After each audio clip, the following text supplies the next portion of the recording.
All right, we'll call the meeting to order at 10 a.m. The town of Smoky Lake respectfully acknowledges that we are situated on Treaty 6 territory, the traditional lands of First Nations and Métis people. And we'll start with the adoption of the agenda. So any additions? I can go in. Evan? So I have a request, and that is to move from under correspondence to file for information. There's 12.1A telecommunications site agreement update. I would like to bring it up to, is it 7 point, since I'm the first one going, they didn't actually write the number down, 7.14, 1 So that's 12.1. Moving it to 12.1A. yeah, And moving it to 7.1. Do you want to move it to correspondence requiring action instead? Just pull it out of correspondence to file for information to, so 11.5? Sure, I could do that as well too. Does it fit? Okay, no, I see where you're going with that one. I'm going by I'm fine with that friendly amendment. So we'll put it under 11.5. 11.5. 12. Okay. 1.8. Okay, anything else? Otherwise, I'd just like to add a closed session, just a personnel section 17. I don't know which 14, but it's another dot. The number Oh. Oh, okay. John? Could I add legal to closed as well, 14? It's okay. Can we just number them and just say 14.7 and 14.8 or? Well, this person will be 14.8. Okay. Legal will be 9. Okay. And then the church letter, last minute additions 13.1. Okay. It's got a timeline, which is why I'm adding it. For a grant. Oh, okay. Good. Church. Oh, Church. Tom. Orthodox Church of Ascension of Jesus Christ, Holy Ascension. It's the designation one, yeah. Yeah, they It's just. they need a letter for a Or grant. the ascension. Okay, sorry. No. Thank you for clarifying. All right. If not, I'll have someone to make the motion. Okay, so I'll move the motion that the Town of Smoky Lake Council adopt the agenda with edit. As presented, I guess I'm supposed to write in there, as presented with edits, sorry. All in favor? None opposed, so carried. All right, we'll move on to 3.1, adoption of the December 16th, 2024 budget. Mel? Make a motion to accept the December 16th, 2024 budget meeting minutes as presented. None opposed, so carried. 3.2, December 16th, 2024 regular council meeting minutes.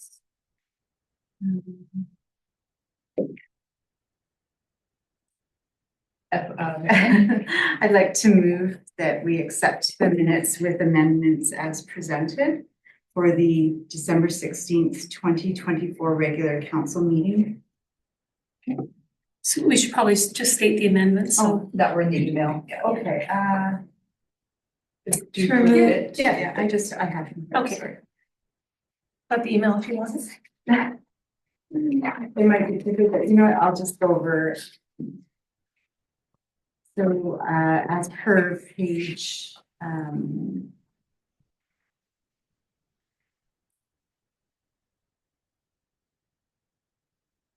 18. yeah, page 18.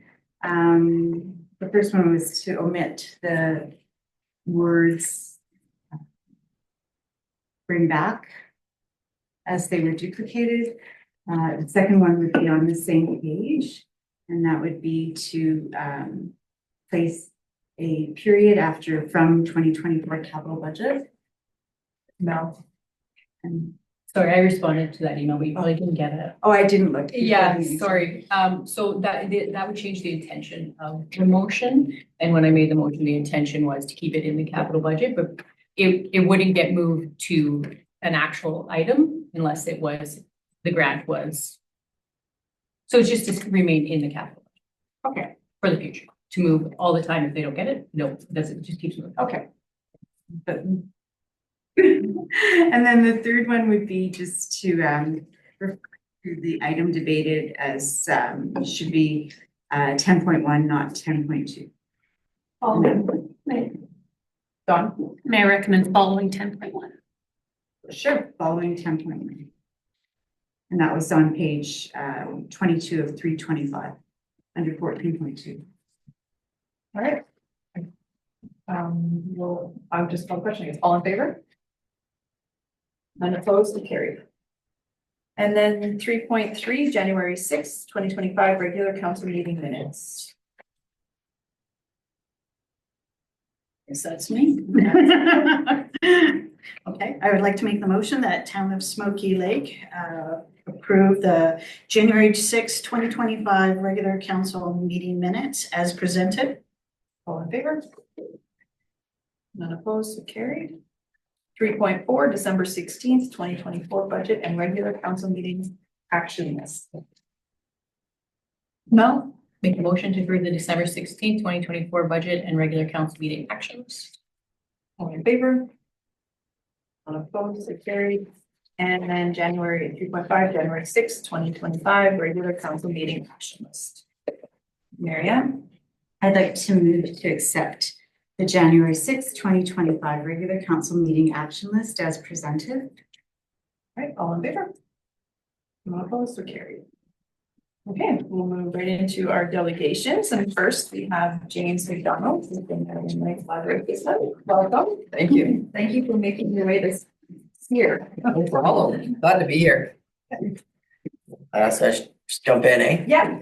All right, here we go. Introduce yourself. Yeah, so for those online, I'm James McDonald. I'm the executive director at Northern Lights Library System, of which the town of Smoky Lake is a member. So we appreciate that. We have 50 public libraries in 60 municipalities these days. It feels like it just keeps growing. So, and I don't know of any other cooperative that includes so many municipalities that in a cooperative like that. So it's kind of unique. Libraries are fun. I don't know if you got my 2024 value statement.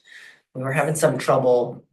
So I hope Terry managed to get that out for you, but I'll just go through it quickly, and by now you kind of know this stick a little bit.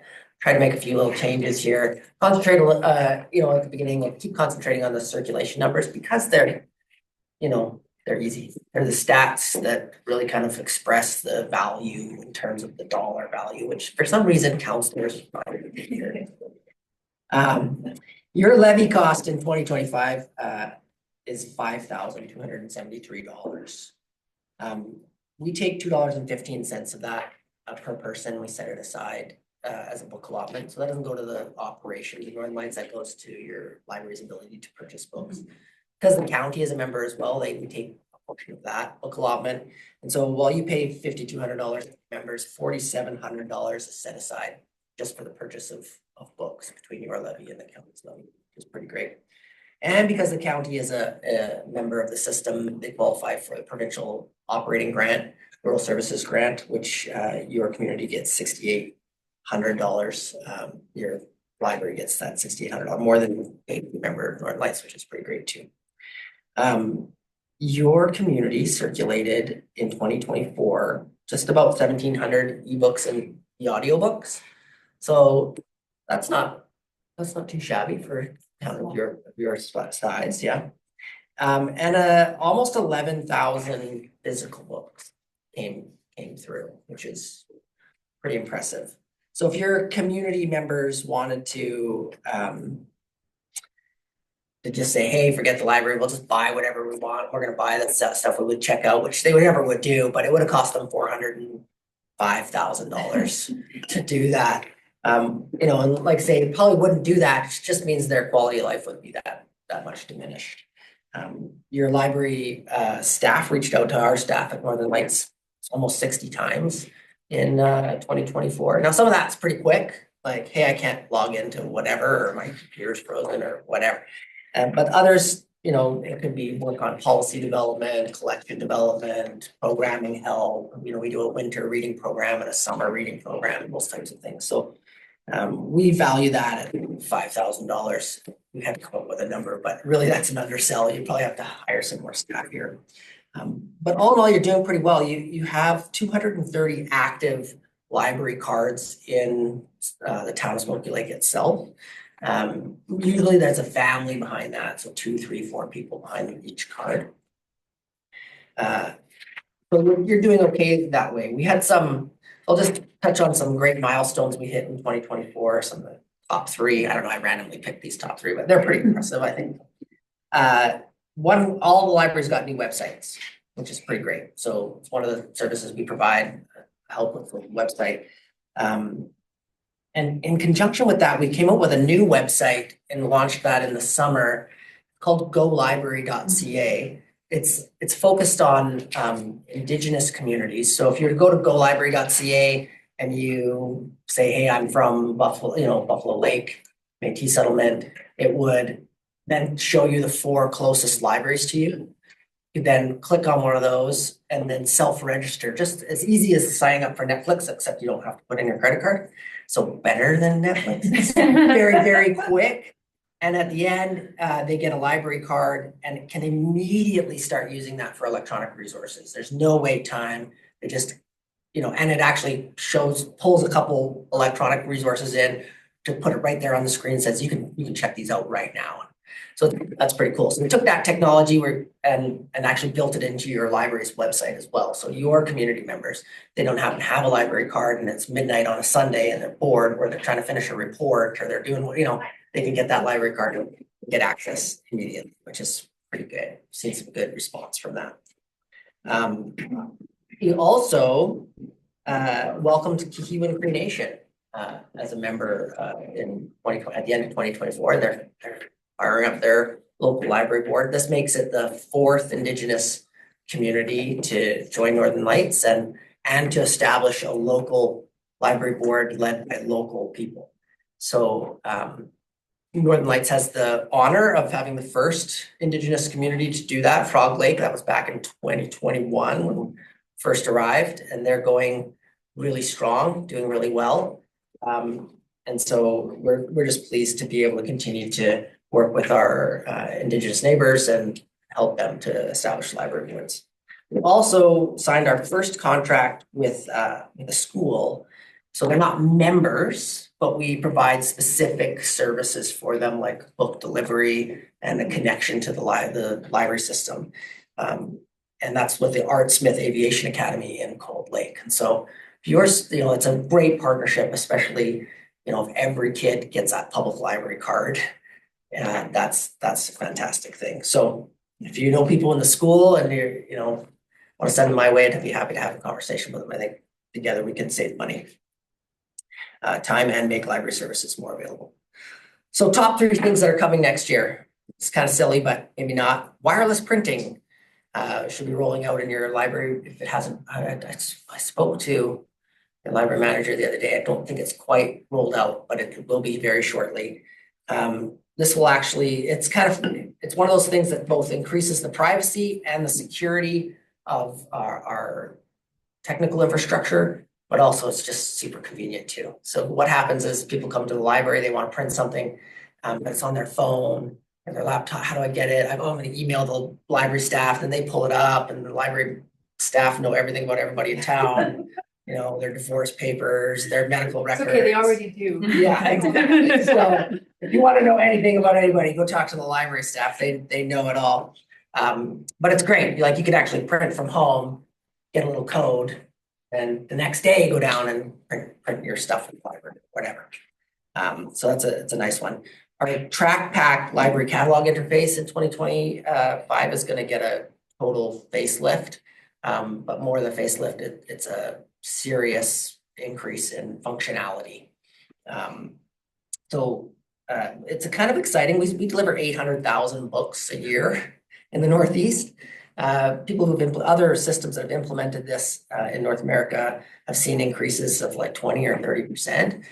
That's a problem we'll deal with, I guess, when we get to that. Hopefully it's not that much, but maybe, I don't know. It rolls things together, so it's much easier to find stuff. Not only that, because we share with 3 other regional library systems, there are some resources that you kind of have to know to go to that separately.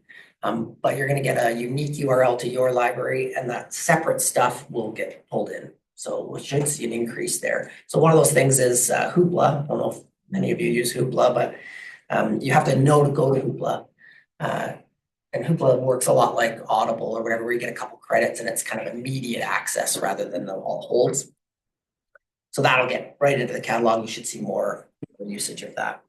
And then we're also working on a shelf-ready pilot program this year, which essentially means we catalog and sticker and do all the stuff for the books that we buy at Northern Lights headquarters, working with a couple vendors to see if we can order the books and have them shipped directly to us without us doing the stickering and the cataloging and stuff, but ultimately looking at reducing our costs and increasing our efficiency so that we can be viable many, many years into the future. So we're trying that out this year in 2025. I think it's going to be great. So a couple stories quick. Cool system success story. One of the things that we did this last year rolled out was a floating collections. So we do take some money aside and buy materials that other libraries might not be buying, a little bit more esoteric, whatever. Those that tended to stay at Northern Lights headquarters, you can find them in the catalog, order them, we ship them out. We're getting rid of all that, make them floating collections. By rid of that, we just putting them out in the libraries where people could actually find them and see them. And if I'm in library A and I check it out over here in library B, and then I return it at library B, well, it just stays there. So this sort of floats around as supplements your library's collection. So so far it seems to be pretty cool. And the other is I was talking to your library staff, the amount of usage in 2024 of your public library computers has skyrocketed to an extra 300 hours of increased use in the public library service. I know they got a great grant from Ministry of Agriculture this last year. They've done a bunch of employment resources. They've had all sorts of people in there working on their resumes, it's just been fantastic. So lots of increase in the usage of those technical things. We also installed a new wireless access point right next to the window of the library, so we get a better coverage of your parking lot. Because you have people there, if you drive by at 10 or 11 o'clock at night or 2 in the morning, you might see cars out in front of the library. It's because they're on the Wi-Fi, probably watching Netflix, but that's okay. That's quite all right. We don't mind. So anyway, so excellent stuff happening in your library. I know that the community here seems to really appreciate it, and we're just super happy to assist where we can. So talk to your office if you got any questions for me. I'm happy to take them. I would just like to go back. Thank you, James. I'd just like to go back to that one stat you said about in this area, 230. And so does that factor in the library in Wasetna or Vilna or? No, that is just town of Smoky Lake residents. Okay. So you can actually when I pull these numbers, I get a cool little filter box and I can say, well, I want to see how many are in the county, how many are in Wasetna, how many are. So this is just people who in the system where it says where they live, town of Smoky Lake. Thank you for clarifying that. That's good news, right? Yeah, it's great. So I would say, and sometimes when I don't filter it, I know I don't filter it because I'm like, you have 964 population and there's 1,050 cards. How's that? The question about the school and connecting with you. So can you just clarify that again? Yeah, so we started our first contract with Art Smith Aviation, Okay. which means, so we do 4 things for them. One is they're on the library catalog. So their schools, libraries, materials on our catalog. Okay. And so people, your residents might check a book out, put a hold on one of their books. We'll go get it, bring it, just like we do anything else. And their students can do the same. So they're playing on that system. So we do that.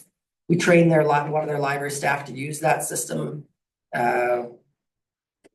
It's delivery, and then there's one other thing I can't remember. So we just contract sort of these four main services. They're not a public library, they're a school library, Yeah. but they have public library cards and they get all that same access.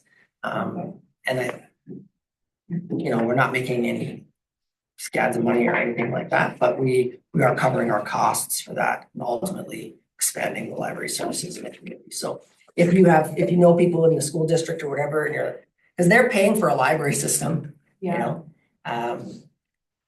and we can essentially deliver them much more value for, Or at least they can have a discussion to see. it's worth a Yeah. good discussion. Thank you. Edward? And are we the first, like, this is the first school for Northern Lights, but Northern is Lights. Northern Lights the first one to do this, or have No. you seen this model in the south or with other ones? Yellowhead Regional Library System actually began as a school library consortium, so they have tons of Okay. libraries. all right, There's a couple others that have quite a few libraries. It's a different model than the other systems in that we're just contracted with them. They're not members. Whereas in Yellowhead, they would be voting members. And there's also this weird, libraries are very protective of their stuff. And they always feel like if we share, the other community is gonna steal everything from us. And nothing on the shelves. It doesn't work that way. It never has ever worked that way. In fact, even you folks are a net borrower. You borrow more than you lend, right? So the way it's a little different, some of those school libraries don't necessarily share their collections. They use the system, but they don't share like a public library would. This school library plays by all the same rules as the public library. So we'll find out if they get liquidated, but it won't happen. So.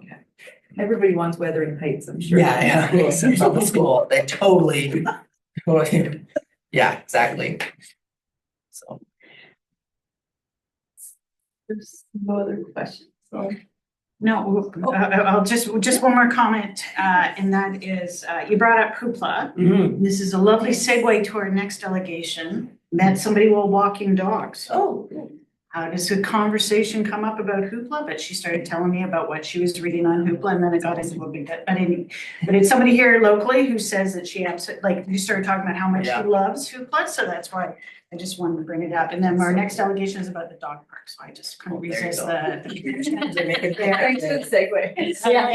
Thank you very much. Thank you. Dogs there. I love that. I'm available, and yes, so that's why I went, but it was great, but even when you're bringing it up, Hoopla, like, it's amazing how these online services have just really opened up for remote communities, but also rural communities that, Yeah, wouldn't otherwise get it, and not everybody can afford, monthly Audible subscription or whatever, or the, I don't know, I tally up I don't want to say how much I spend on subscription services, but it's more than I probably should. So, yeah, but I also try to use the Hoopla and the other things that my tax dollars are paying for, so.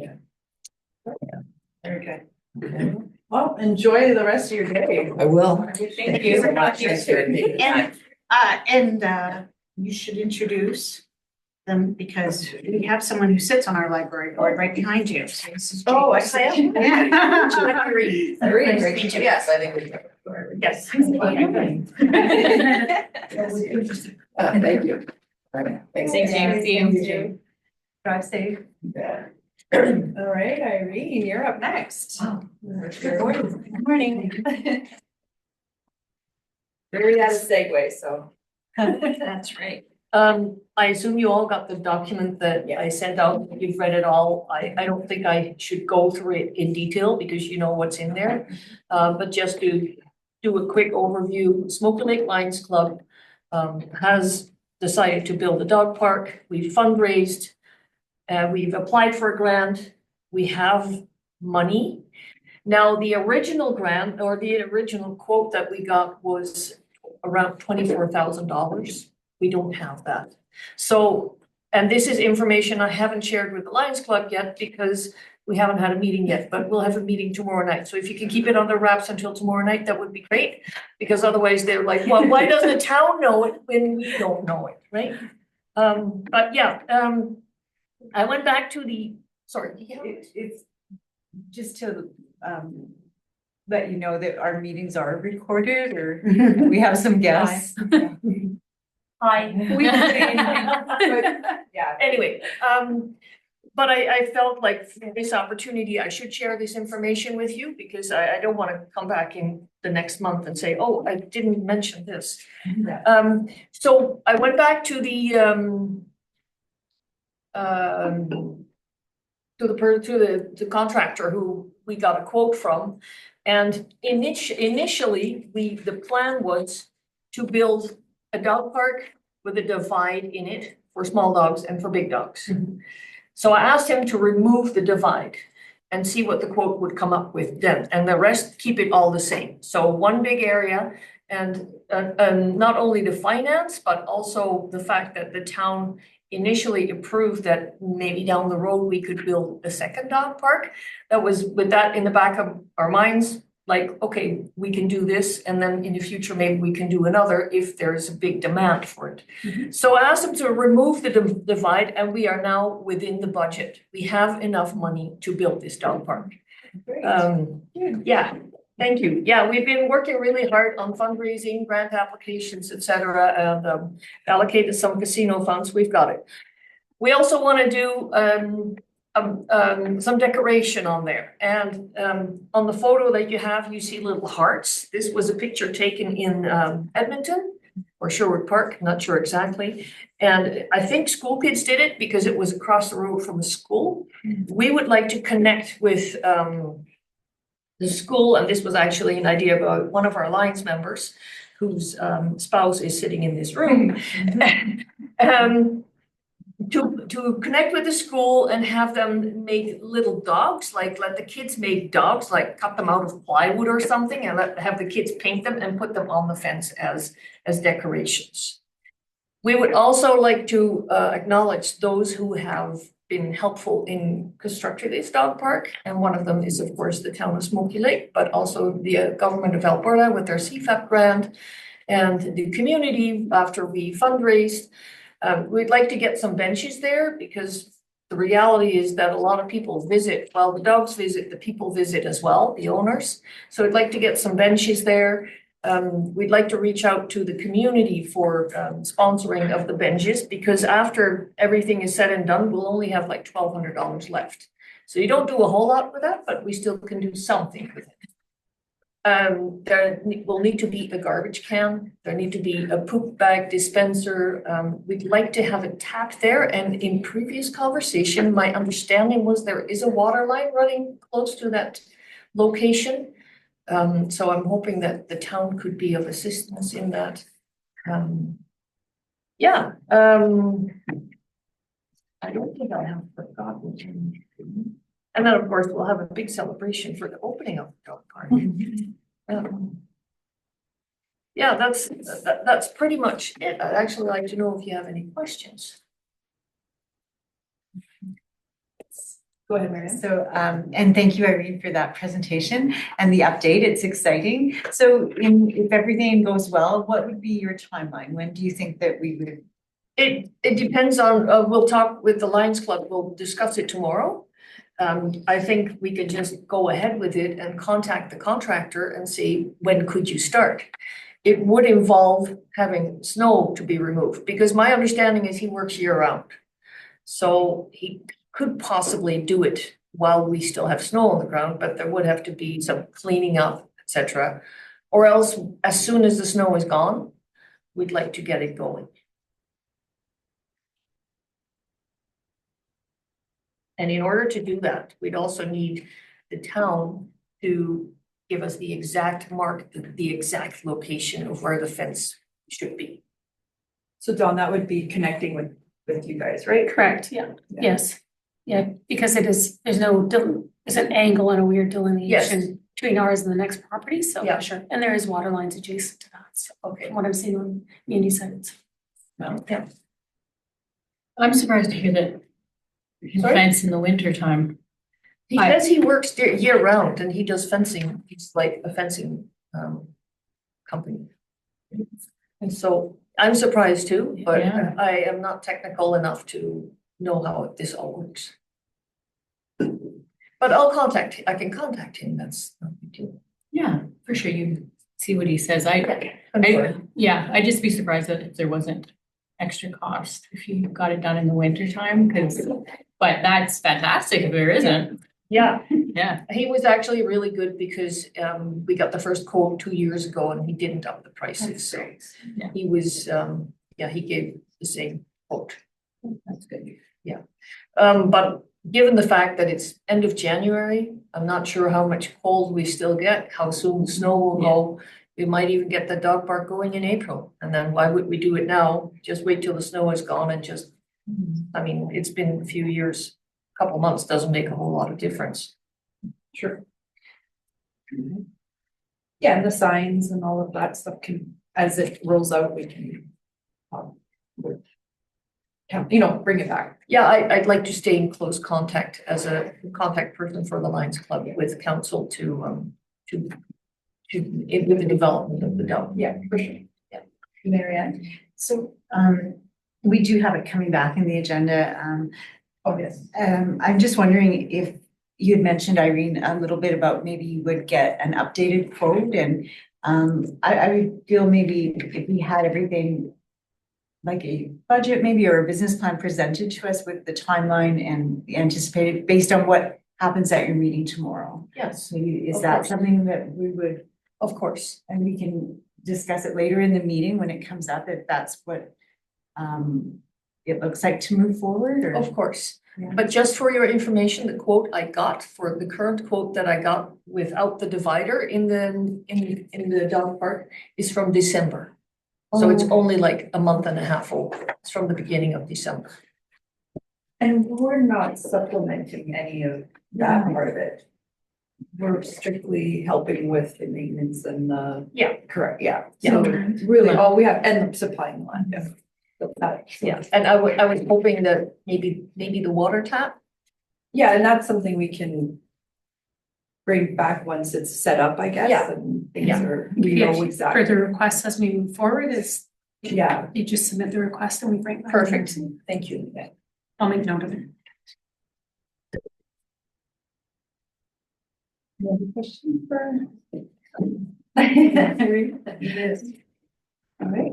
I just hope that no lion is one of the guests online. I don't, I know, no, I- I'm just I- using, yeah. I cannot imagine. It's okay, they can know that, and they'll tell me tomorrow that I shouldn't have said that. It's one thing or the other. I can also say, no, I can't come, I have to have a Lions meeting first, but then it goes another month. Yeah. Don't want to do that. So, Well, thanks for coming in.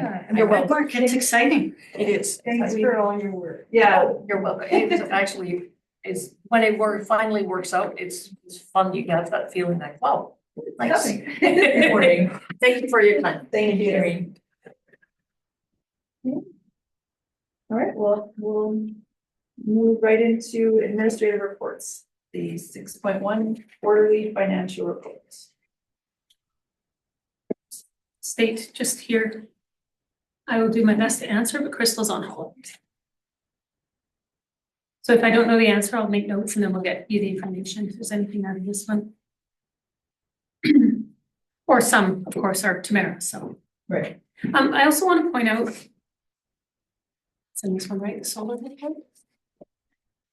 So our solar revenues are down significantly. Apparently this is that in here? Yeah, that's your utility. Next. Next one. Okay, one. right. This one. Okay, 6.1. sorry. Yeah, I was thinking it was in this one. Never mind. Thank you. Well, there is solar revenue, 92 at the bottom. Was 42 with the budget and we made 13, so I don't know if that's.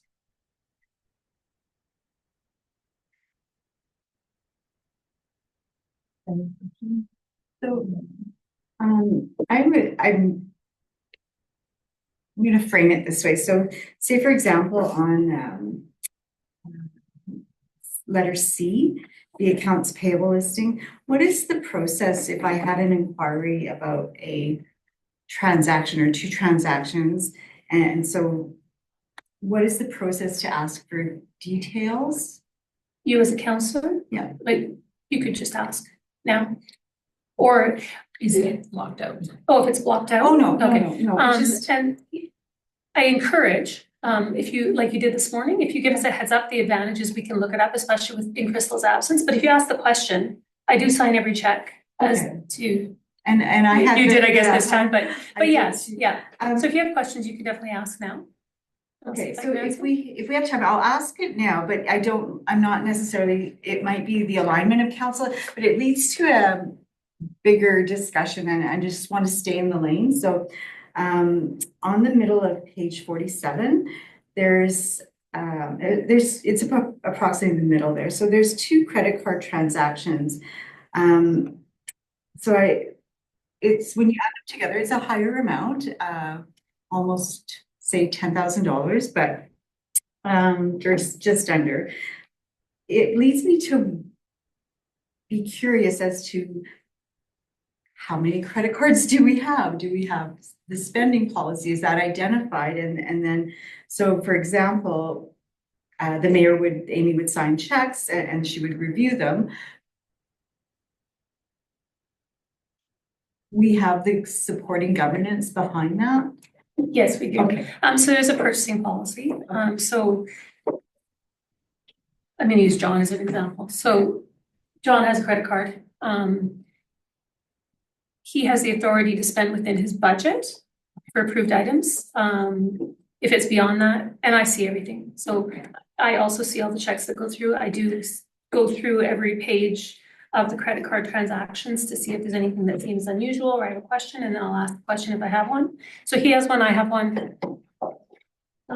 Crystal, there's an admin one. So anytime admin uses a credit card, it's authorized by one of, like usually Crystal or myself, and it's approved. So, yeah, they can't use it, like I'll give my card to, use Chase. I gave my card to Chase so he could register for a course that falls within his grant that's covered. So he used the credit card. I then authorized the purchase and, but yes, it's like charging to the, in town. Yeah, and so where I'm going with this is I'm just kind of thinking everything is set up for in the election in October, everything is set up. We have policies for the next council to come in. And so it's just very seamless with the credit cards, but and thank you for the education piece on that. So moving forward, I would like to see if on behalf of council, when there's time, or if it's on a break, or if it's at the budget meeting, those 2 transactions, the details.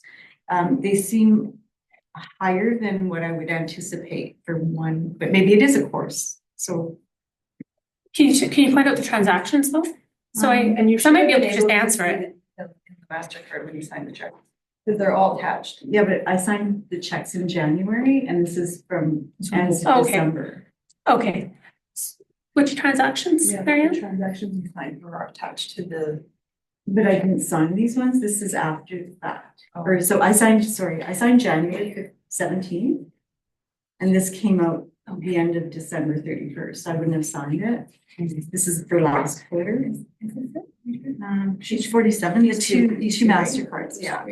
ATB and the AMS. Year. Okay, so with those, It could be next meeting when Crystal's Yeah. back. So what happens with the credit card is all of the transactions for that are attached to so there's a stack like this to bring up to that $5,000, right? And the other one to that $4,000. So we could bring the list of those transactions to the next meeting if you like, but it could because it could be all the transactions for or we use a credit card in town. Charges. Well, I mean, that was courses. Hotels, courses. Yeah, I have to, but we could bring a list of all the transactions for the credit card for this month, so you can kind of have an idea of what it's used for. It's up to council, yeah. I'm just one person, so I just, if you. I oversubscribed that. Evelyn? So I find the subject that you brought up interesting because, for example, I was at a conference and it was when the room we had issues, and then Amy whipped out a town credit card. And that was actually the first time that I realized that the mayor had a credit card. So that has stayed with me. I've reviewed, I read the organizational minutes or meeting agenda for the town of Lamont. And they actually do have, do you mind if I? Thank you very much, because I can't even hear myself talk. Which is hard, which is surprising. And they actually had it listed, so I thought like that almost like it was just a reminder that who had the credit cards and it was included. So I thought that was interesting. I haven't seen it anywhere else, but that's something that the town of Lamont does. So it just made me realize, yeah, it just made, and I fully admit because we're in 2025 and we don't have a full year, I'm suddenly starting to look back. I'm starting to do my historical, what is it that I wish that the next council knows that I didn't know? And that actually is one thing, yeah, I'm actually interested in this conversation because I know that you have, you supervise the credit cards, but I have no idea, so that if I get asked, I feel a little bit goofy not knowing how many credit cards there are and who has them, and even just, yeah, like The mayor you made me pull out one, I went, oh, like, not that I want one, and then that's fine. But just not knowing that in Mary Ann kind of tapped into something. You're saying, is that in the purchasing policy, or is there a policy, or where is it laid out so that you can say, it's right here, everyone, just read this, and then I go, okay, good to go.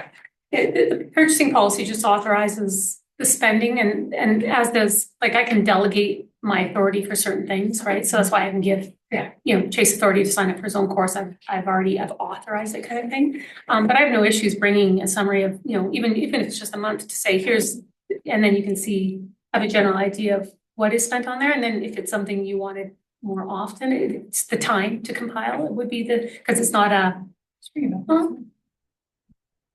don't know, yeah, but like, I could definitely bring that back if you guys want to see, and then go from there and decide from there. Would you like a motion? I was just curious because it said miscellaneous, and I'm not trying to imply something less than or accuse or anything. I'm just, I don't always sign checks, so I'm curious as to what the others have explanations. It just says miscellaneous. So I'd frame the motion as to say, for direct CEO Phillips to bring back the 2 transactions under check number 20241217 and 20241218. Those the details of those check listings to a future meeting of council. It doesn't have to be next time. So when you have time, Dawn. Thank you. Okay. All in favor? Opposed, so carried. All right, and then, Evan? I have one question before, and I guess would you like me to put the motion on, and then I ask my question, because I'm going to go back in the question? Okay, so I'm going to make the motion that Town of Smoky Lake accept for information the quarterly financial reports as presented. As you can tell, I don't have the so if you want to make friendly amendments, go right ahead. The one last question that I wanted to ask was support a meter. We made a motion back in 2023 that we would have the support a meter, and we haven't been seeing that included in the finance. It would usually be included in this, so that, and I mean, it is coming up. We have some requests and sponsorships. Yeah, for sure. No, that's a great point. As you know, we had a turnover of staff. Maybe we could, for the next meeting, bring back, I don't know if we can make it like it was made then. But if we were to bring back a sample report of donations that we can then bring forward quarterly, or was that quarterly? Or I think it was quarterly as well. We can definitely, I'll have someone work on that. Yes, because again, we had transition and then transit, like it's just, yes. So we'll come up with something and make sure that that's on here as well. Okay. For sure. And if I may? Yeah. Yes, because that actually used to be included in here, and I really like seeing it. And also it's related, but it's not the exact same topic. And it was also connected to the positive, like, well, this is what council is doing, and it appeared in the newsletters. So I look back on the motion, the motion that we made, and I really would like to return to that and have that included. It doesn't need to be, as you pointed out, it was a certain staff member that was responsible for it, and I don't care what it looks like. That's not my point. The point is, can we still continue to have that included in the financial report? Yes, On a and thank quarterly you for basis. catching Okay. that, yes. Thank you very much. I miss it. All right. Okay, all in favor of Evelyn's motion? Anyone opposed? So carried. Utility reports for 2024 billing and tax report for January 25. Mary Amel? I'll go ahead and put the motion on the table before discussion. I'll make a motion to pass Monkey except for information, the reports for December 2024 billing and tax report for January 2025. And then my question, if I can go ahead, would be, what's up with solar? And so we did chase this down a bit because, I mean, our revenues were budgeted for our debenture payments. It's supposed to cover the debenture payments. And we're not even making, we budgeted, I think, 40,000 in revenues. And we made $9,952.87. And so we did sign a contract with Alberta municipalities for lower power, but they're saying that's not what it is. So if you see so this is the energy data analysis from them on page 61. And they said other municipalities are finding this as well, is that they're not paying as much. So if you go to page 62, it shows the black line is what we're making now on solar revenues. So they're paying way less for our solar revenues than they used to. So it's not even, we're not even, this last year, we didn't even make the amount that we have to pay for those solar panels. Because we were worried it was the contract, and then we were gonna, well, let's look at the contract. We're saving money on the power for all of our buildings. Is it offsetting? But it's not that, it's the market value. And he said they've had several municipalities come forward because they're just not making the money on solar power now. So hopefully that changes this year. But the average market rate, as you can see at the bottom, was 0.2 in 2022, 0.2047. In 2023, it's 0.1480 per kilowatt hour. And this in 2024, it was 0.0461. Like, yeah, that's the average market. So, yeah. It's because it's it must be flooded and Marianne? Yeah, and thank you for doing this. We don't have a motion on the floor right now. Yes, we do. Okay, so I'm looking at maybe after, just from a financial point of view, after maybe a subsequent motion is to have our data like tracked as what we've invested in and what the expenses are we just did the upgrades to the landscaping or the groundwork. So I'd like to know what a 3-year overall investment that we put in has equaled in terms of our revenues. I think we need to, I think we need to be prudent, so I would be looking to make a subsequent motion after the first motion is carried. Fair, but what are our with panels? Well, No. And this might be a lobbying effort also in the future, like how do we, right? Like, and sorry, I'm joking to death. And I think you're right in saying that, what are our options, but until we have the data in front of us, and I appreciate the amount of time that Keith put into this report, we might have to pivot and say, this is what is where we're at in terms of our debenture and what our investments are to say what we're receiving as revenues. Dawn? And the debenture, I want to say it's over. I'm looking at you. Do you know the answer, Carly? I believe it was a 20-year debenture, right? So we still have 17 years payments left. So I mean, at least the revenues we're making offset it, and hopefully over the 3 years are exceeding what we've paid. So it'd be nice to get that information, and then, like I said, hopefully this does trend. I mean, it changes with the market, right? But there's not a lot. I agree. There's not a lot we can do, other than maybe lobby. Yeah. Because it is our debt, and but yeah. But it's good to know that information for sure, to see where we're at overall to date. I want to jump into this conversation, but Marianne has pointed out that there's a motion on the table. Yeah. So what I want to jump in about has nothing to do with the motion. So I'm going to suggest, are you guys comfortable with me, Amy, calling the question, and then we'll continue the conversation for the subsequent motions? Okay. All in favor? Okay. None opposed, so carried. Thank you. So now that I can jump on the other side of this, Lobbying, yes. We have some other municipalities that then I would like to know there needs to be a bit of an effort towards Alberta municipalities because they put this out, and if it's not turning out the way that it was presented and promised to us, then we need to have a serious conversation about that, because that's not fair, and it's probably smaller towns like ours that instead, so if they've heard us in the long run, we need to have that conversation, especially because down 855 is another project that we used. We put our name on in order to get it, and we're supposed to be having some community fund money. So what I'm hearing now is we might not be seeing community fund money for many, many years, if indeed this is the case. So I'm going to toss this back into Mary Ann's lap, because I think you were where you were heading with this.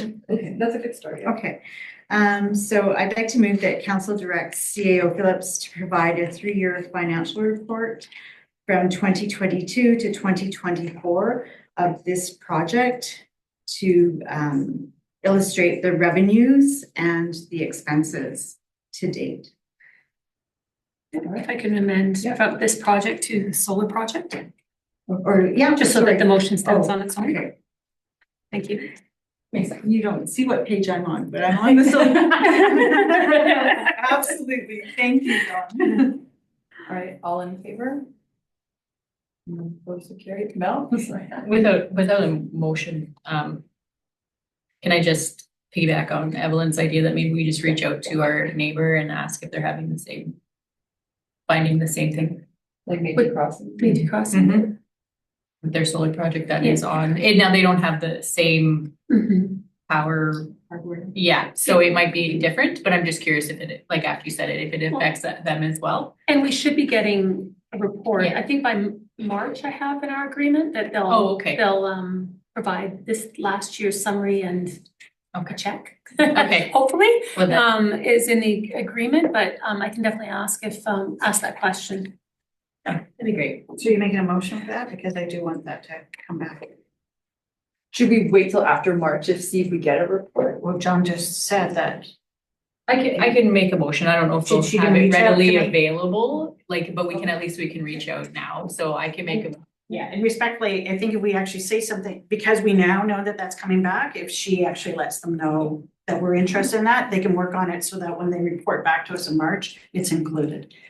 I'll make a motion for administration to reach out to the Métis Crossing in regards to their solar project and seeing if they are finding the return isn't what they expected, and to bring back to a future meeting, council meeting. All in favor? None opposed or carried. All right, 6.3 administrative reports.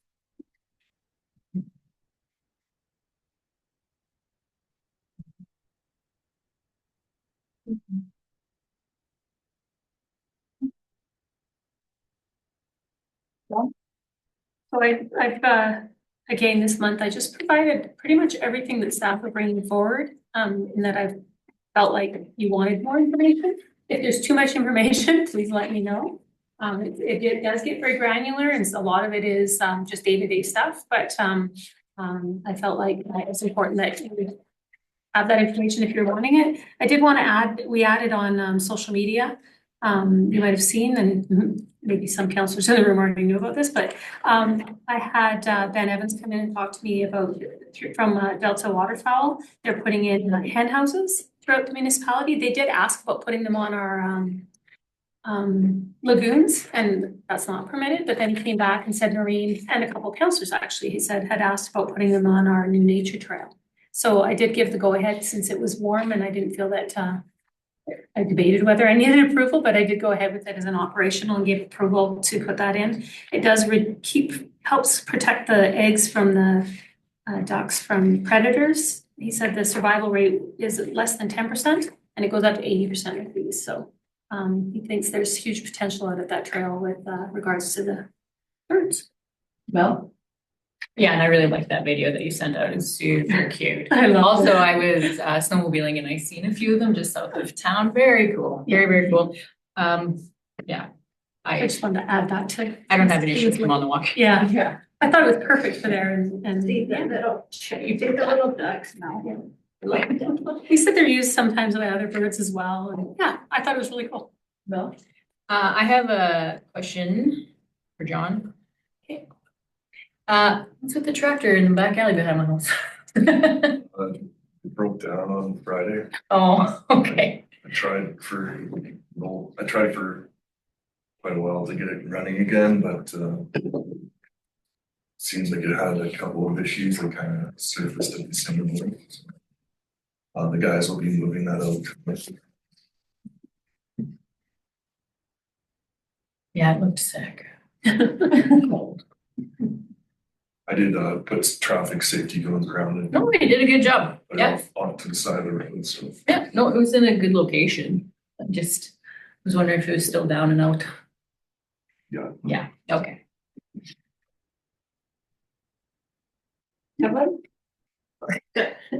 No, you were first. I was gonna make the Just- motion, but Okay. Oh. Do you want to make the motion and then the question can be called after my, I thought is there a motion on the table No, there already? isn't. Okay, then. no, go ahead.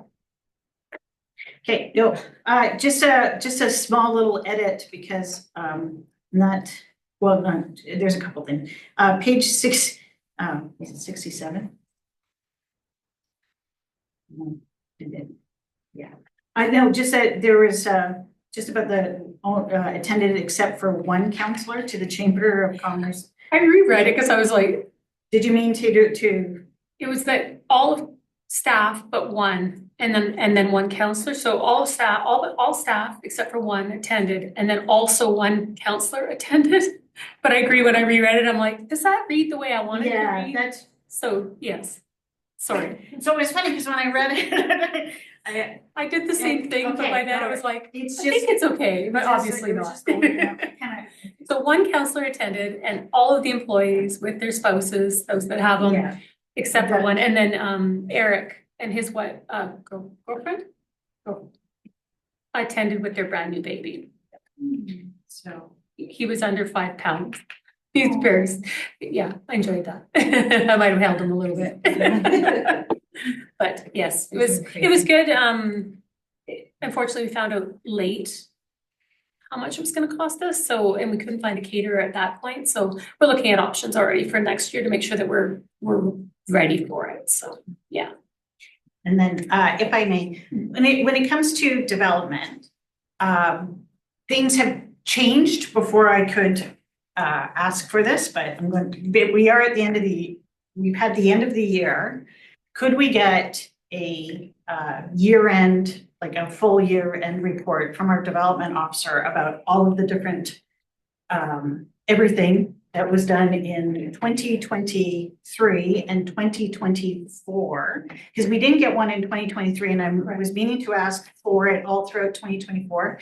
And the reason why I'm asking for it is because I want to justify how much work has been done by a new development officer. So yes, I am asking you for not authentic numbers, I'm not asking authentic numbers, but it is, and that's why and I always love things done in threes as well too, but, or maybe, I'll leave it up to you to come up with it, but we never did get from the previous development officer a report on what was done in the year before the position was created, so that there is to see how much work had been done by the development officer. And then this is probably perfect timing for Pam because she can.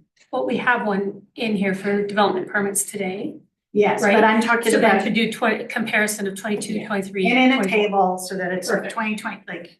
Yeah. Everything listed in everything development related on the far left column, what was done, and I'm gonna say 2022, as you can tell, I'm really you're gonna hear lots of 2021, like during our council, what was done in our first year, 2022, 2023, 2024, because I think that there's excellent data there for us that we can mine. Did you want to formalize that into a motion? and I make sure do, that it's I followed actually up? do, so, but I did not pre-write that motion, so. There wasn't like, Oh, Go ahead, that's why I made sure, so, I make the motion that, town of Smoky Lake, request from ask the development officer to bring back 2022, 2023, and 2024 annual report for all development permits, et cetera. All right. Can I make a friendly amendment? Yes, I do. To ask administration, Okay. not the development officer, but administration. Okay. So Chase is gonna do it? This administration. All right. I see where you're coming from with that now. Thank you very much. None opposed, so carried. From Mary Mary. Well, I would, speaking of Chase, thank you so much for coming to the Joint Municipalities, and you had your hand filled full with the laptop, so thank you. That was greatly appreciated, so. And super helpful. Hope you had fun. At this time, I'd like to move that the town of Smoky Lake accept for information, the administrative reports for the CAO, the municipal intern, the fire department, the development officer, the FCSS executive director, and the public works manager from December 10th, 2024 to January 20th, 2025. All in favor? None opposed, so carried. Right. Do we want a quick break? Okay. 2-3 minutes.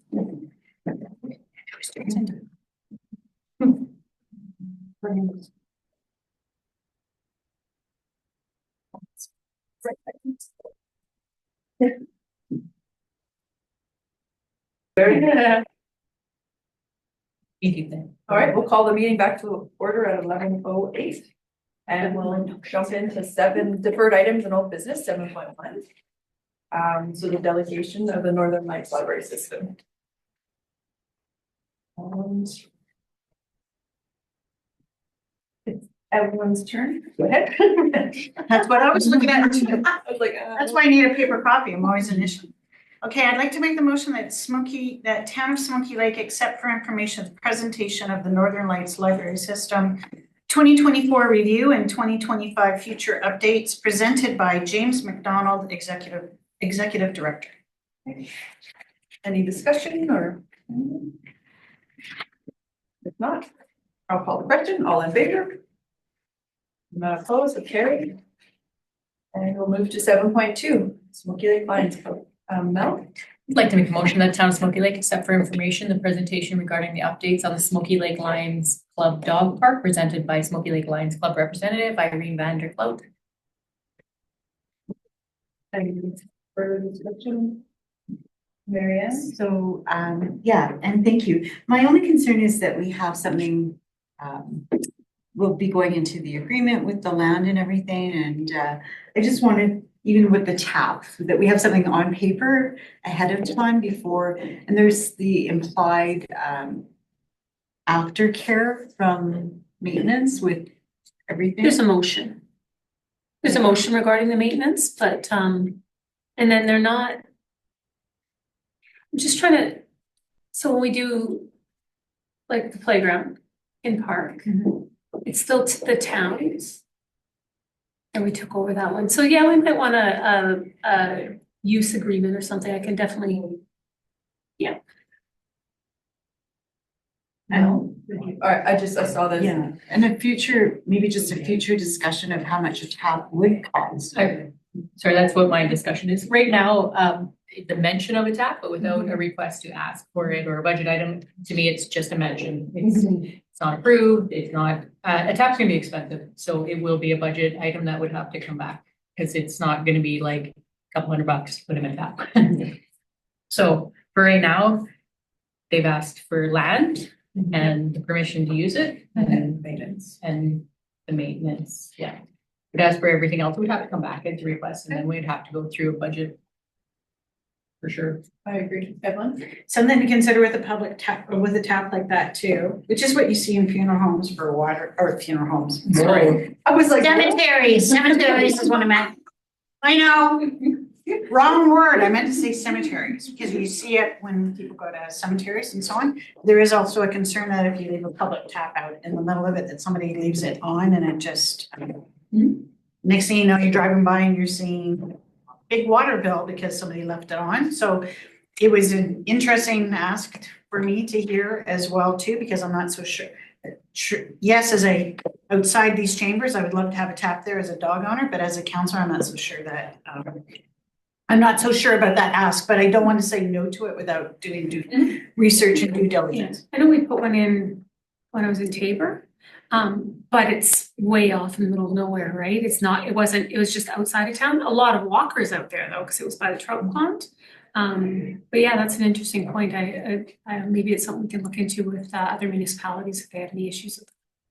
Yeah, so just, yeah. All right.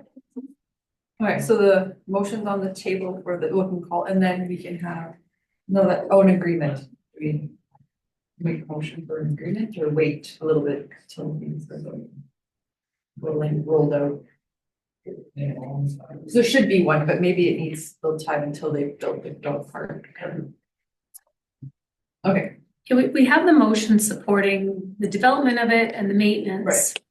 So maybe this is until it gets the ground breaks and whatnot, maybe then we make sure that we, we'll make sure we don't lose sight.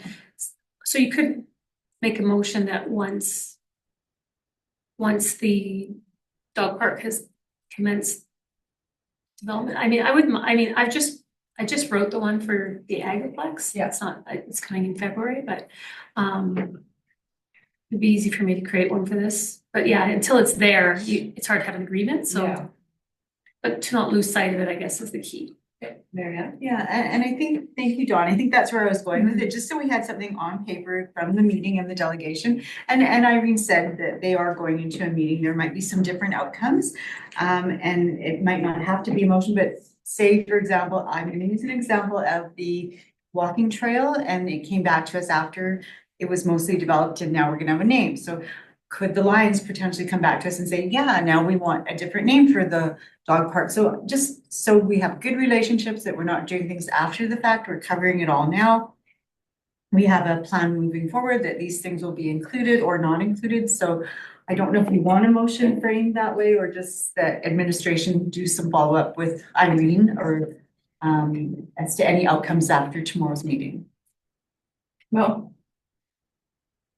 Is it wishful thinking that to think that, like, we are ahead of it because we don't know hard to come up with an agreement until you know what's going to be in the agreement. It's not a lot of sense wasting our time creating something that it could change multiple times. Is it wishful thinking to think that every time that we have something like this happen, we need an agreement? Like, it should be operational, right? It should be like, so I just expect an agreement. Like, I do think it's a little bit of overkill to, I get why we do it. Yeah. But I do think it's an administrative job to have it done when there's something like this, an agreement put in place. So when the next update comes from the Lions, if we feel like we need to make a motion after they've told us, then I think we for sure should, but. Okay. Wishful thinking, not my part. Okay, I'm gonna call the question on the motion that's on the table. All in favor? I'm gonna oppose to carry, and then, yeah, it's whatever everybody's comfortable with. I'm sure there'll be, go ahead, Evelyn. Oh, I just wanted to throw in there, in signage along the highway, because that's one of the reasons why we're supporting this, is because we actually do want to attract people who are driving by who say, hey, I'm gonna start stopping in Smoky Lake now because there's a sign that's pointing me to a dog park. So okay, if I make note of these two items, Just take not note of lose that, sight of, because so that that- when it's developed. It's again, something that overlaps with something else, which is wayfinding signs, right? So. To speak to that, not to be combative, but then Irene said that they have the money. I don't think the Lions should expect to put a sign up. It's the town's responsibility to have the sign, right? Mhm. So there would be some budget implications. Maybe you should bring that to the budget meeting. But are we doing a wayfinding as well, Mhm. where we can decide what? Just wanted to throw that up as a reminder. I don't find it combative, I just was like, don't forget, Yeah. meet highway signs, wherever that, I threw it up in the air, wherever it lands. So they're noted. All right, we're moving to 7.3, town organizational chart. So this was as obviously on the last agenda. So I did have Chase actually update this to create a more a better. Like I said, the last one was only for internal operations. This is one that would then go on the website. I have always brought forward the items when I'm making changes, like when we added Chase or when we changed titles in Public Works, those kinds of things. But what I'll do is moving forward, we'll put this on the website if you want. And then we would also make sure that if things are changing, so for instance, somebody leaves and we say, hey, we should change it this way, we would actually bring this back to be adopted by council. So it'll become then a formal council document, formal staff document on the website, and to be updated if there are any changes prior to those happening. Is kind of what I was hearing from the conversations, as you'd like to see. Evelyn? Okay. So I'm gonna put a motion on the table. I'm gonna say that Town of Smoky Lake amend the organizational chart as discussed, because I'm anticipating this discussion, and bring back to the next council meeting in February. And first of all, Chase, great job. Starting the template. Because you know what, because it's always the draft, right? And then you always need somebody to make the draft, and then comes all the edits. So I appreciate you putting residents at the very top. I haven't seen anybody else's organizational chart including this. I'm sure you probably saw that somewhere. But I'm going to say, can we please remove residents?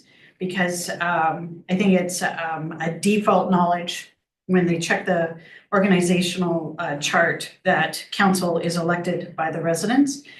Under council and between CAO, if you look at the town of High Level, they actually have an addition, and I think it's actually a really good addition, which is why I'm bringing it up in front of council.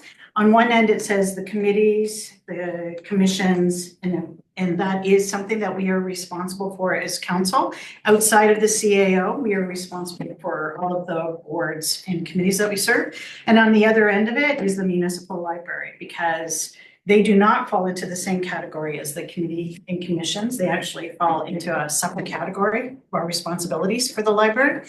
So I saw that for the town of High Level, and I actually really like that because I think it makes it very clear about So off to that. the side of council kind of thing. Yeah, Committees. I have High Level. I will give it to you after because I printed it, but town of High Level at those two aspects.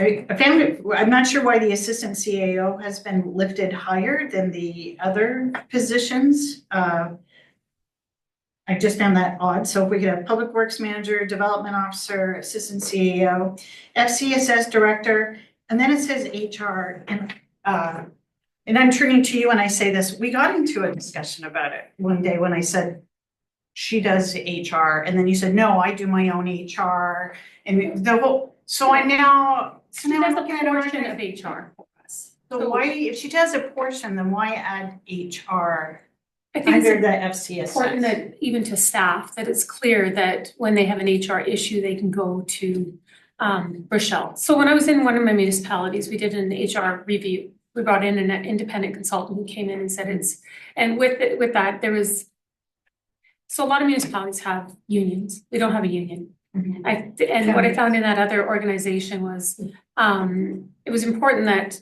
the staff have someone that they can go to. So there, what it was is the HR was seen as a tool of senior administration. So they couldn't go to that person and complain, or they couldn't. So having it separated and not just off to the side a little to have. So I've encouraged staff, if you ever have an issue and you want to talk to someone, you don't feel like you go directly to your supervisor. Of course, my door's open. Maybe they want to complain about me. It's important that you can go to someone who then can escalate that as needed, or sometimes it's just to talk to them. So I've tried to open that door for staff. So this is even just for staff to know that, if I have an issue, Rochelle can be my contact, because she does a portion of our HR. Just a quick question to that, Dawn. So then are you saying that it's actually a department of the town? or just a? Well, everyone, we need, again, the CAO in small towns can have a dozen different hats. And that's where I said, a lot of the HR, like she's mainly helping with that aspect and then hiring the senior positions. So if John's hiring someone in public works for the summer, she might assist a little bit, but she's more hands off. But when we're hiring clerks and whatnot for the office, she assists us with that process and with the interviews. I don't know if you'd call it a separate department as much as a, just like, I mean, a lot of these positions, it's just it's part of like clerks. And I see where you're going with this, and I would advocate for actually having it as a separate department. Whoever fills it is up to you, it's operational. But there's even, it could be said that maybe under some of Crystal's duties with payroll and that is, or HR, that could be, so if you had and you can disagree with me, that's fine. But if you had a department, it's up to you as the CEO who's filling what and doing what. And if it looks differently for staff internally as it does for the corporate org chart, that's okay too. And we can take it off of there entirely and just know that it is, because you're right. I mean, it is, Crystal does HR, I do HR. Rochelle does HR. It is spread out. It's just, she's kind of our designated for the staff go-to is why we have it clarified in there. Because this also goes to our staff. And I believe it was Marianne had brought up with the assistant CEO comment that she thought it should be higher. In my absence, Crystal is in charge. So she is a little higher than the rest of the staff. That's why there's not direct lines. It's just that recognition that as assistant CEO, she's a more senior position. And so then she has full signing authority like I do in my absence, right? If I'm gone, she's acting, and if we're both gone, then we designate somebody. If I was to leave the organization, she's automatically your interim unless you decide to go something different. That's part of that position being more senior, but I didn't want the direct lines because it's typically me, but she is in that more senior position, which is why on that comment, I do think I believe Marianne had brought that up with the last org chart. I thought you had said, I know. Okay. I thought you had mentioned something about her position being in line. I'd have to listen. Are these dry promotions or is there money involved? So is Rochelle getting paid for HR? We did do some increases when she first started, not necessarily to do with, well, a little bit probably with that, but in that she was not compensated fairly for the position. But I did bring that forward with the budget increase last year, right? We did do an increase for hers and it was stated. It was listed as an addition, but that was overall as well. Assistant CEO was, from what I understand, it was before I started and it was a direction of council to have Crystal move into an assistant CEO position. Is there a motion to show that? I'd have to look. I just know that this happened before I started. Can you bring that motion? I have to see if it's because I know that we have a motion for John's position, and I know that we have a motion for Pam's position. But is there a motion for the assistant CAO position?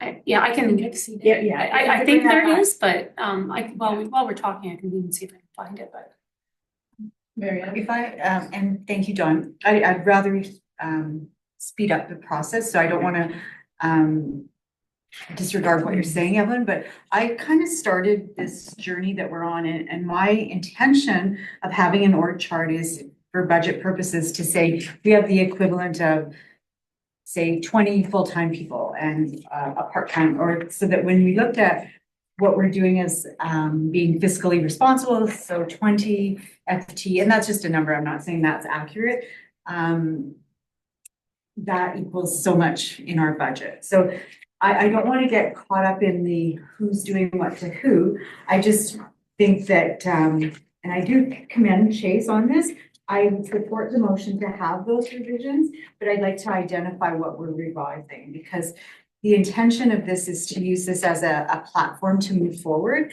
And some things have fallen off from when it was originally created last meeting. For example, if I may, I have 3 examples. We had a accounts payable with / communication. I don't see it on the new one. I don't see the finance manager or the corporate services director with the assistant CAO, and maybe there's reasons for it. And I wasn't aware that our custodian is an employee. I thought it was a contract position. And Our custodian's been an employee for a long time. Just also as an update, she's on long-term leave, so right now we are contracting someone, but only 2 days a week. Until we are updated more on the, I'm not sure she's, yeah. And there's two more things and I'm gonna pass it on. We're finding balance with people retiring and then part-time, and those positions, I don't see that they're identified on this chart. Maybe that's not even a thing anymore, that we would have a part-time person in clerical. And the other thing, I remember back, we did a tour of the fire department the tour was given by and it's before your time, Chase, our assistant or our town assistant fire chief, and I don't see him recognized on this chart. So maybe we don't have one anymore with regionalization coming up, or The deputy? yeah. No? So, and that was my intention. So I'm gonna close it at that, and I probably would support the motion that's on the floor to revise it with those recommendations, or if Councillor Copes has any more to add. And the one thing more too that I would like to add is because this is a public document and because people are going to it to look at it and to see it, especially because we get a lot of questions about how many we have on staff. So also, if you take a look at the town of Devon, Saddle Hills County, municipality of Crow's Nest, and I'll give them to you here. They actually provide a really great cheat sheet at the bottom as well too, with the boxes that connect to it as well too. Just to, again, the bullet points. So this is where HR comes in, where it's dog licenses. It doesn't need to be, it's high level, as Don likes to say, just like the kind of meat and potatoes, or the high level, just a kind of bullet points about what each department is. Because again, this is going to be put on our website, so when you can take a quick look at it and say, that's who I contact about that. And also, because you have the public works manager, just instead of saying public works lead underneath, just say lead, and then the different positions. And I'm curious about, because also we are investing money in training. So to kind of put and this is where maybe, again, I'm gonna leave you up to play with it, but just labor or operator when there's water, gas, different things like that. If you take a look at these, you'll understand why so if you could take a look at that and see where it incorporates. To your point, color coding. Permanent staff is a certain color, temporary staff is a certain color, part-time staff is a certain color as well too. So. Maybe we have along the bullets to Dawn, that we need to. I'm really very confused about what I need to bring back though. So if I can I ask a couple questions? So let's add FTEs to the positions. So that's whether they're part-time or full-time. But you're saying yes, you're saying no. So that's what I need is that's what I what are understood. because our municipal clerk, so just to clarify for council, just so you're aware, so our accounting clerk had been full-time and our payables had been part-time. In the retirement of our payables, the accounting clerk asked for the part-time position, so she is now part-time. And then the new position we're hiring is now full-time. We haven't changed FTEs, but we shifted communications from the accounting clerk to the payables clerk. It's still in there, but it's just I didn't write it separately. We didn't identify it separately because the title is payables. And again, we all wear a lot of hats. She's also will be bylaw, writing up the enforcement letters, and there's a lot of things. So do you want to see more details in job description on the org chart? See, the org charts I'm familiar with is FTEs. I definitely have seen on there, but just positions as your starting point, and then there's job descriptions, right? So, but if you want to see more details, that's what I need to know from all council is what do you want to see on it? Because I'm hearing some things from Councillor Cope, some things from Deputy Reeve. So I just want to know what more information do you want on there? Because a lot of information was sent. Mel? pulling a few things from both comments. I agree with, I'd like to see what Evelyn had said. I don't think we need residents on there. It's kind of a given. I also agree with maybe the committees and stuff being included in it. I'm okay with the position of the assistant CEO because I think it should be higher in, but it doesn't really matter to me where it is exactly. I'm comfortable with it. The FTEs I would like to see on there. That makes sense. Now with So that's- assistant CAO, so last meeting I heard Slash finance, I think it comments should say. about whether it should be finance on there or director of corporate or however you want to word it. Do you want me to just put corporate services? So there's no director title, no manager title, it just says / corporate services? Respectfully, people who have the title of corporate services have chartered accountant degrees or accounting Just degrees finance? and university degrees, so, if you're gonna Depends on get your that title, individual, but yes. you need to go to school and get that, the degree in order to get that title. So, but I think it still is I actually have asked this before. We call her an assistant CAO, but as a result, you look at this and there is no finance officer. Most places do call her a finance officer. I have actually casually said that to both of you before. Should you not actually have the CFO, the chief financial officer title, rather than an assistant CAO title? Simply because that explains finance a So lot Crystal- better, who's in charge of the finances, which is not uncommon. No. In municipalities, you have the CAO and then you have the financial officer. So, and just with the question earlier, it was the organizational meeting on October 26, 2021. One of the motions was Deputy Mayor Morton. It was a couple things, but section 2.9 to replace manager of legislative services with assistant CAO, and that was Kristen's position. Can So you it have was in motion. brackets financial?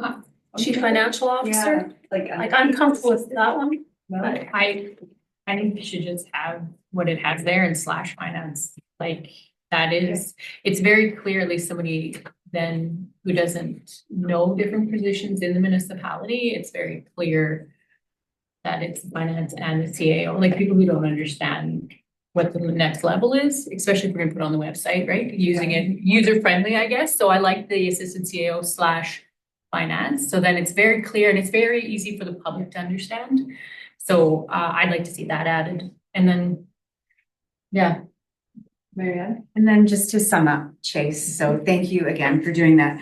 My point was some things had, from the previous one that was presented as the internal document to this one moving forward, some things have fallen off. To speak to that point, key things that I have not seen on the new one that you have presented and done an amazing job with is the part-time clerical in accounts payable. There is no accounts payable listed in your hierarchy. that's the municipal clerk. Okay. And that was always her title, was municipal clerk. Okay, and what has also fallen off is the finance manager, but I think we're covering it now. And we had in the previous one listed something / communications, which I don't see on this one. So are we not incorporating those things and it's not pointing, it's just a fair question that we're having this wider discussion of, right? It didn't include that because again, municipal clerk is payables, communications, which includes bylaw enforcement. So again, do you want the bullet points underneath? You know, and same with labor or operator, do you want that as, because it depends on whether they get their training or whatnot, whether they stay a laborer or move to an operator, and then it could be gas, could be water. Do you want bullet points to add some of that or keep it high end? No. Like I like the high end, but from If I can borrow those for a minute, so. from like what we're talking about, putting it on the, like if I'm looking at it as a public view. Here, I'll give you the,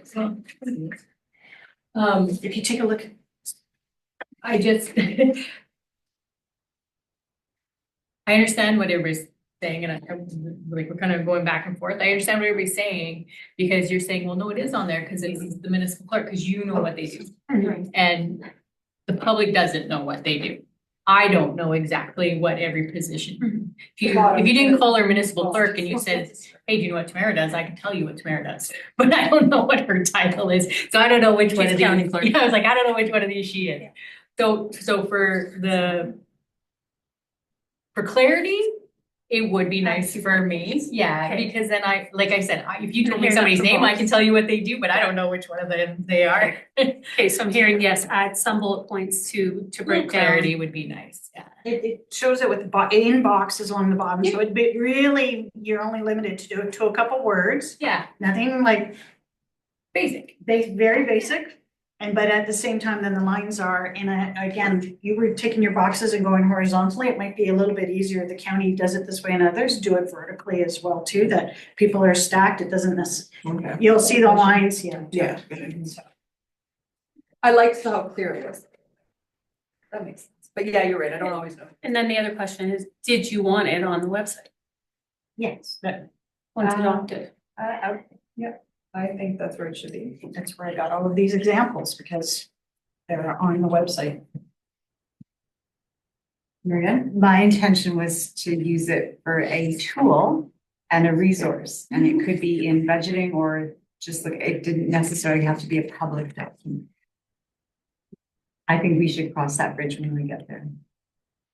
So we'll bring, sorry, and it's, we'll bring. The motion to be to bring back. Yeah. Oh, as amended, you already Yeah. had that, okay, sounds good, and then we'll make the case on that. I was ballsy and made that motion at the beginning, fully expecting and thinking that we would have this kind of conversation and you guys you proved me right. All right, all in favor? None opposed, so carried. Okay, we will now move on to 7.4 Alberta municipalities. President Summit in Spring 2025, the School Leaders Caucus, March 5th to 7th. Marianne? I'd like to move to defer this to the February 13th budget meeting, at which time council will review and decide based on the upcoming 2025 proposed expenses for council in the budget. Any discussion on the Did you motion? check? Sorry, Mel? I just had a question. Did we get the meeting? We don't usually hear until like the last week. Oh, okay, that's all. I just wondered if there's an update. Okay, other than that, no, I'm good. I had put in my email that there are two minister panels, so if we wanted to prepare a question or two for that specifically, that there was that option as well, because especially some of the questions that we put in the list for Minister McIver fall within his mandate letter, but he may just defer them to other ministers. We could approach it that way. The reason I made the motion the way I did is I just think administration has told us they have everything booked, we're locked and loaded, we're just waiting for some feedback. And I think looking at a cost perspective and still on the 13th, it gives us time to decide at the budget meeting what our upcoming budget looks like. And we might know closer as to whether we got the appointments to speak directly to the minister. The only hesitation is those that if we are sending or certain people, some of people, like I would have to make plans sooner than later to be able to be there.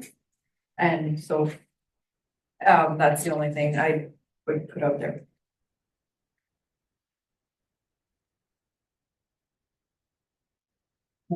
We can decide now if it's, I mean, we do have the updated development, professional development numbers for counselors and stuff already on this, so we could go by that as well if that's some issues. And I don't know if more than one or two have to be anyway, if you decide to. That's my. Evan, so we're going to, the motion is to defer till February 13th.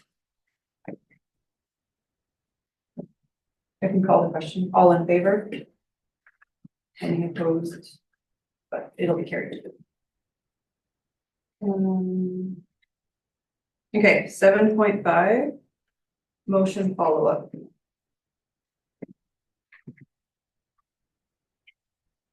Can I ask a question? Oh, yes. Is council comfortable with me doing instead of, because this one doesn't really need a motion, I'm just updating you. We've never used briefing notes, so that was another way to do this, or it would just be in the agenda for information. So we're making a motion about a motion that we made a motion, right? It's not Yeah. really Yeah. necessary, but we've never used briefing notes. In the future, are you comfortable with me doing that? And then if you wanted to make a motion, you still could. Marianne? When I looked at this, I thought, why don't we just refer it back to the committee? And so, I was curious when you did the follow-up, so like, did you talk to the Reeve or the CAO or Patty and so the date on the follow-up, or was it an email or just a phone conversation? So I just think it started at that committee and it should maybe go back to that committee and then the value and they realize what the impact is. Evelyn, did you have yours up, I thought? Oh, I did, but she's here. did you get yours? Yeah. I was gonna ask, tell me about briefing notes. I actually don't. You can add a briefing note where it's just an update to council, especially on a motion like this, where it would go in the agenda. But it doesn't necessarily need a motion, or you could still accept it as information, but it's just to update you on something like this that, like, it's such a basic agenda item. The motion was to talk to the county or to follow up on it. I spoke with the CAO. He advised me that, yes, they were aware. So I'm just bringing back that I followed up and yes, they're aware that that the money goes into a separate bank account for physician and healthcare. And so it's just to update you. I've seen it used, I see it used more at different levels, but I've seen it used in municipal occasionally, not very often, but it is an option. Just didn't want to throw it in there and then have you a little, why is this? Can I answer that directly before you jump in? Or do you want, okay, thank you.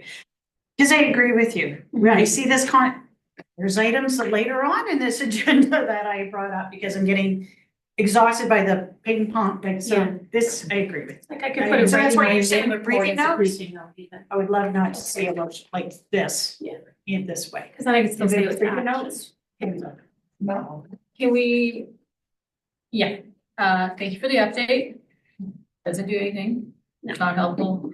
Can we just put it under can't we just put these notes under correspondence to file for information? Is that not correspondence to file for information? Then we've read them, we got them all, and we make one motion to file them all for information. Thank you for unless there's questions, then we pull them out of there. So the briefing note would be from me in correspondence. Yeah, I could do You know, that. and then it's Or already in my in our admin agenda, report. in your admin, whatever, either spot, Okay. it's getting a motion that we've read it, we've seen it, it's in there for Yeah. information. But I'm with that, Belinda and you, I think that it's an unnecessary item. I'm disappointed with the update, obviously, because it's like, yeah, we knew, okay, great, thanks. Solve anything. So I'll make a motion that we accept for information, the update on the motion, 7/36/2024 as information. All in favor? None opposed, so carried. 7.6, year 2022-23 line by line budget versus actual reports. Is it my turn, Marianne? And thank you to admin for supplying this. I'm going to, I believe, defer it to the February 13th budget meeting for review at that time. All in favor, is that the motion? Yeah, it's a motion. Okay, all in favor? None opposed, so carried. 7.7, Smoky Lake Regional Heritage Board collaboration request. I attached the PowerPoint letter in here since we only had 2 members at joint municipalities, so that everyone kind of saw the information she presented. That Noreen presented. Should just say she. No? Yeah, I just had a question, about,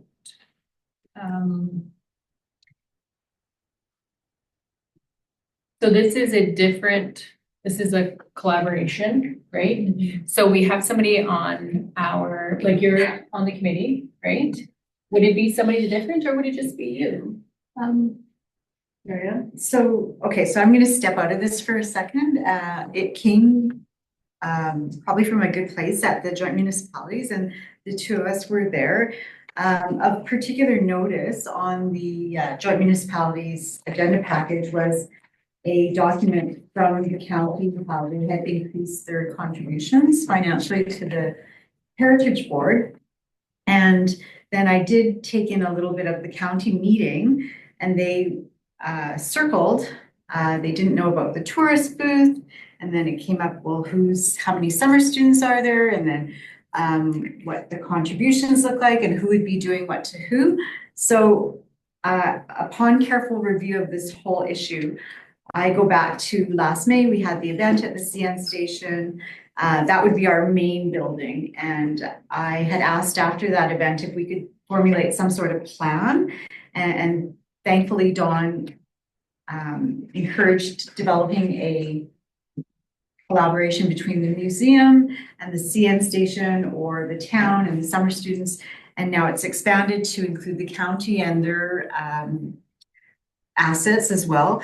But I think we need to just go back. I think that what I feel, and I don't know what Vilna is going to do, and I don't know what Wasetna is going to do to make this move forward, and if they're going to participate in the same things that were positioned at the joint municipality. I think if I could read the room, they're looking like the town should lead. And it's our greatest asset to have that CN station. When we did the tour, Noreen spoke about certain things that could qualify for a grant, and there was some gaps in delivering some things from the tourist booth, that there should be an inventory of brochures and some training and everything. So I'm going to step back and I'm going to say that we as the town should put together a basic plan. Maybe that's something that would be a wonderful project for Chase or Dawn to work on together, and have a more solid plan of what we want before the county says what we should be doing.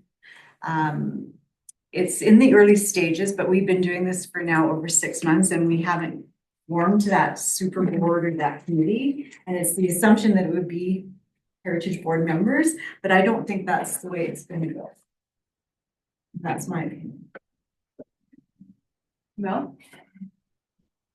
Okay, I was trying to wrap my head around what the request is, so I'm guessing. That's not to say like we should be doing something, we should be having our own tourism, the CN station, that's on our own, like, is good too. Like if this is now for tourism, I still think we should be part of this. I'm not saying the CN station needs to, like, it should be the only thing we're doing with the CN station, right? Us as a town need to find out what we want to do for tourism for ourselves. That doesn't mean that we can't have this board for heritage tourism as well. Marianne? And to speak to that, thank you. I don't know if anyone else watched the county meeting, but I think they left it with their motion was to have Noreen be brought back as a delegation to speak on the little tourist booth and things like that. So we're going forward, but we're not sure what the foundation is that we're building from. What is our narrative and what so I reinforce what I've said earlier. I think Noreen gave us some knowledge when we did the tour. There's some work on the upstairs that has to be done. We need to be in front of that. So I would be prepared at this time, because summer students will be coming in probably May. I would be prepared at this time to make a motion that council direct our CAO Phillips to create and present a business plan of the CN station at a future meeting of council. No. And about this motion? We still have to do something with this. So like if I'm okay with developing an idea of what we're going forward for the CN station, but we still need to, so do you want to accept for information or to bring this back? Once we have more, like we have to do something with this, it's in the agenda. Well, we can accept it and defer Because action until the county has, we were saying we need more foundation from the county. Maybe we should bring this discussion back to a budget meeting. Yeah. I'm gonna let my motion stand and you can vote it down, and then we could What was your motion? I don't think, sorry, I don't want to vote your motion down. I'm in favor of your motion. I just think that we need to have that motion, but have something pertaining to this. I agree with your motion. I'm in favor of your motion, but that doesn't change, like we have to file this for information. We have to do something with this because it's in our agenda.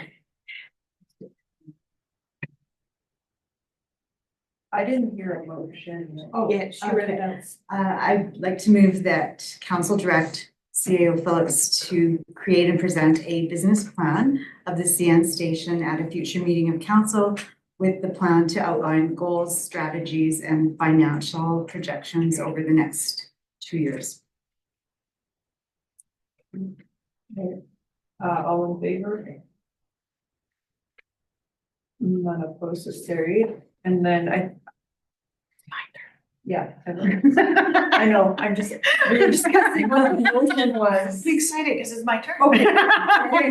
So can I just preface it? Yeah. Amy, so we were at the joint municipality meeting, right? So I think there is, from what I got from that, is that there might be a financial request to make this more regional based on what the county included their increase to the Heritage Board. So Sorry, one more question, then I'll let Evelyn make her motion. My only question was there something that came out of the joint municipalities that it was an act for us to bring back to this meeting to make more? I guess is what my question, because unfortunately I was unable to attend that. So I assume that at the joint municipalities meeting that they had a discussion and said, bring it back to your respective councils to have this discussion. And that's why it's here. No, Dawn?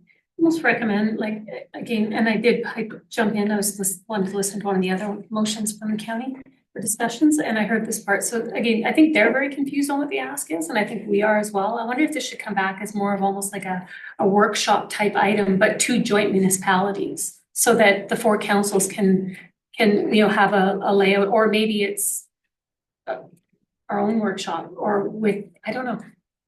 I think we need, like, we don't really know how to, like, I can tell you one of the conversations at the county meeting was using the museum or putting summer students there. I have brought that forward and they've turned it down.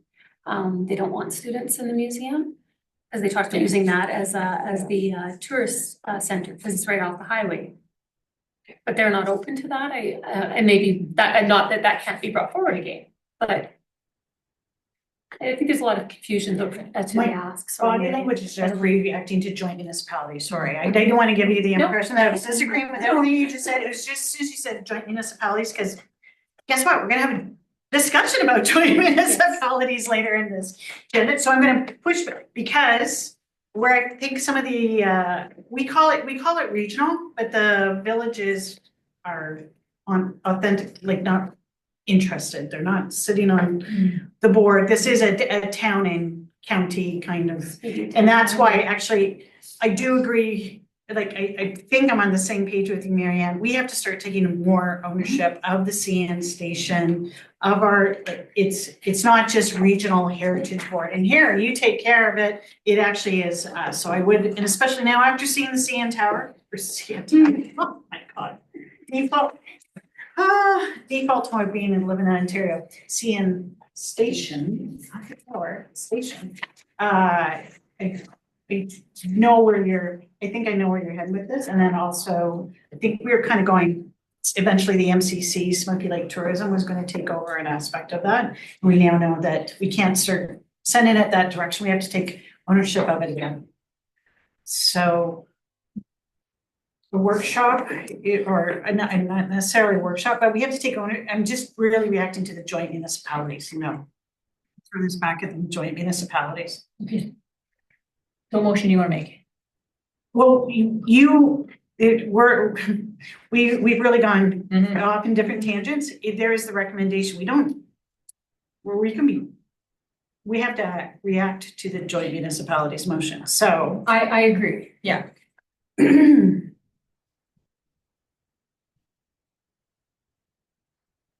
But you're questioning the formation of a committee.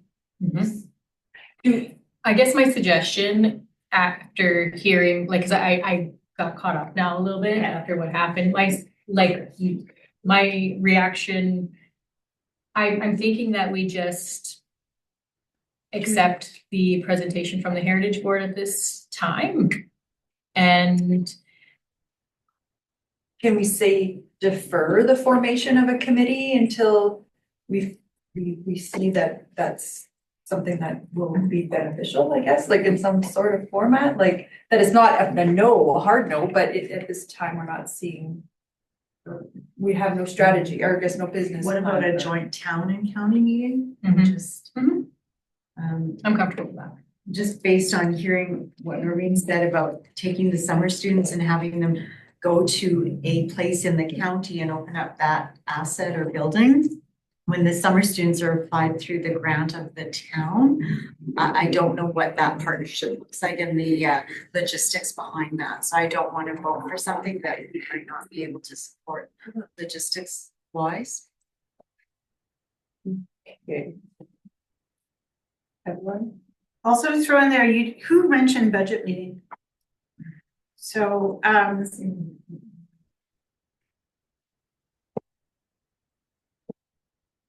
that's why I like the idea of a joint town and county. No village, like just us and the county to discuss this kind of committee.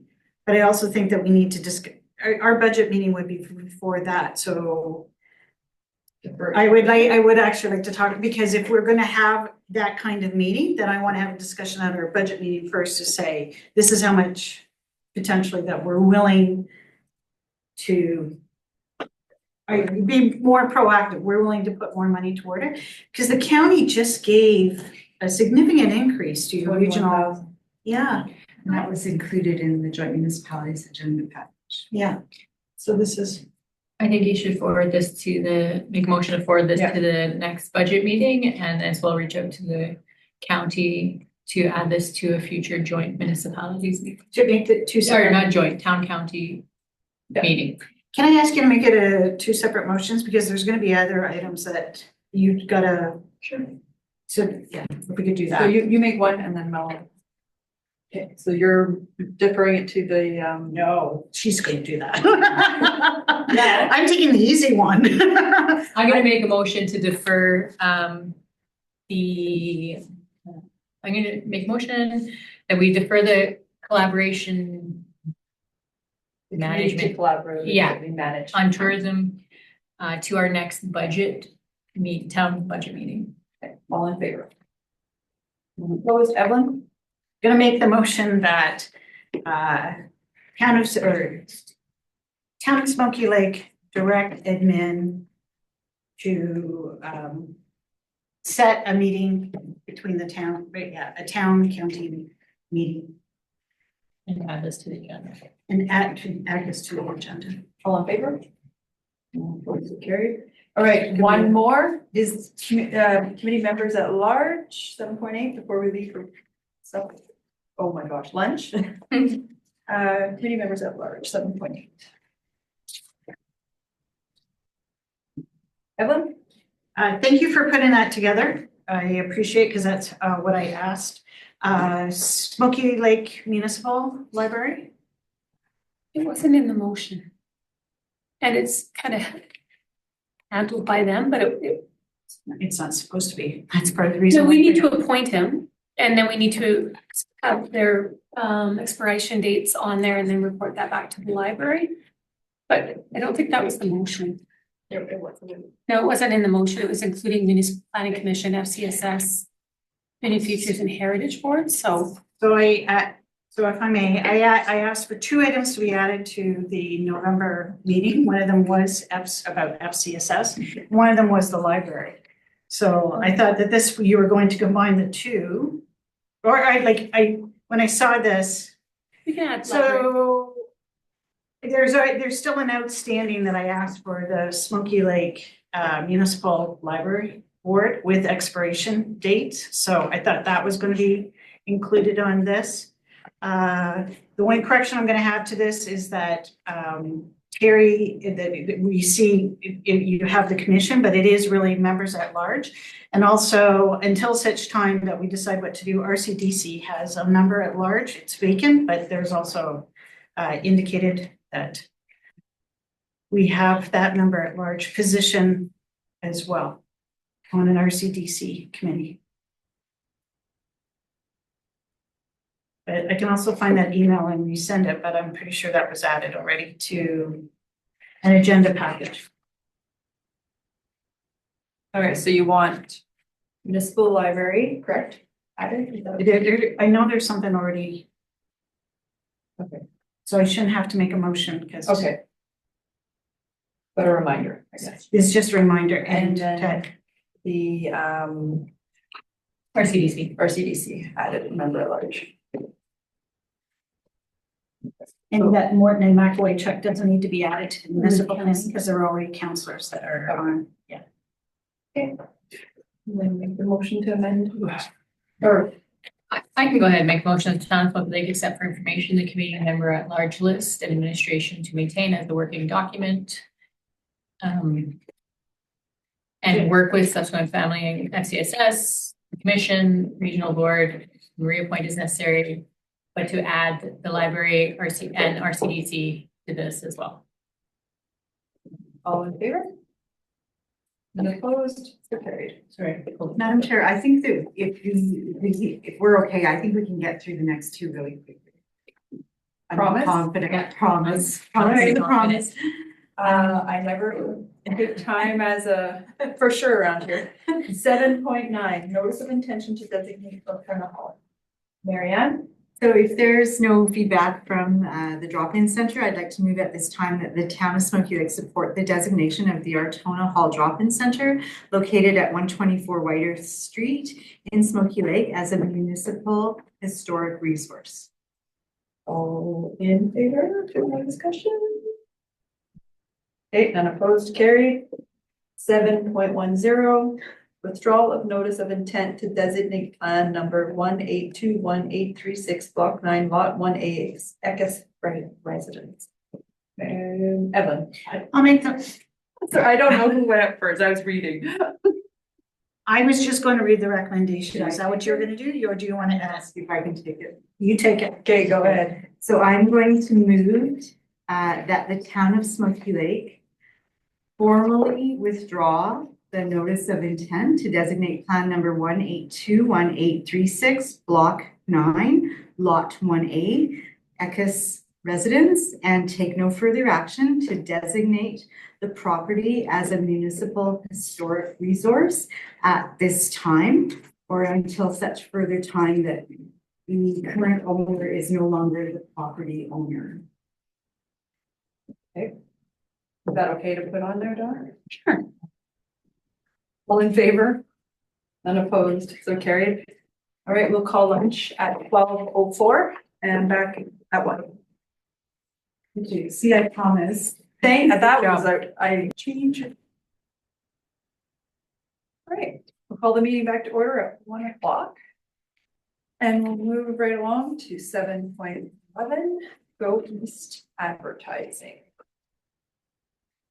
Can I add one thing to this? I did initially joint municipalities was set, that was kind of, I understood doing separate because they weren't part of our ad prior because of, it was under RCDC, but they have requested to be part of it. So the division of finances will be slightly different. I was going to go to the because it was, the discussion there was to split the fees based on our CDC funding model. So it'd just be the one when there was 4. So we would just have to, we'll pay less. Okay. If we want to proceed with this advertising. Okay.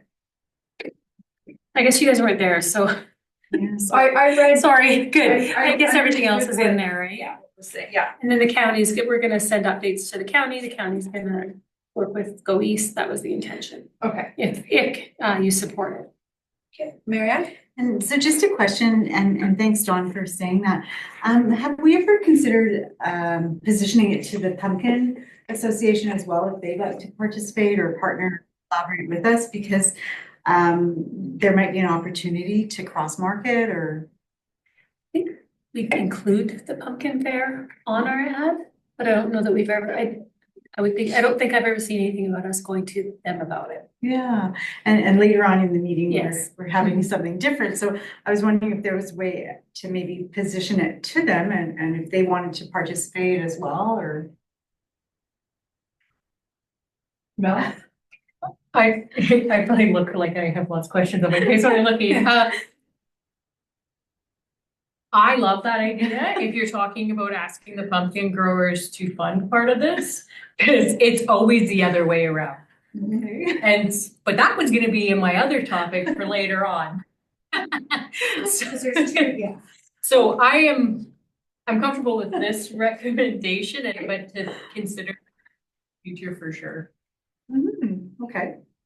Evelyn?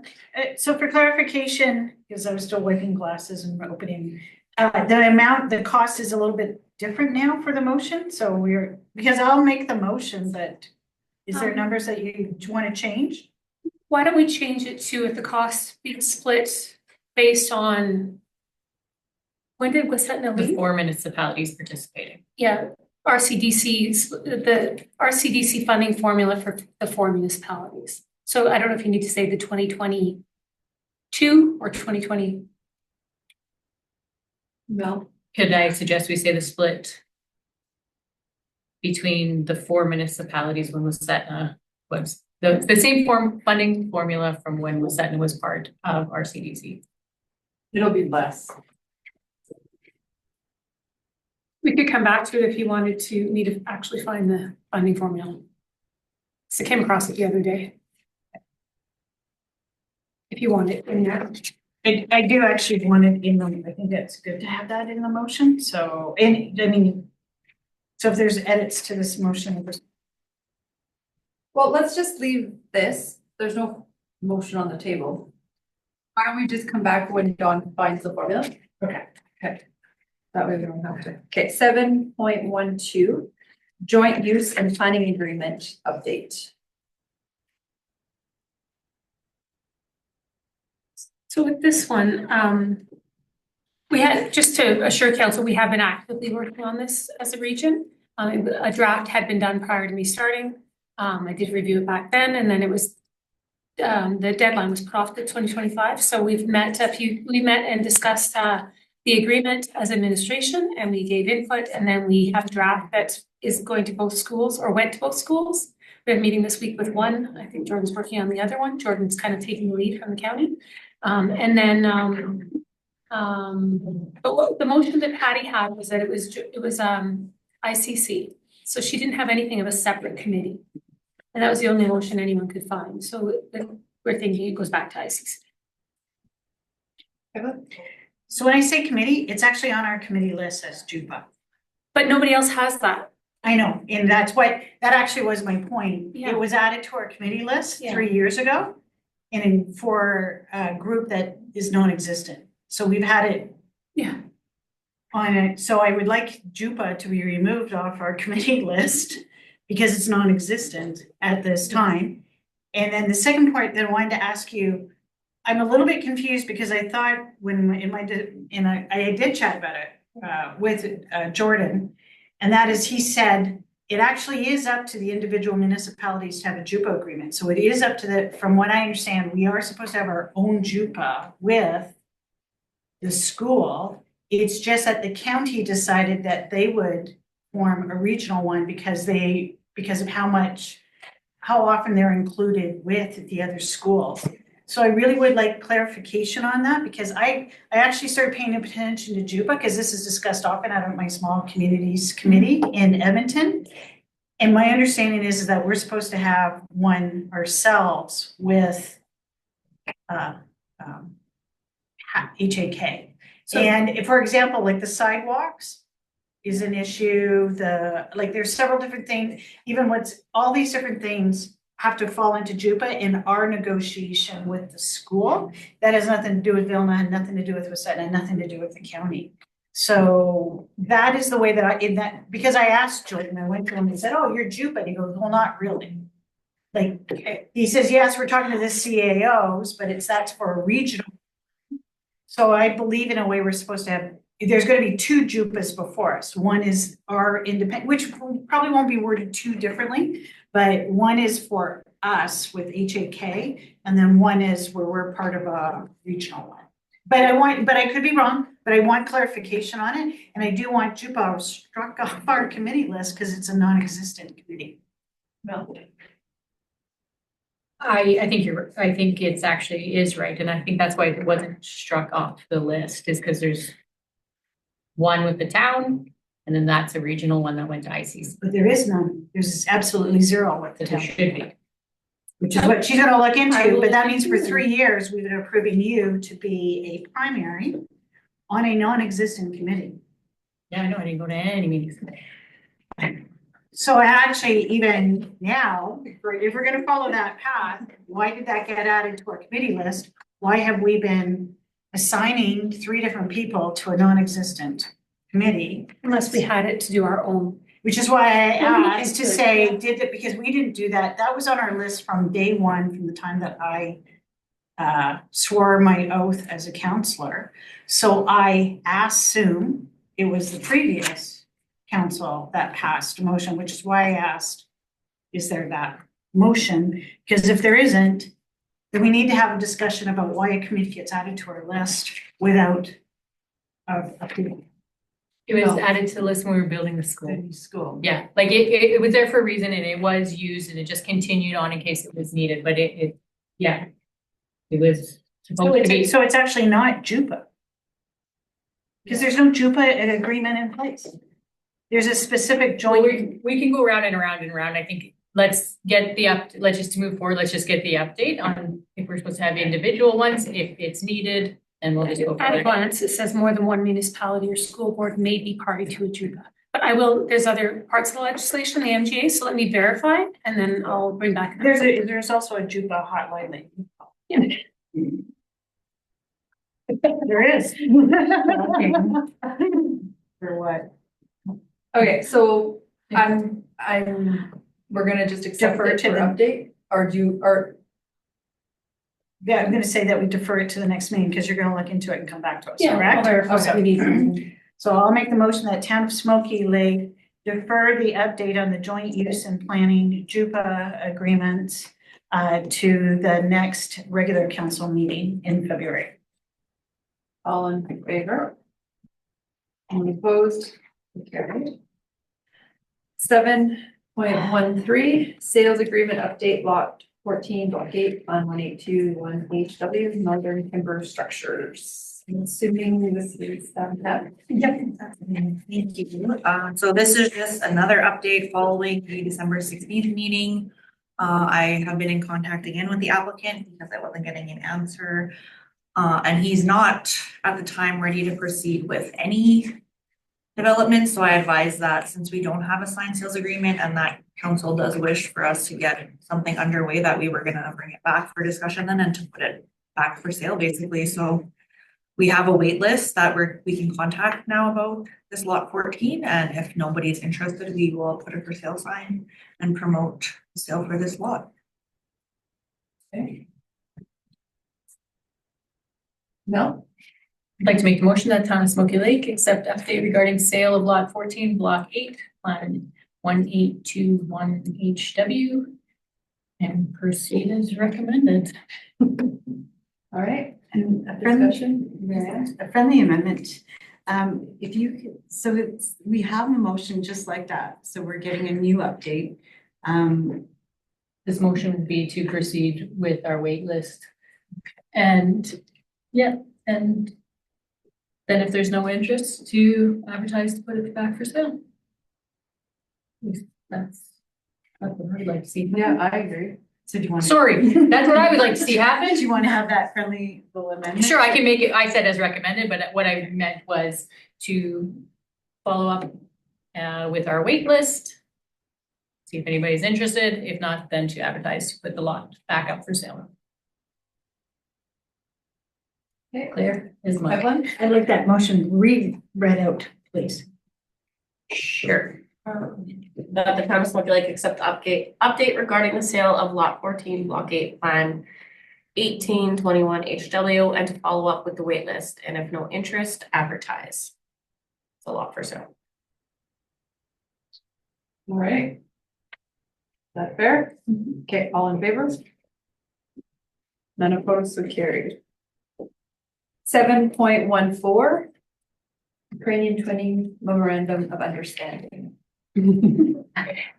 So if I can. Yes, Dawn. I just wanted to clarify, Marianne, I'm not sure if you caught that one. I do believe I saw Councillor Cobb's on the call as well. I wanted to pop on to find out what county was discussing around Ukrainian twinning, knowing how to move forward. To clarify, we are the managing partner. It is in the bylaw that we're the managing partner. As the managing partner, we had our previous CEDO running that committee.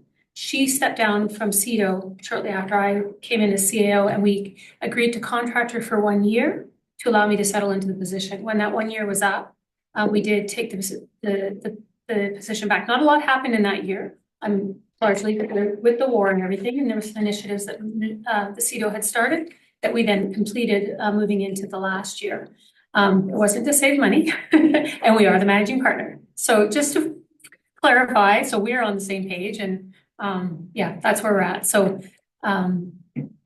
yeah, I brought forward some information. I put the recommendation was to let it expire, but that wasn't, it was just, there's a couple options. I just don't know where to go, hesitant about things going too political.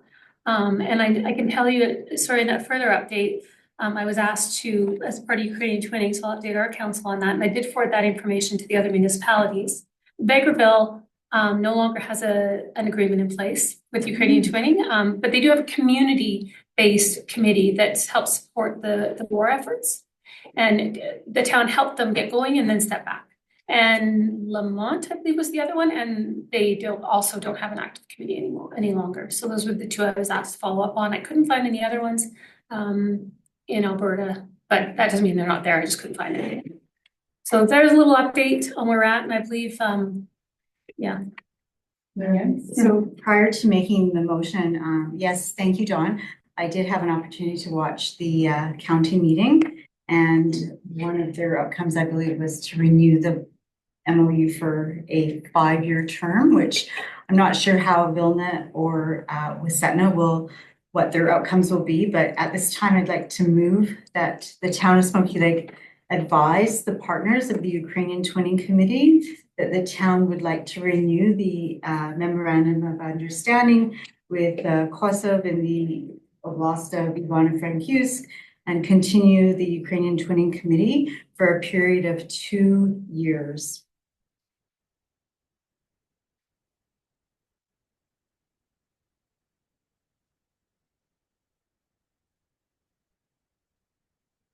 No. I'm in favor of renewing the MOU.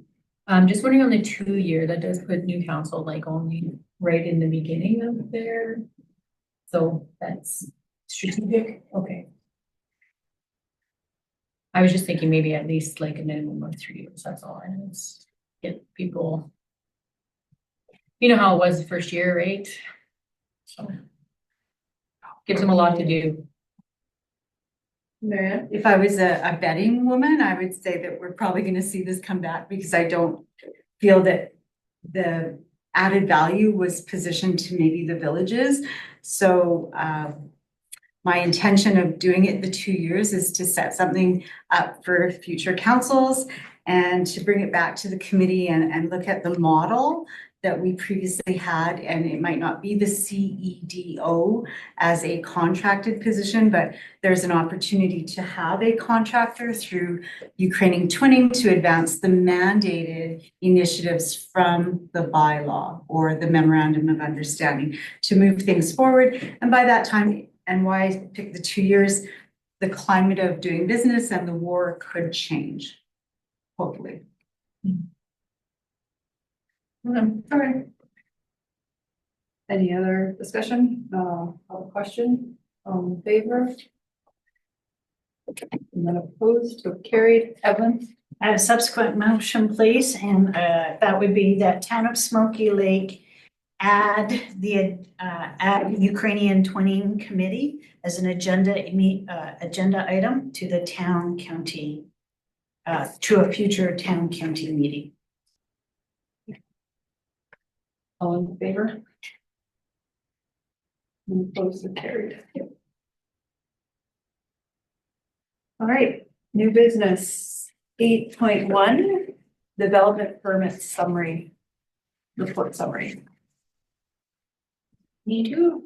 So this is just a follow-up on a motion that was 606/2024. The Town of Smoky Lake Administration prepare a report on the number of development permits in the town and present at a future council meeting.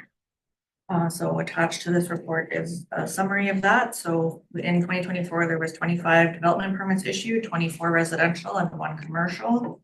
12 of those permits, so half were for some type of dwelling, 7 of which have already gotten issued building permits, so they're being built. And then the remainder of the permits were just for fences and different types of accessory buildings. And then attached is a sample report of information that isn't FOIPable on development permits. Is it FOIP protected? Yes, there you go. So when you hear it in council and not going. No? Thank you. This is great. I love it. Really informative. So I would like to make a motion, the town of Smoky Lake accept the development permit report as information.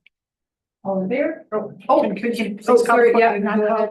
Because I just wanted to say, were you listening in on before on my comments too? So it is because of how good your report is that I would really like to see for 2023 and 2022, because then I think that your 2024 report is going to look even more outstanding. And as you know, your position is new. That was something that we created as a new position, and we take a bit of heat on because of the added. So this is why, if you could please provide 2022, 2023 information, you're making my life a lot easier because I have actual numbers to quote and to say, great job on the development officer's part. Yes. Okay, thank you very much. Okay, all in favor?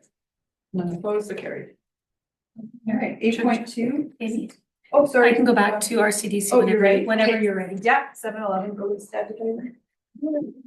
So the percentage breakdown, when Westton was part of RCDC, was county was 65%, town was 25%, village of Westton was 5%, and development was 5%. So if you wanted to change that motion, okay, 60.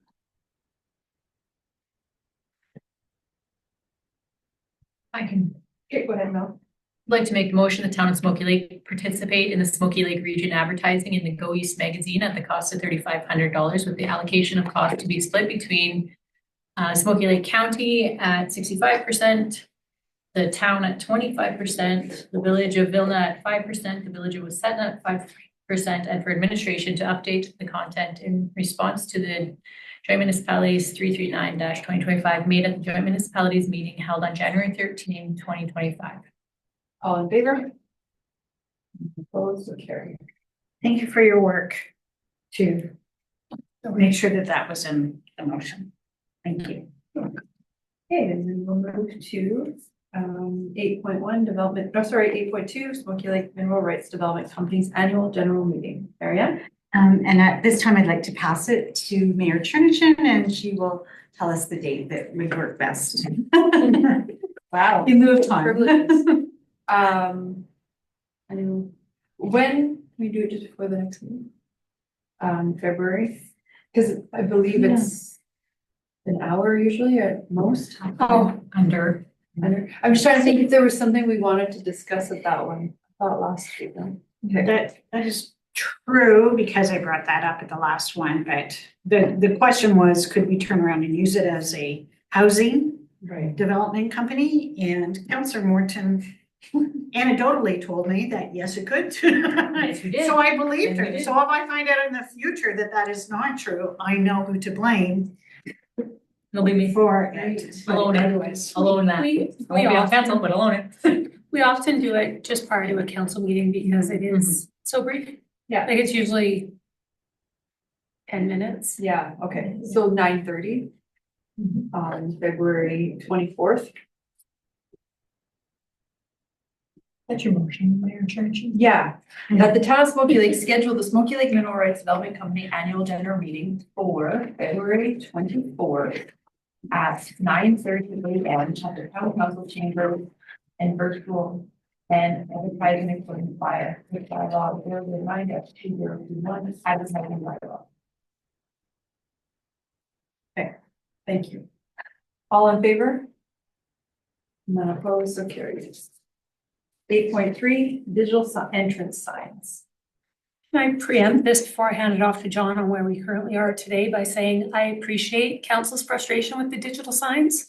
Believe me, it is felt internally as well. We started with MCSnet when they updated the internet. They came out a couple times. Core's been out several times. One of our issues is that it changes people. So one person from Core will be out and they'll go investigate, and then a little while later it's somebody else. And then we had one of our previous employees as the lead on it, and we're chasing it down. The latest one was that it's they think it might be power. So the electric too, like it almost seems like there was a coincidental, or I don't know, when they updated the internet, it fried something, but I will hand it over to John to further explain. He's even as much as after this agenda went out, he's been working on it. So. That power issue you're referencing turned out to be a broken neutral on ATCO's pole. So we tested and there was only 53 volts at the breaker at the sign. So ATCO's repaired that since, and I've been in talks with the sign manufacturer, Core, MCSnet, and I've been able to get the program working, and I've been able to manually update the sign by plugging in directly. Sorry, do you have something? I don't want to interrupt, but I just want to congratulate you for your efforts. You can make miracles happen, because when I was driving in last night, it's lit up and it says Town of Smoky Lake and both sides. So thank you. Your timing is perfect. We're up and running. So I was able to do that. The next step, I figure out what the issue is. So the Core technician was out looking at it, but there's actually a separate department within Core that's networking. So the problem is the internal, I'm not an expert in this, sorry, but the internal server or network of the town has a firewall, and it's not letting it connect to the sign. So the next step will be to, I'm in talks with them now, so hopefully we'll have it working in the next week or so. But the networking side has to either install a piece of hardware, which I could help them with, or find a way through that firewall somehow. Again, I'm not an expert, but I'm able to manually update the sign as of now, and we got the power situation solved, so. Well, This is Core's firewall that they installed when we took over Core, when we signed Core up as the IT. Well, we upgraded servers. So with that, and yes, they But probably, it's through yes, Core. it's Core, yes. But then Core also said they needed, well, first they said they were the ones that said there was a power supply issue. So then we got an electrician. But then Core said we need MCSnet to set up an IP address. So everything is like, so he's on site at the sign, talking to both on a virtual call, and it's been a challenge. I guess my question is like dental office, we have an IT company. When I have a software issue with the dental software and my IT calls them and my IT takes care of it. So I'm just a little confused why Core is having Public Works. Like, you're right, you're not an expert in this. That's not your field at all. That is why we pay Core though. A bunch of money every month is to take care of this. And it, to me, really feels like Core, it's their firewall. If they're not talking to MCSnet and there's some kind of, those two need to figure it out, like. But we had to figure out the power supply. No, for sure. That's what Core figured out was the power supply, but you're right, that they can be taking the lead with Should give them a little. right? Basically, the signs themselves have their own IP address. Mhm. And then the internet through MCSnet, that service has a different IP address. And they are physically connected, but something with the networking Blocking it. blocking it, yeah. So smart. It will be repaired soon and it's in progress. You don't want Tamara to have to drive to the sign, plug in her computer and take the side of the road, so A little lawn chair. ideally, yeah, there you go. Town employee hard at work. So, Thank you. That so I apologize that it's taken this long. It's, yes, we're, All right, well, and thank you, John, for chasing down the last couple of issues. Evelyn? Is there also an age thing that's gonna happen here soon too? And the only reason why I asked this question is because of what happened with the Chamber of Commerce sign, which happened, as we seem to be talking a lot about history, but right at the beginning of our term, we were dealing with, for the first 2 years with the Chamber of Commerce. So is there gonna be some sort of time where they say, sorry, you can't service it anymore? Because this seems to be not specific to us, but a common problem when you buy these kinds of signs. I did make note to add that to my future considerations for the capital budget, is that these signs are 8 years old. The other one wasn't that much older. They should last, though, I don't know what the one out there looked like, but those digital signs should last a little longer than that. Yeah. But these ones are pretty basic, and if they're 8 years old, I did make note of that, is that maybe we need to consider updating. I have applied, I hope I've applied for a grant, or it's in the works. I'm not sure where I'm at with it, for a digital sign for the municipality. There was one that had come up, but I'm not sure where we're at with that one, so I have a meeting. I don't know if it was, probably was gonna set up a meeting with the new grant writers. There's new grant writers. And I was, yes. I made, yeah. Yeah, I'm just gonna leave it at that. So, I think to answer your question, the program seems to be fairly old. The company still supported, like I was able to call them up, Okay. get that sorted, but I think as long as the program is not obsolete, like the computer program mainly. Cause the signs are kind of a standalone system, they have their own board and everything. I think as long as that program is still supported by like Windows and all that, then it should still work. But we're gonna get into that issues at some point in the future, kind of like Sure. my iMac, that at one point, Apple's not gonna update it anymore because it's so old. And you still know more than I do, so thank you. All right, I'll have someone, Marianne? Yep. Okay, so, and I have, so I'm gonna make one motion and then I am gonna make a subsequent motion. So I move that the town of Smoky Lake accept for information the update regarding the troubleshooting of the town's digital entrance signs located on the south entrance on Highway 55 at the legal land description of Lot 3, MR Block 1, Plan 8122178, and the north entrance sign on West Railway Drive, legal land description of Lot 9, MR Block 6, Plan 8120751. All in favor? Motion carried. Marianne, you have a second. So my second motion, and it might be in reference to Mel's email, I'd like to move that the town administration provide an activity report or a traffic report on our website, because we launched it last year, January 31st. But I'd like the report to show the activity or traffic from 2023 to 2024 to ensure that we have data to warrant hiring a contractor.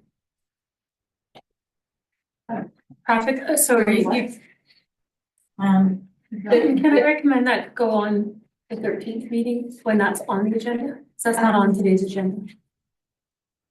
The website's not on the Are you agenda. talking about the website? Well, no, for the, what in Mel's, so the middle of the page or 3/4, Mel's email said, add to the next budget meeting a cost to hire a contractor. Can you bring that to it? Oh, bring that as well. Yeah, just have I see, the yeah. background data. My only, yeah, It's just it's fine, it's just that the topic of hiring the contractor is not on the agenda, but you can still add it, that's fine, go ahead.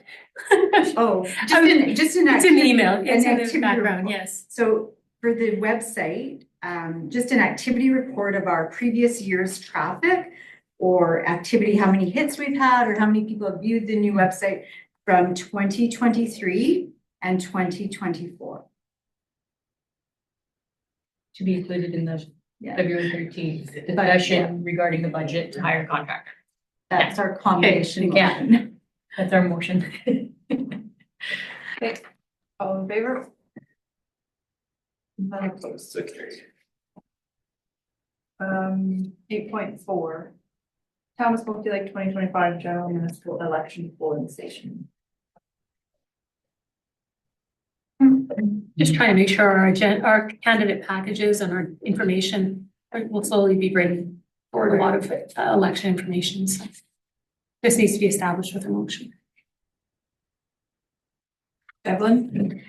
So I will make the motion that Town of Smoky Lake approve the location of the 2025 municipal election polling station to be established in the town of Smoky Lake at the Smoky Lake Senior Citizen Drop-In Center located at 124 White Earth Street on Monday, October 22nd, 2025, held from 10 a.m. to 8 p.m. and administration advertised in accordance with the Local Authorities Election Act, Section 35(1), notice of election, and in accordance with Town Bylaw number 009-2021, public notification advertising bylaw.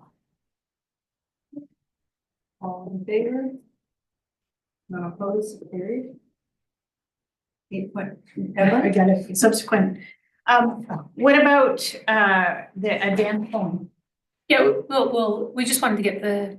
Just get this one, Building you're good, but Was okay, essentially okay. the start? Yes, yes. So, and that's why you don't like, To reach out to the, we have to reach out to the managers of those buildings to ensure. So there's the institutional voting, we need a motion. Yeah. So, yeah, there's That's several what I- things, I yeah. just want to Yeah. make. Thank you very much for clarification. All right, 8.5, Town of Smoky Lake organizational meeting. Marriott Bell? I'll make a motion that I have some discussion. The town of Smoky Lake scheduled the next organizational council meeting for November 3rd, 2025 at 10 a.m. located at the town council chambers. Why November? Because, and we don't have to, I just thought sticking with Mondays. So the election's on the 20th.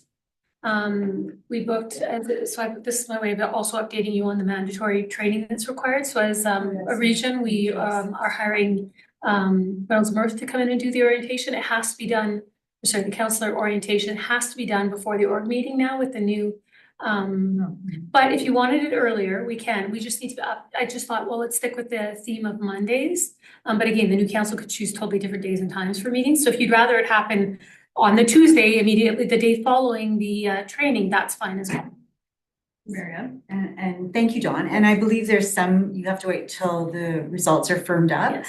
But I probably wouldn't support this motion because I think in terms of the calendar, I would like everything wrapped up and we're signing and everything still in the month of October. So I would look at maybe changing it to October 29th, the Wednesday at 4 o'clock after people are done work with new council, right? Yep. Let me just pull the calendar, please. But that's just me being difficult. No, not at all. Like I said, I was You just work sticking with the Mondays, but yes, I have no issues with that.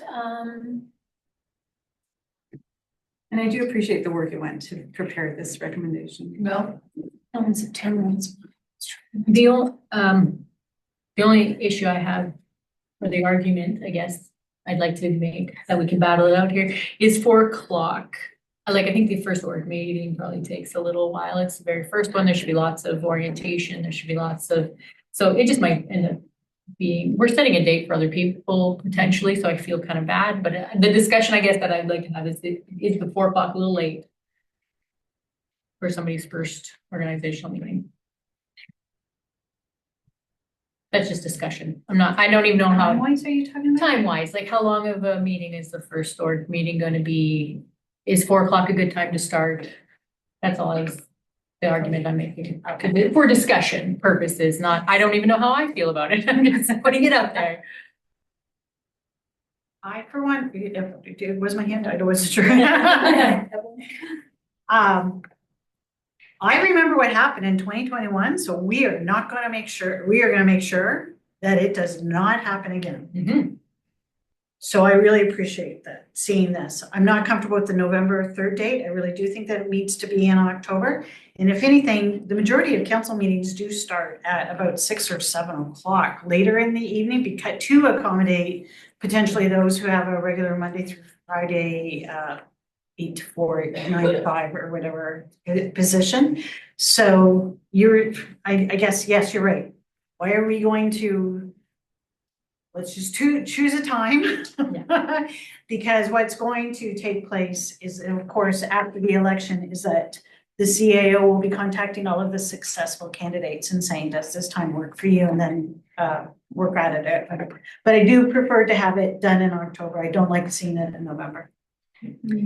So one other thing I was hoping to do with the new council, which, again, history, haven't done it before, is it's really nice if you can have, so we have the new training that's mandatory prior, that's great. But it would also be nice to have a few hours before the org meeting to say, say the advantage of giving them this much notice is when you sign up, you need these days off work because you're coming, or into the evening. But I think it's really important that a couple hours prior, whether it's a different day or in the morning or hours before, to do an update with them, just to say, here's the committees, here's what to expect with the committees. Here's what our department, what we did is, here's our finance department, this is what finance does, here's what our develop, just updates on each department, just to get them really familiar with what we do here, what the committee expectations are, before they're signing up for committees and they, all they know is there's a list of committees. Orientation is the word. Yes, so yes, a further, like you have the formal orientation with Reynolds Mirth, but say we did it on the 29th, if we said daytime, you do a few hours in the, like you could say the morning for orientation, the afternoon for the org meeting, or do 4 o'clock for the orientation, 6 o'clock for the org meeting, something, whichever you want to do. And again, the reason we want it on the date and time is so we can give them that heads up now, so when people are picking up their packages, they know, hey, this impacts my work, so I'm gonna need the time off because I need to be there. Or it's in the evening and I need childcare or whatever it might be. No, Well, we can, I'm comfortable with changing it to October or defeating this or whatever, however you want to deal with it, but I can amend my motion to say October 29th.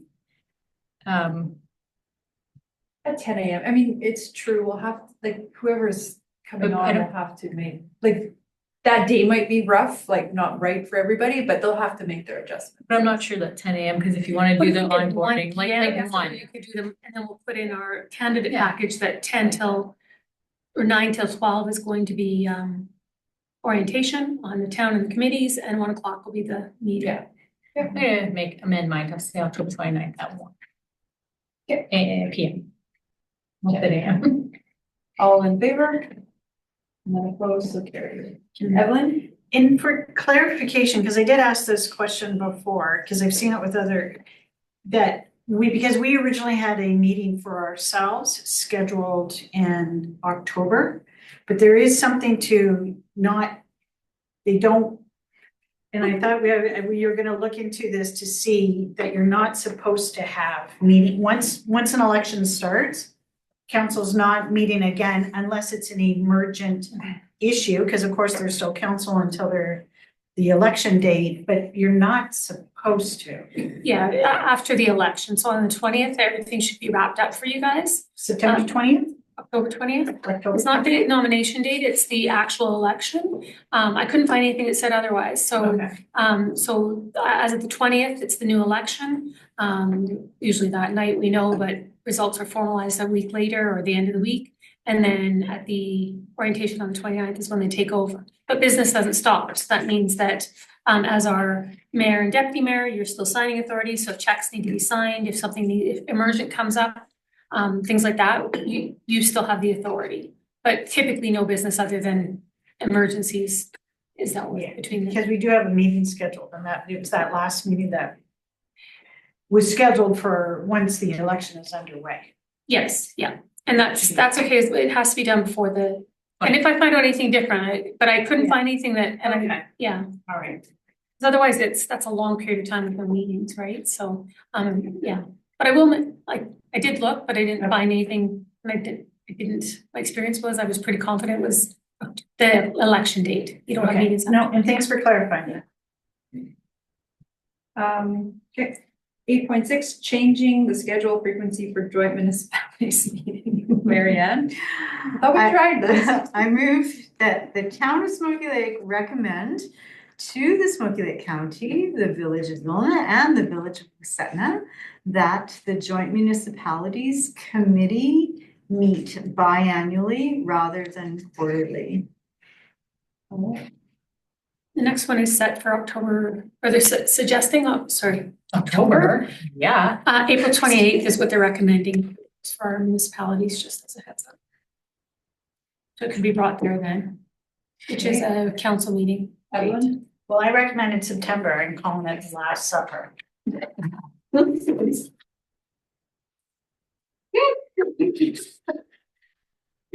So I still, we can still add, can I make that a friendly amendment to this? But what I find, what I don't, I have, yes, we did it before, but I feel like this motion needs to come back, especially after the last meeting. We have the ICC now, the joint municipality, like, so, and I don't think any of you actually even said, oh, I want to discuss this. So I think we can just go ahead and vote. Yeah, yeah. Okay, all in favor? None opposed? All right. Right. And thank you, She's thank you, thank selling it you. hard, I know what I'm saying. 7, Yeah. news releases for the town of Smoky Lake. I believe Councillor Cove brought that. Okay. Table. So I would actually really like to see where the discussion goes on this rather than putting a motion on the, well, except for information. The reason why I'm bringing it up is because I've heard Bill Parker from the city of Cold Lake. So there's two things that I want to bring up in this meeting about this. He actually has said one of the best things that they've done in Cold Lake is that they put out 5 press releases a month. Their goal, now mind you, it's the city of Cold Lake and they have the staff, okay, so, but also, and you know, I'm kind of pointing to the side, communications guru over here. There is, first of all, there's a template, and that's actually why I wanted to have all of our releases actually included, so we can see.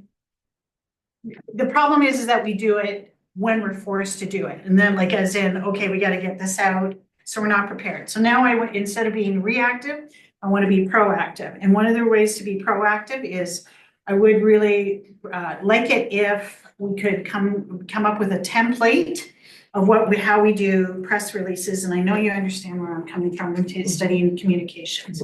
So, so that we have a template that you follow, so it's ready to go. And again, it has something to do with, like, even for example, the tagline is Town of Smoky Lake, home of the pumpkin. Like, there's always the exact same tagline that's always, see, thank you for making me feel so much better about myself right now.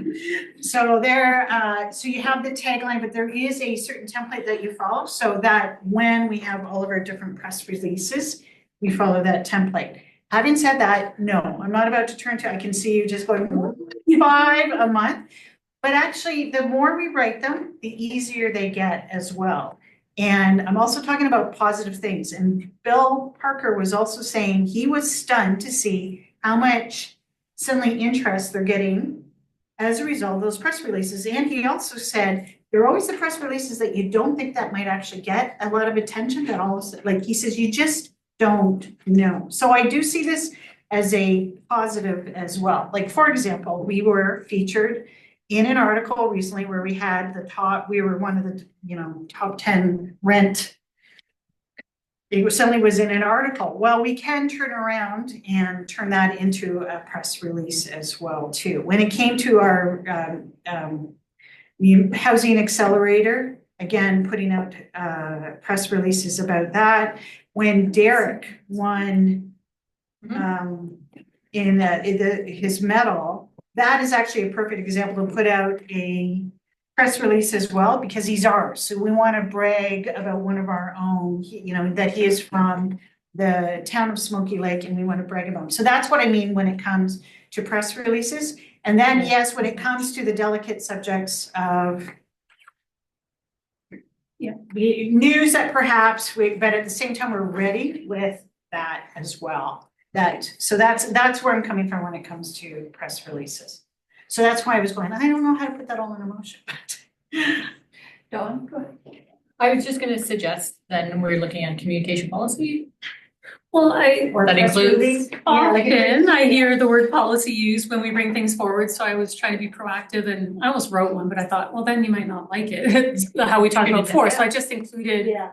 one that I found for the town of Banff that I thought was good. So if you wanted, we could create that. I was gonna say, like, I did ask Chase to draft up just a really quick one as an example of what he could put together in an afternoon, and that's on page 179, and that was about our affordable housing systems. The other one I thought of that, and this was after I went to the AGM for Chamber of Commerce, and one of the comments in the room was about a certain community member, and thanks to her for all the houses that they're developing and buying in town, and I thought, well, that's this much of the overall picture, right? So to say, actually, the town of Smoky Lake has sold 24 lots and this many were built and this more many. So I wondered if that should be our first one is, You know? Yeah, you're picking up what I'm like, yeah. Is it me they were thinking? Oh, well. Yeah, it's no. for the two new houses built in. No, Yeah, I it's all figured that I one knew who it person. was. But I'm just this checking. information, right, where they're seeing a little bit and then they're attributing. And it's like, well, actually, and I only piped in twice, so there was a few more times than that I wanted to pipe in during the meeting, but that was when I let go, but it's really, it's an initiative that you as council have supported and we've moved forward with and done amazing things with. So to get that word out, I thought, I think I'd rather that over this one. And yes, we're on the same page on that one. That's exactly it. That someone else is getting credit. Yeah. That makes you tilt your head and you go, wait a minute. And It's again, hard work. ties into the theme of we need to brag more. And this is something that all municipalities are guilty of. When we succeed, we're not putting it out there about where we have successes. But it's also and again, I really do believe what Bill says. We can put one out and go, oh, we're definitely gonna get a lot of response to this press release and nothing happens. And then we put out one and all of a sudden, wait, CBC is calling and wants to come out or whatever have you. But it is something that, again, taking full advantage of our municipal intern who has studied this to help us set this up. And then I think it is actually it's a muscle that if we develop it, then yes, at first, Dawn or whoever is on staff, as long as you have a plan template, and then if we practice and then set a goal, and we can discuss this later, a goal of 3 a month, you'd probably be surprised at how easily you can whip them out. Maybe. Okay. So I'm hearing that we bring back a communications policy, but also a template. The template, yes, and is that what you were saying as a policy? If it's just several other things in the last few months have come forward and we should have a policy on that. So I'm being proactive saying, did you want a policy on that? Or we could just. It's up to you. Yeah, Mel? I don't think we need a policy on it, but I think if we made a motion to bring back a template to be able to quickly and easily write up positive media releases. We're all looking at Chase. We'll let Evelyn make that motion as well. I think a template's a good idea. It'll be fun to see it. So. Okay. So move that the town of Smoky Lake ask admin to bring a press release template back to the next regular council meeting in February. All okay. Opposed, okay. Sounds good. And then 8.8, Edmonton Boat and Sportsmanship. So this was interesting because I received the email from Councillor Coates to add on the right one, right? Yeah, the Edmonton Boat and Sportsman Show to the agenda. I had tied it into the Go East advertising, and then I received the letter from pumpkin growers making a proposal for us to pay them to go and promote the pumpkin fair, is what I'm understanding in the email. So then I pulled it out of that agenda item, created it as its own for discussion. This has been paid for typically, we've gone annually as RCDC, and it's been paid out of that budget. And we do have some money in the budget currently. And Well, it was to attend, not as pumpkin growers, to promote the pumpkin fair though. mhm.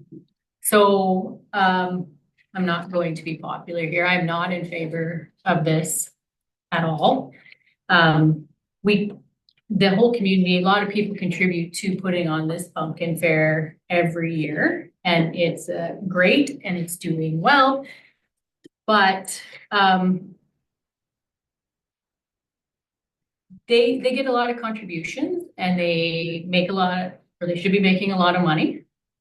I didn't go to the final thing, so I have no idea, but I'm sure they have a budget for this. I am in favor of promoting our town and like the community, but I am not in favor of the town paying for the pumpkin growers to promote the pumpkin fair. I'm paying for that, sorry.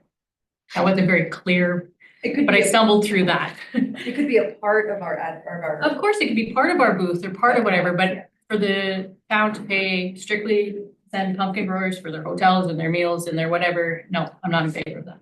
Marianne? Okay, can I sway you? Because I think it's an. Well. Let's try. Okay, those hands are. I would like to sway you and I would say this is a wonderful opportunity. If we were to, and thank you to admin for preparing the background. And if we were to stand alone, get the booth and everything, it would be more costly, not only time-wise from admin, or if a counselor was to appear at a trade show and market our town. So we have an opportunity to partner. So if I gather correctly, what they're asking for on page 188 is the cost is $6,000 to the pumpkin fair. But if we positioned it back to the county and the pumpkin growers and the town, and came in with a lesser budget in between maybe 1,200 or 1,500 to partner with them, they would maybe take the bulk of it. My other concern is in the letter from the president of the pumpkin growers, they distribute information that is regional, but what information is it? Do we have our own town brochure that we could bring in? And could this look like it's feasible as opposed to sending it through RCBC? I'll look here. I can be swayed to partner, but this wasn't anything about partnering. So I could be swayed to partner, and I would have responded a lot better if that had been presented like that. But I wasn't. But I also have not I wasn't you, doing like, but I also, there was something in here and I need to find it now. What is administrative fees? And I need to know what that is before I would even contribute as taxpayers' money to administrative fees. Is that going to, that's why I was trying to look through it. Sorry. I'm gonna find it here. I just saw administrative. I gotta get I'm assuming that would be to pay the personnel and attending. No, it was separate. It was separate. I gotta look.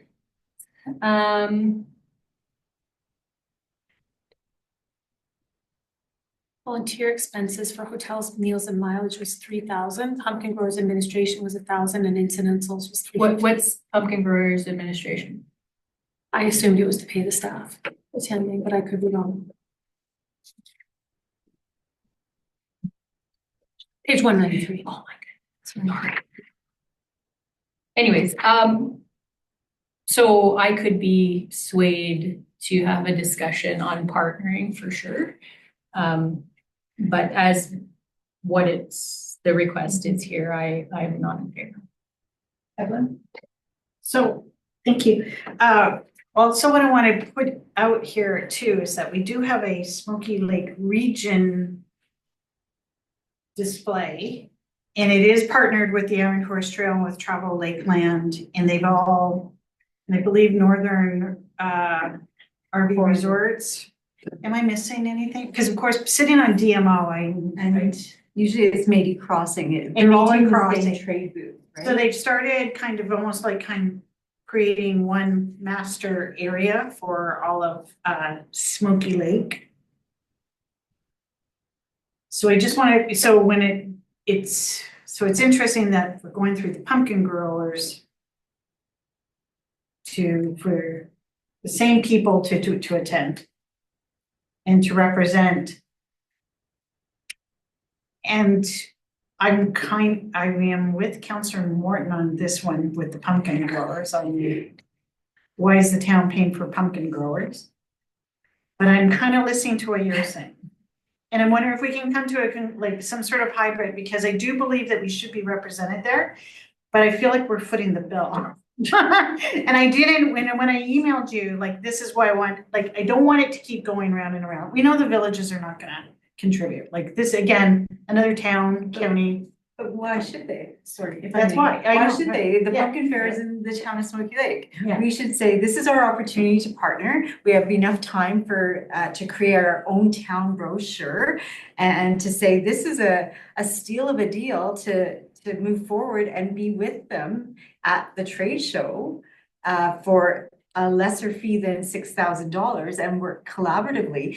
They have a lot of resources. For example, last year at the Pumpkin Way Off and Fair, they hired a photographer to come out and take some pictures of people attending the fair. Why don't we say, hey, our partnership looks like this. We would like to invest with you. Can we share your photos on our town website? Here is our town brochure. Can you hand these out? Is there some sort of tracking or outcomes measurement that we can use to collect data on?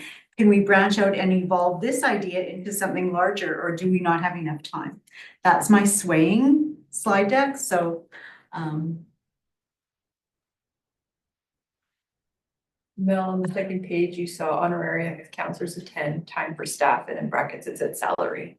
So it would be like 3 days for staff that go. If staff go, it's the opportunity cost, right? So you're not paying any more for a staff member to attend, but it is taking them out of the office for 3 days. And or, because I mean, you could have an employee and a counselor attend, or just a counselor, but if we had. Yeah, But no, I'm So we thinking could- that's what she's yeah, got. yes, yeah, salary Like, was that's all it just was. that, Yeah. I was trying to say, like, we're salary, so we're paid whether we're there or we're It's not- here. There's not an additional cost, but it is taking that person out of the office. Yes. I mean, you could have that we request to partner with pumpkin growers and the county, and we split it 3 ways and each send one representative to the, if they would like. Mel wants to. Well, I'm going to say that we have a lot of volunteer groups in our community. And it's a lot. I get it. It's a lot. And I get that the pumpkin growers, it's a lot. And we don't expect volunteers to go for free, right? It's not that I expect that. I just am feeling like this is a letter that is expressing how it's using pumpkin growers as an extension of the town. And so I just would like to see a little bit of a buy-in from the pumpkin growers themselves, besides just the partnership with the time. Maybe we can partnership with the people as well. Like if they don't have enough volunteers to go, maybe we can supply some of those and do a partnership. I'm comfortable with a partnership for sure. I think it's a good idea. I would like us to go and represent not just the pumpkin fair, but our community and for sure our region. And I would like to see that. And I think, Marianne, you have a good point. But I'm not gonna lie, when I read this, I was a little bit put back that it was all put to the town, that's why there is I thought maybe a partnership would have been a little bit better of an opportunity then. So, if somebody has a different motion, I could support that, but. Evelyn? So we have a budget meeting February 13th. Could we send this to our budget meeting? Because then between now and February 13th, what kind of more information could we request that would help us make that decision on February 13th? Because this is built into our budget, it has not been built into our budget at all. It has On not, an but we do annual have, basis. right now we have $10,000 in the draft budget under RCDC, and this was, even last year, there was a motion to attend the boat show, but then it was, I think they wanted county councilors, and then they hired the previous CETO to attend. and run it. And it just, if I may just speak to that, you're correct. And it was done after the fact, so that after the boat show had taken place was the invoice. So I appreciate that this is coming forward this way. And I think based on the last county meeting, this was not in the county package, so they have not seen this. So maybe they would look at it as to say, yeah, if we all put in a certain amount, that we can move it forward. And at the last RCDC meeting, there was also, it came up, the topic of, do we want to proceed? And I believe there was crickets. So there was no motion made to support it through that venue at this point. Well, could we reach out before our February 13th meeting to the county and come to Rose to see if they'd be interested in going 3 ways? No? On the letter, it says, by February 19th, they would like to know. So that's from the email on page 191. So I don't know if we could find out by then, but, I'd be in favor of a 3-way partnership of some sort. What are you laughing at? make a motion, Mary Ann. That time in the afternoon. So do we have a motion on the floor? No,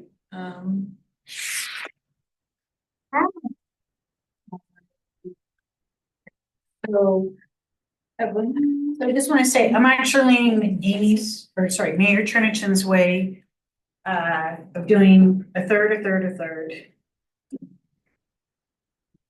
But, and it's not like here I am saying, we keep playing hot potato with this, I'm about to hot potato with it. Because again, we do need to talk about a budget for this, because RCDC is what it is, we know that. So, and this is why it keeps coming around, and also, I mean, and actually I'm sitting here because I'm wondering if we need to go into closed session, because there's information that I have sitting on other committees that would be relevant to this, and I'm not gonna bother, but I do, that, I'm not. If we could defer it to February 13th, because it said, as Mel just pointed out, Councilor Morgan just pointed out, they need an answer by February 19th, so that gives us February 13th. And we're talking about money, so let's talk about money, because that's what this is. It's about the money. Okay, so taking that, if I may, taking that into consideration, I'm going to frame the motion.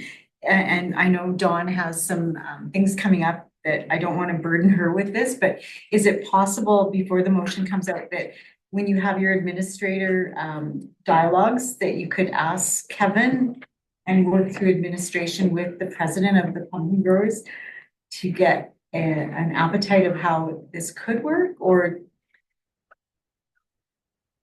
Yes. I'd like some advice from you guys. Yeah. I mean, you could, so basically you'd be making a motion to defer this to the February 13th meeting and request that again discuss partnership options with the county CAO and president of pumpkin growers. Yeah. And then we're not Yeah. saying 1/3, 1/3, 1/3, we're just Yeah. saying, talk about it, see if there's an appetite between the three, and then we'd all rate to our committees, councils.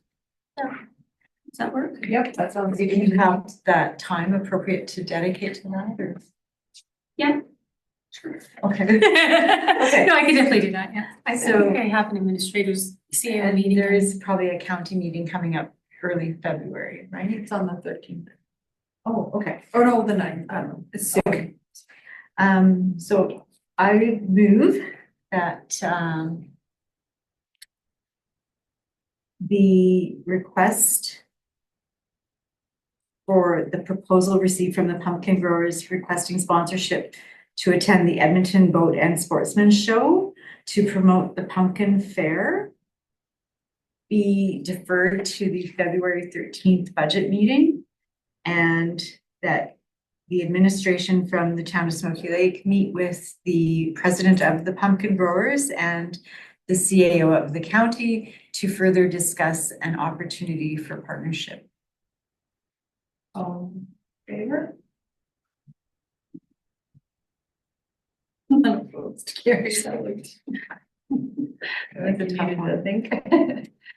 All right, just the reason why it costs, because it would be lovely to make it two short motions, then on the action with, because then that's all.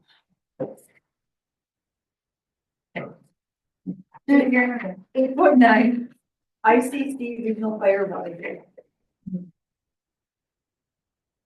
So this is, I believe, the use of, oh, this is not the. Cause never mind. I know this, I was confusing it with they were talking about the charge for the use of the, just water in general at. Yeah, one of Fires the in things town. that came up is one of the like, there's a few little items left. And then we should have the agreement ready to be Yeah. brought forward for adoption at ICC and then to all of our councils, but to get where we want to include the costs of the water Yeah, use for fire, for training. Mel? I'm confused why it's a question. We have a cost of water. And is this the water in the hall? Is this the water that's used for, Both. but it's regional and there's a funding that's split up. So the cost of water is cost of water. I don't understand why it wouldn't be the cost of water. So that was the question, do we charge, and apparently we haven't been great at charging, so that's part of it, is making sure that Get better we're at that. charging properly.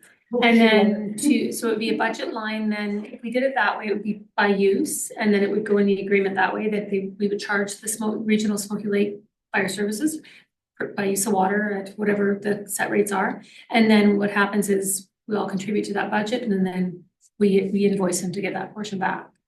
Or we're paying a portion of that as well, because we pay 15% of everything that's an expense. Right, but we charge that for water for replacement costs, for infrastructure costs, so it needs to be paid. So even though we are paying a portion of it, Mhm. we should pay a portion of it. And water, the cost of water is, I wouldn't charge any less. We still have the infrastructure that we have to replace. That money still has to go somewhere and be borne by the town residents. So no, I would say. Well, it wasn't not to charge, that was an option, but it wasn't not to charge, it was, do we include it in our lease for the fire storage building and the fire building? I've got a new lease agreement, I think it's in this agenda. Yeah.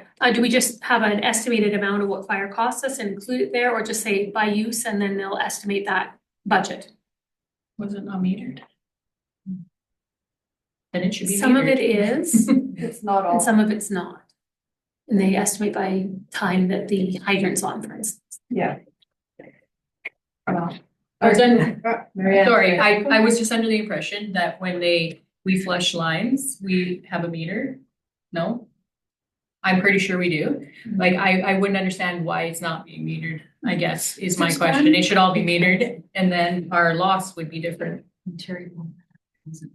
Well, if it's not, we may want to look into why it's not being metered. Marianne. So my question, and thank you, Dawn, for preparing this for us. About the middle of the page, there's that bullet that says approximately 30 cubes a year. So is that an average of the previous years? And how much is a cube right now? So what would be the value of the 30 cubes? $750 Where did you see that? in the next paragraph. Less than 300. Okay, sorry.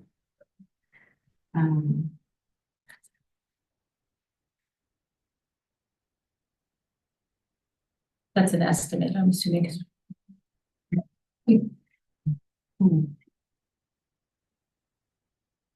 So. Mel? So I guess I would like to see it metered. There are times things are left on, things are whatever. I think it should be metered and the cost should be just what it is. It's very black and white that way. So yeah, I'll go ahead and make the motion that the town of Smoky Lake track and invoice the county for water used for firefighting and training for purposes as per the master rates bylaw.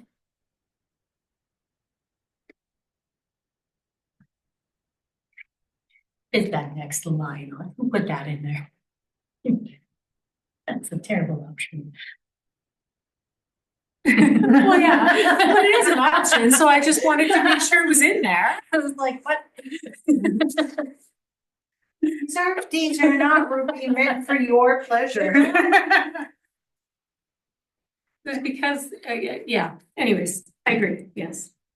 As Okay. per the master rates. All in favor? None opposed, so carried. And then we'll move to 8.10 rental agreement, fire hall and fire storage building. So this one, we have one in place already for the fire storage building, but this would replace that. And so I use that as my kind of template, but the issue I had was I didn't want to rewrite things that were already going to be written into the upcoming agreement. So this won't be signed until that agreement is ready to be signed. So I'd refer to that a lot. Which is in here next. I tried to put all the fire ones together so that, you know.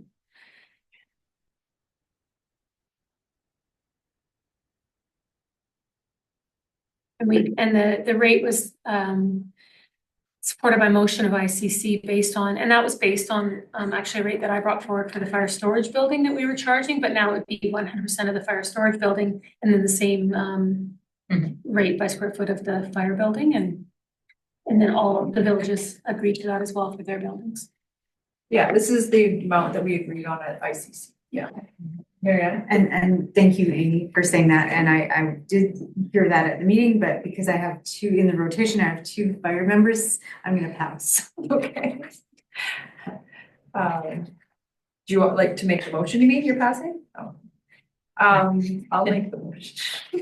That the town of Smoky Lake enter into a 3-year rental agreement with the Smoky Lake County as managing partner of the regional fire rescue services for the rental of the town of Smoky Lake Fire Hall and Fire Storage Building in the amount of $32,562. Any discussion? Not all in favor? None opposed and carried. Thank you, Dawn. All right, do you guys want a 2-minute break? Okay, Sure. there we go, 3-minute break at 2:14. All right, we'll call the meeting back to order at 2:21. And we'll move straight to 9.1, bylaw number 04-205, Intermunicipal Regional Fire Rescue Service. John? So I just wanted to bring this, this was an opportunity for the members of council that aren't on that committee to take a look at the agreement. A lot of this has gone back and forth through the councils with implementations and then at the ICC level in stages. And then I updated the bylaw for the town, looking for potentially first reading of just the bylaw, knowing that the agreement would then be adopted at the next for second and third reading. We needed the lease agreements ready. We needed the water use information, a couple other items, but we're getting pretty close. Evelyn? So I am gonna suggest that we pass it with the first, is it the first reading only today? Yes. Yeah. And because if you did read it, Mhm. there's a lot of errors in it. So it needs to be cleaned up, and that's something that the CAO, like all 4 CAOs with their wonderful skill bylaw writing skills can edit. So by the time that we get it back for a second it's not the And it's more the Acknowledgement. the attachment of the agreement part. Needs some fine tuning. yes, that need fine tuning, but they're doing the right thing by getting it. We gotta move this process along, so you get to see the skeleton of it is basically what I Yes, think thank you. it is. So, and I am in favor of the skeleton, but I gotta it needs work, so I do not wanna whip through with anything today. And that actually is what we all agreed to as well, that we get all the councils to pass it by the first reading, because we have to move it along. Formal motion I have didn't say that, but Bernice and I felt that that was what was agreed to there, so it was that they were gonna update it and do it in February. I was pretty sure it was January first readings to go back to the committees in February, so her and I decided to just go ahead. So that's why it's in there. That's what I, Yeah, Just okay, get it. I was just happy to hear you say that because I was like, that's what I understood, that's but yes. that is what we talked about. Do you want to? Yeah, I'll go ahead and I'll do that too. So I'm going to make the motion that Town of Smoky Lake give first reading to bylaw number 04-2025 intermunicipal regional fire rescue service to establish the provision of Smoky Lake Region Fire Rescue Services through the execution of an agreement between the Smoky Lake County, Village of Wasetna, and Village of Belleville. All in favor? Oh, no, Sorry, I just have one question. Yeah, Page 223 on the org I chart. guess we didn't even discuss it. Sorry. That's okay. The organization part. I guess my question is, so the county being the managing partner, so you have your regional fire chief, it says Smoky Lake County, regional deputy fire chief, Smoky Lake County, administrative assistant, Smoky Lake County, 2 full-time day crew, Smoky Lake County. So are those employees of the county? Yes. And the other part of this is, they're supposed to change it to have the CAO at the top with the advisory committee to the side of the committee, because it's advisory, not governing. Okay. But yes, the CAO will be responsible for hiring a regional fire chief and regional deputy chief. And the assistant can stay the same. And then the firefighters, but he did suggest he would probably include some of the other, invite other CAOs to take part in the hiring process. Sorry, I'm not sure what you're asking yet, so I'm assuming I know what you're asking. Well, that was exactly Okay. what my assumption was. So the regional, because they're the managing partner, they are going to hire. They would be the direct, the CAO from the county will be the direct supervisor of the fire chief and deputy chief. But does not limit to, the advisory committee can, It's still influencing, it's still Yeah, part of it, but influence, yeah. they're But they're employees not. of the county. But are they going to be involved in the hiring of the full-time, the fire chief, the deputy fire chief, the they assistants and could the? be, but they don't. I would assume that, like, It's not in managing here though. partner.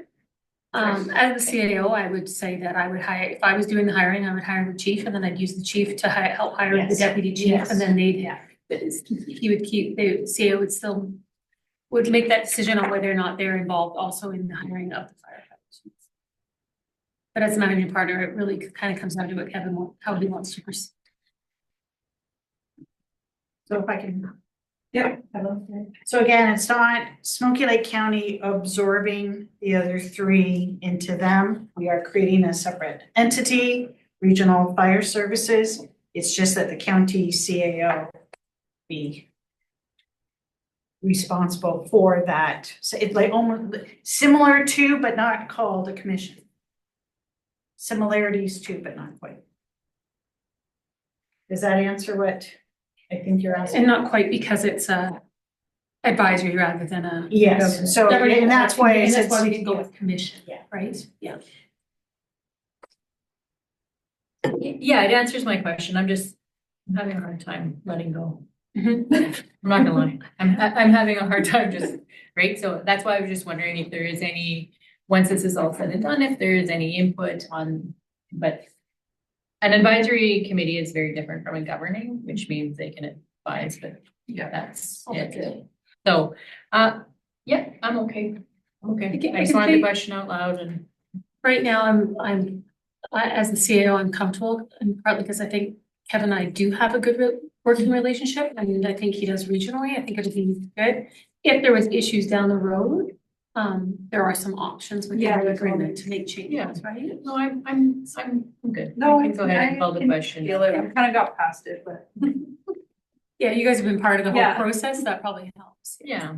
But any other questions? Any questions? Not, I'll call the question. All in favor? None opposed, so carried. All right, so we'll move to 9.2, clean bylaw 152024, clean energy improvement program. So I'd ask the question, Councillor Copes, that you brought forward about farmland. And yeah, she said that. No, Yeah, on that's here, good. let's try the next one. Yeah, I was gonna say, huh? Give me a lot of information that, you know, we could just make the changes. I did reference that part of the agreement, so.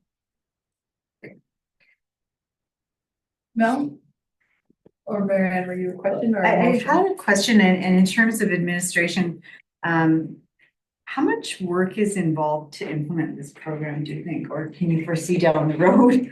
'Cause I'm There are concerned- quite a few more steps involved, just getting it there. I know I've actually asked Krista to take on the administration of this program because it is quite a bit.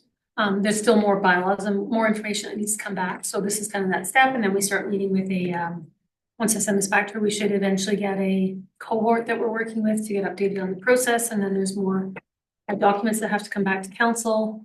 And then I believe, and then with each request that comes in, there's the paperwork involved in that as well, and the borrowing, and it is quite a bit, I would say, but so not, it's achievable, but it is quite a bit, yes. Okay, and so we agreed as council to move this forward and have this discussion.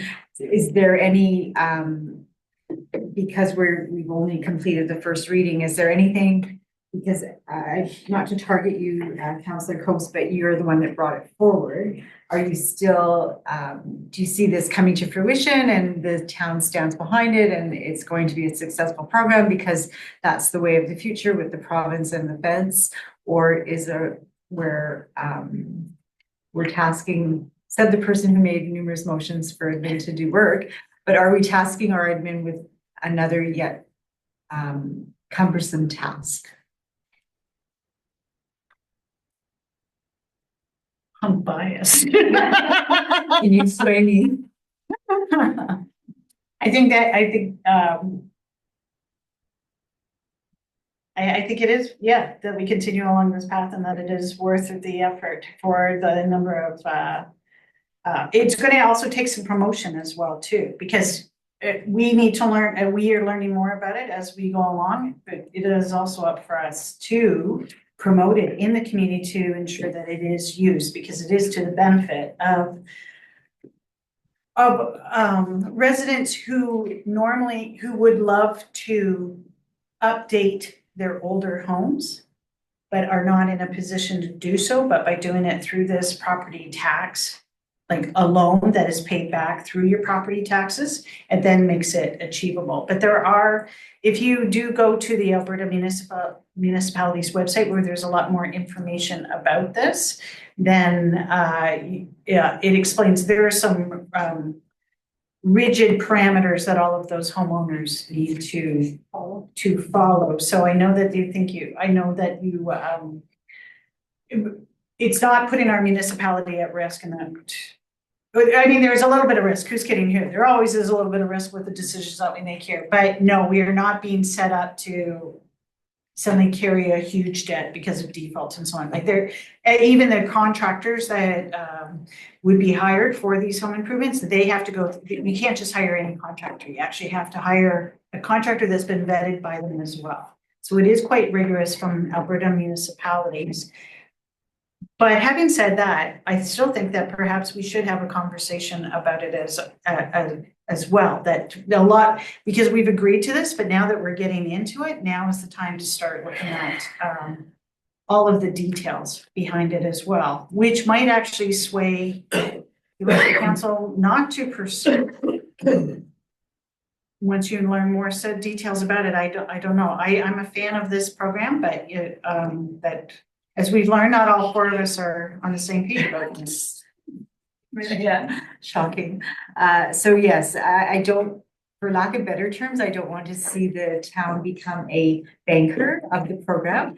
And then on page 249, we referenced administration fee. Maybe that was the one.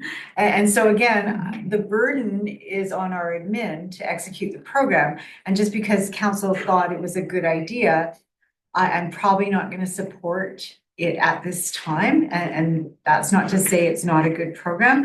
I would like some data to say that this is up and running in example, this municipality, and this is the success rate. So I think those are excellent questions to ask. Absolutely. Why start down this route? Because all of us at this table need to understand this program very clearly to understand what we are approving and what we're going to promote, and that's why, yeah, Okay. if one or three of you do not like it, perhaps, I would like to have that conversation, because even it puts our admin in a position too, where they can learn much more about it in order to present it to us more. Well, So are you suggesting bring back for conversation? Because to be honest, I'm a little leery after our talk this morning about even solar.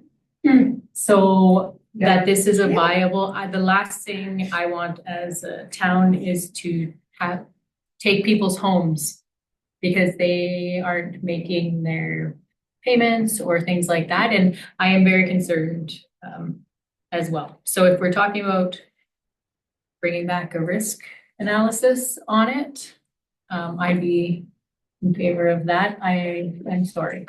And so you're Also. clear, Marianne, we are lending money to Yeah. residents, okay? Yeah. Because when you said that, I wanted you to make sure you understood that, yeah. And thank you, and thank you again for the work that's been done to it, with it. So again, I draw an example to page 249, C, administration fee. Who is doing the fees and who's creating the master bylaw to incorporate these fees? And again, I've already done several motions at this today to burden our admin with extra projects. So therefore, I'm not going to support, I would not be in support of the reading of the second reading to this bylaw at this time. Ellen? Which is fine. So what is it then? What kind of motion is it that you, because in order to move this forward, in order to provide you with the information that you want, what is your motion? Or what would you like to do about Now it? you're just putting me on the spot. How about, Well, the other two can help you. a workshop, well, I'm gonna call it a workshop, but it's not a workshop, but some kind of time to read through what the program is about, and it does not be like next month, but maybe a bit later, or even for next, but. I'll bail you. Thank you. My suggestion would be to defer the second reading and for administration to bring back. So you're concerned about the administration, about their time and things like that. I'm concerned about it not being cost, that people getting into this and not being able to pay it back. Town is lending money.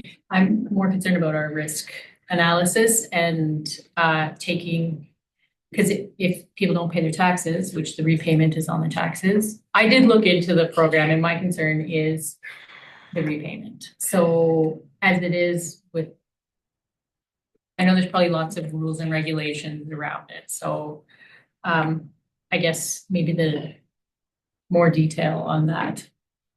What happens if they don't repay it? And just for clarification, it's on the home. So if the person who does this, or the homeowner that does this, sells the home, that loan stays with the home.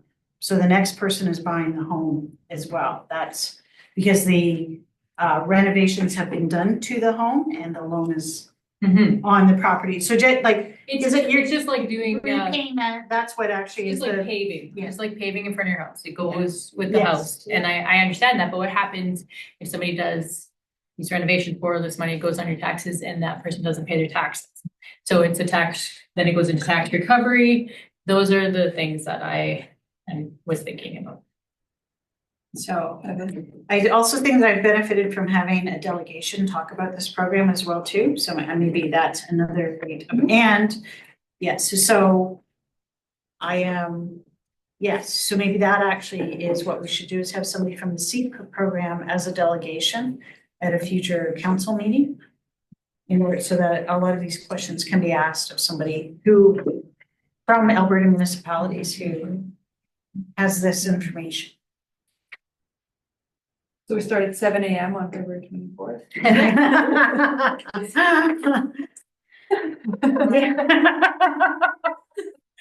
I'll bring the coffee. I might be late, I get back from my holiday the day after. Before, so it's looking pretty. Crystal's running that meeting. Nobody's Don't gonna tell her. love my idea, but I'd like to see if there's interest in the community to do this before we go ahead. How do Like, you want to do that? I don't know. surveyed? Is it, That's hard. I don't know.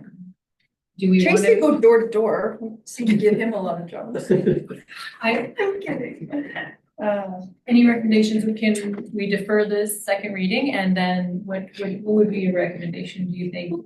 I can bring back, more information, see if I can get a delegation to come in and talk about it. And one other comment I have is we're borrowing money to lend to, or using out of reserves or using out of our, whichever, right? With the amount of infrastructure we have on our plates, that's consideration too. Because it affects our borrowing limits, but to what extent? It depends on how many people are interested, so. Or do we do all this work and then there isn't, but what if there's 10 people interested and it helps us be a greener community and, Yeah, it's how do you find that balance and weigh it?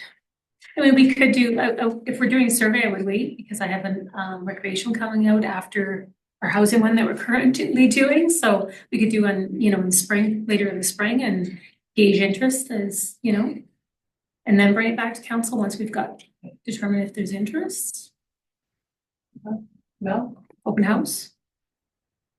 So I'm just gonna recommend the delegation first. Because I think based on the delegation, is gonna determine. Well, then I'll make the motion to defer this to, for administration to bring back to one of our March meetings, and hopefully, be able to get a delegation to attend. Municipalities. Okay. All right, all in favor of Mel's motion? None opposed, so carried. 9.3, removal of bylaw 052025, removal of municipal reserves designation. Thank you. So we are proposing first reading for bylaw 05/2025. This is a follow-up to motion 780/2024 that the town of Smoky Lake consider disposing of lot R2, block 12, plan 4117 TR by first removing the designation of reserve by way of public hearing. So we talked about this one at the last council meeting. We have a request to purchase for this property and it's designated as a reserve. So the first step of removing that is to do a public hearing and pass a bylaw. Marianne? Thank you, Pam, for presenting it that way. One area of concern, and then I'm gonna start with the first reading. But so I think previous meeting we talked about it not being advertised by the realtor or online, and sadly, it is still posted by the realtor that this property is for sale, and it's still online. This is the reserve in the trailer court. Yeah. Which one am I thinking? You're thinking of the one on, that's not the one. This is the one, And why don't I look at the map? yeah, We have several on this agenda, it's so. next to 45A Avenue. It's that corner. Oh, the triangle. Yeah. Yeah. It's been a long day, sorry. Okay. So I'm gonna proceed with. I'm gonna sway myself to proceed with the first reading.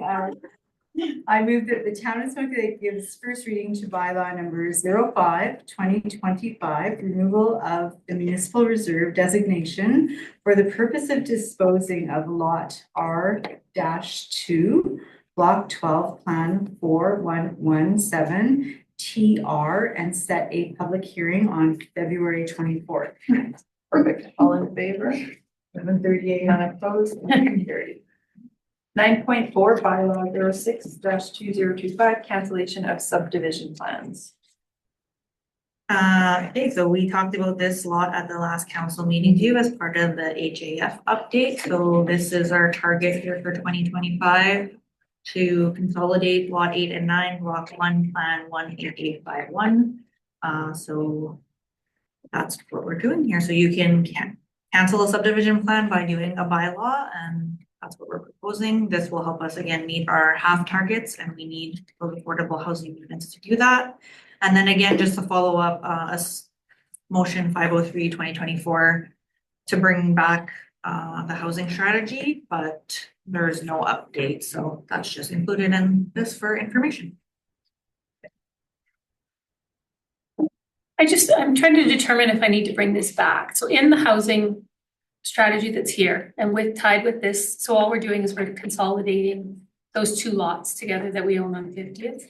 with the intention of having someone develop, and the way I've worded the RFP at this point is 4 housing units. So if they want row housing instead of 4 plexes, they could do that. So the idea is we're doing an RFP for that property using the HAF grant. We're going to buy the lots at the cost of about $50,000, which will go to our taxes, right? So buy the lots, and then we're looking for somebody to develop a 4 housing units on there. They don't have to buy the land, they don't have to pay the utility connection fees, that's all covered under the HF grant, but they have to build the facility or build the 4 housing units and then either rent or sell under the affordable housing policy, and we have an agreement. Are we all on the same page there, or do you need me to bring this back in February with the RFP before I submit it? Because I just have this vision of putting this out and then we're giving the land away. Well, we're partnering, right? So I just wanted to see, am I good to issue that RFP? It's ready to go. And that's according to the approved housing plan that's in here to go ahead with that project as I just described.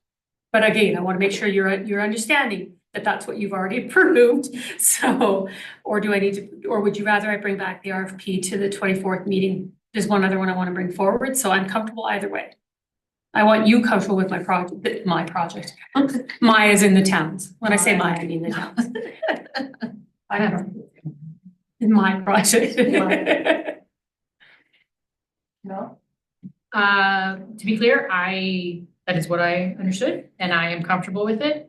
However, it never hurts. Yeah, so I'll just. If you have it ready, do you have to hold it then? Well- Were you gonna put it out before the meeting? Is it ready? It's ready to go. I want Crystal to review it as my extra set of eyes. She's back this week. And she also posts on the Alberta Purchasing Connection for me. But the idea is of go out by Friday or Monday, because I would like the development to happen this spring. So the sooner we get it done, the better. But if you're not comfortable with that, I'd rather bring it back here on the 24th and then issue it immediately following that. I'm just, my only concern is the building season, but my bigger concern is that we're all on the same page of understanding what we're moving forward with. And it's in the housing strategy, but again, that doesn't always mean we're clear, and I'd hate for it to come back that, well, we didn't charge them for the land. Well, no, the grant paid for that. So things like that, I want to make sure we're on the same page. I understand. But if people are more comfortable waiting, that's fine too. Mary Ann? I thank you, and I understand what you're saying, and I agree with Mel. I would support that. Previous council was looking at that with the developer as well. And so I was under the assumption it was all zoned or we were not buying the land. We were in Cullen Creek then. It wasn't for those lots. Okay, so I'll disregard that. So council's comfortable with proceeding? You're okay with that? Yeah. Angela? Proceeding?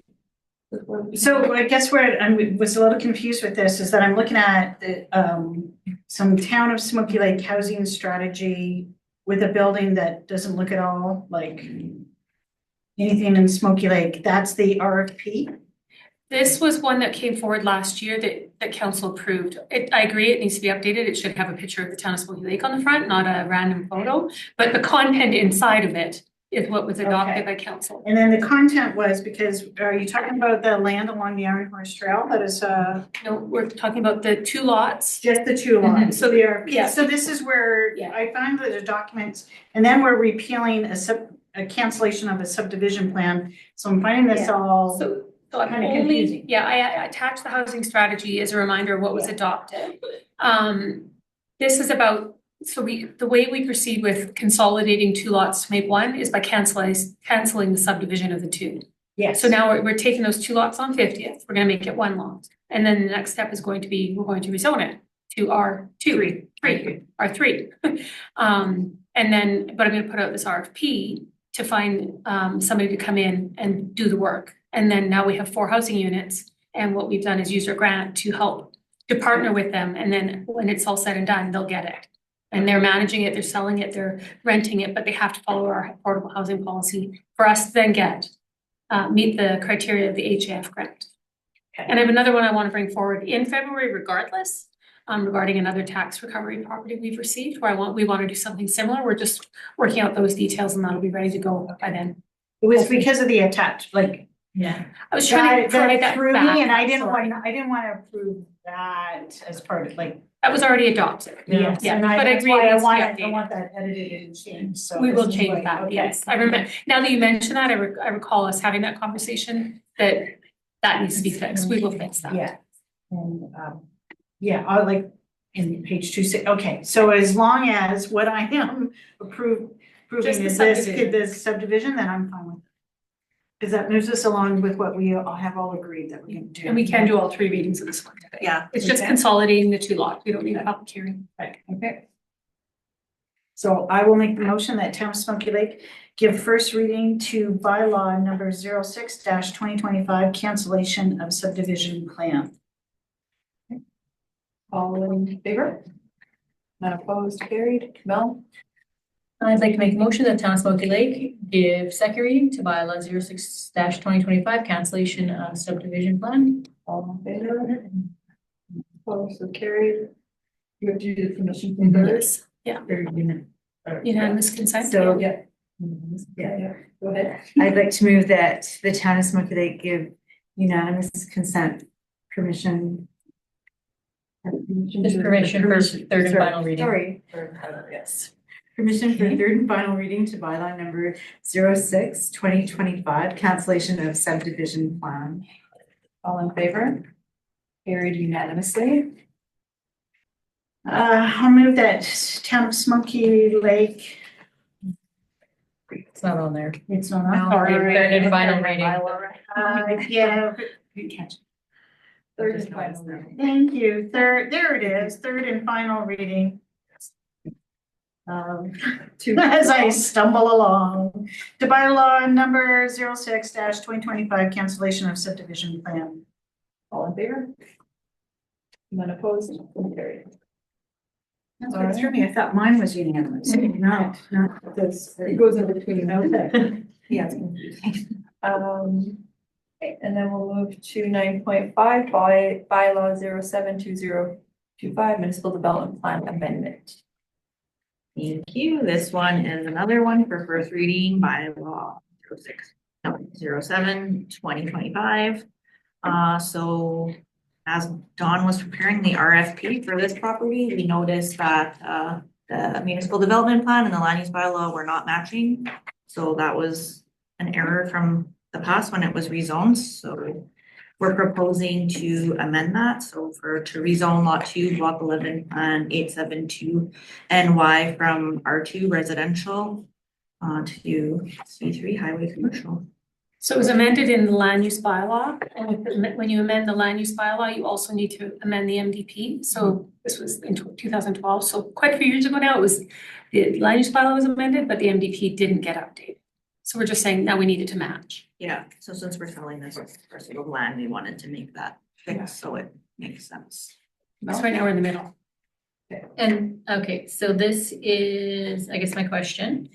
So we're making the match, but because we don't know what this is going to be, would it not make sense to do it what's that zone? Control. Direct control instead of C3? If you have to change it anyways, and we don't know, like, we might have to change it again. Well, direct control, that's like a land use bylaw zoning. So it's a municipal development plan right now that doesn't match. Oh, It just doesn't make sense for us to sell it and it's not matching. Right, Because like okay. they have to be similar, so commercial and residential is very far from each other, so. Right now, what the land use bylaw says is highway commercial, so we just want those two to be the same, and then whoever buys then it. if we have to change it, we'll change the land use bylaw We do and. both, yeah. Okay. And we did put that in the RFP that the proponent or the successful developer will be responsible for any fees related to rezoning. I'm okay with that. And that one's been posted if you're interested in reading. Maria? So this is where I would tell you about that it's still online and the realtor still has her sign up. I advised them that it was no longer a, Trust me, I just Yeah. got there yesterday. really, because I looked for it and it wasn't there. But Oh. I called the realtor and I told them that the property was now the town's, but we can follow up. It's again. on various sites online and it is posted. There's no authority for it to be sold by anyone but us. Yeah, we own it. We outright own it. and we're Oh, just the outright. tax rate. Well, Okay, I'll make a motion, so we can do third reading, 3 readings of this as well? No, No. Just the one, 'cause it'll that's- need a public hearing. I'm sorry. We're gonna have a lot more fun stuff for the next meeting already. Okay, I'm gonna make a motion that Town of Smoky Lake give first reading to bylaw number 07-2025 to amend bylaw 012-12, being the municipal development plan for the town of Smoky Lake and set a public hearing for February 24th, 2025. all in favor? 7:30. None opposed, and carried. 9.6, rescind development permit policy number D-01. Okay, this is mine too. So this policy was approved on September 17th, 2019. I had looked at updating the policy, but to be honest, I just don't think we need it because the bylaw has more weight than a policy and everything covered in the policy is part of the land use bylaw. So if you update one, you have to update the other one and back and forth. So yeah, I kind of outlined what information was in there and where it's covered already in the land use bylaw. I also updated the development permit application to be a little bit longer and go over some of the stuff that is in the policy that maybe they would want to know. I don't think anybody is going to read a policy when they're applying for a development permit application, so they could simplify things, if there was any. This is part of cleaning up our bylaws and making sure that you as a council over the last 4 years see any policies, go down to the last handful, so. We're going to rescind this one, you said. Marianne? I'm in favor of what you've prepared now. The only thing for concession by this council is before your time, we had some extenuating circumstances as to why one was needing to be canceled and repurchased by the town. So I'm just concerned that in the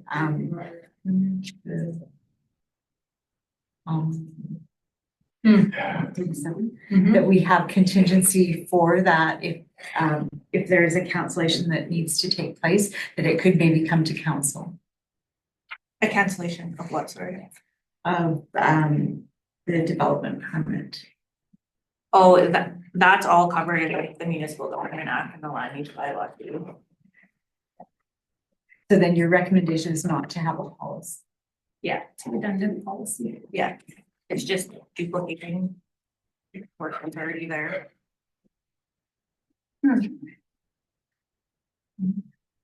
Marianne? So I move that the town of Smoky Lake rescind development permit policy number D-01. All in favor? None opposed, it carries. All right. Mayor and councillor reports, 10.1.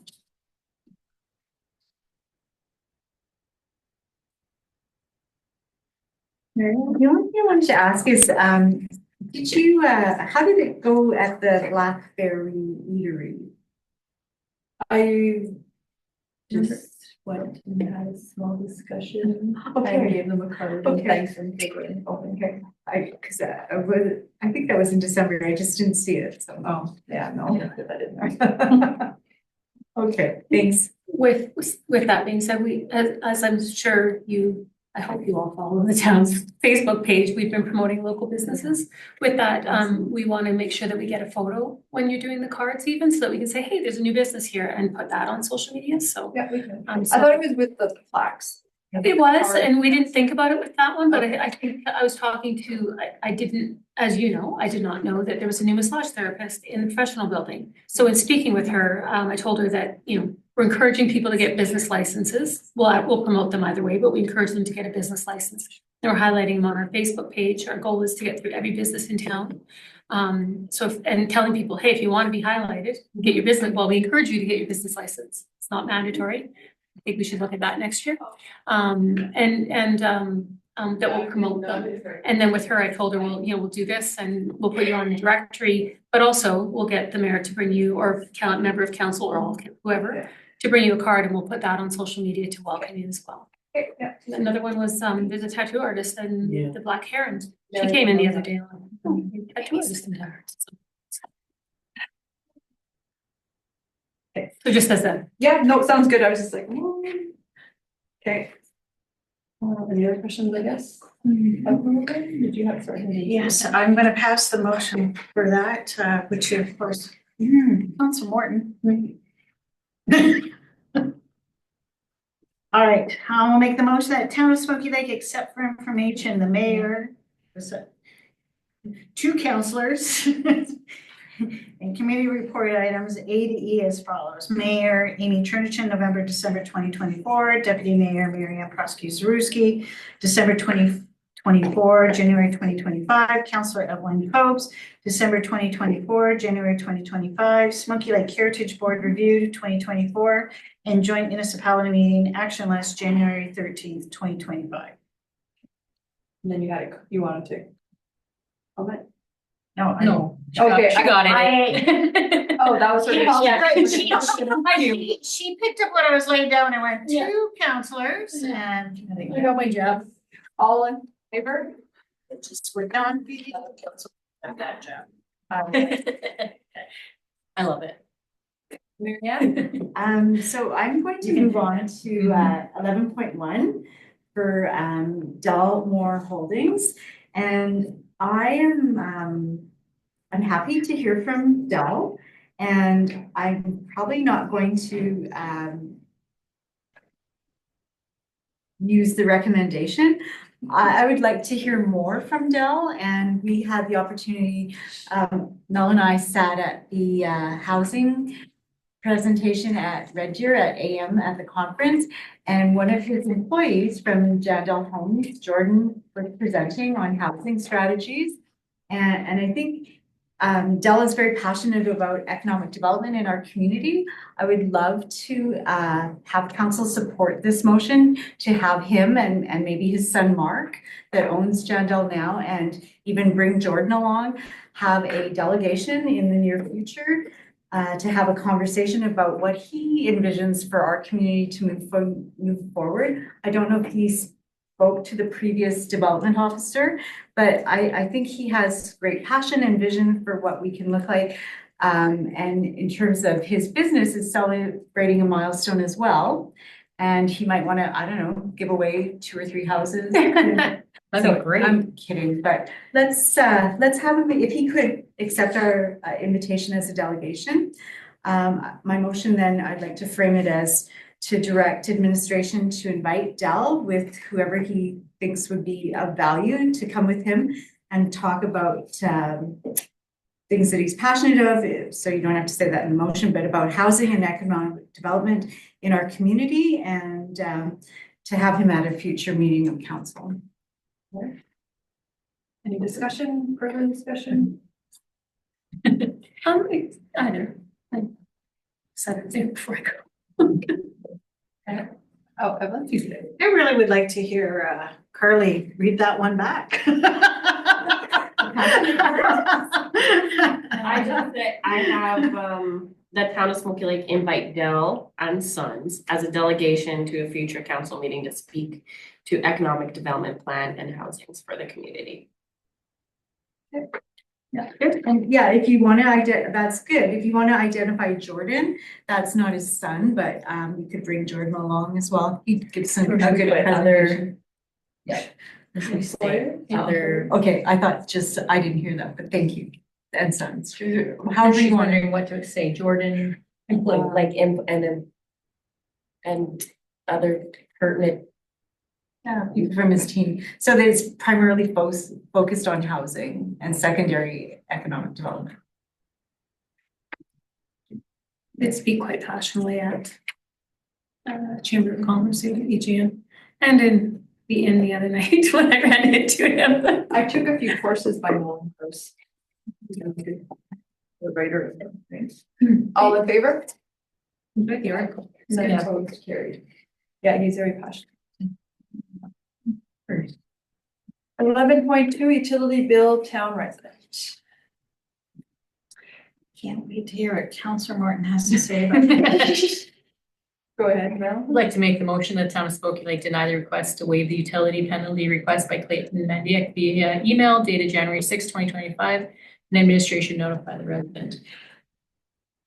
Okay, Hank, what? So You emailed something, right? Yeah, I did. Town of Smoky Lake deny the request. We have had several people come Yeah. in complaining. I talked to Tamara and I said, okay, so if this was to be approved, She said it would have to be a manual, because if we're doing this, I'm just telling you, there were others that came in. Did you want to do it to anyone who complained or beyond that? So that was my comment, is that it is a lot of manual work at a cost. No, I don't know who's first. You can go ahead. So, in conjunction, thanks, Dawn, or thanks, Dawn.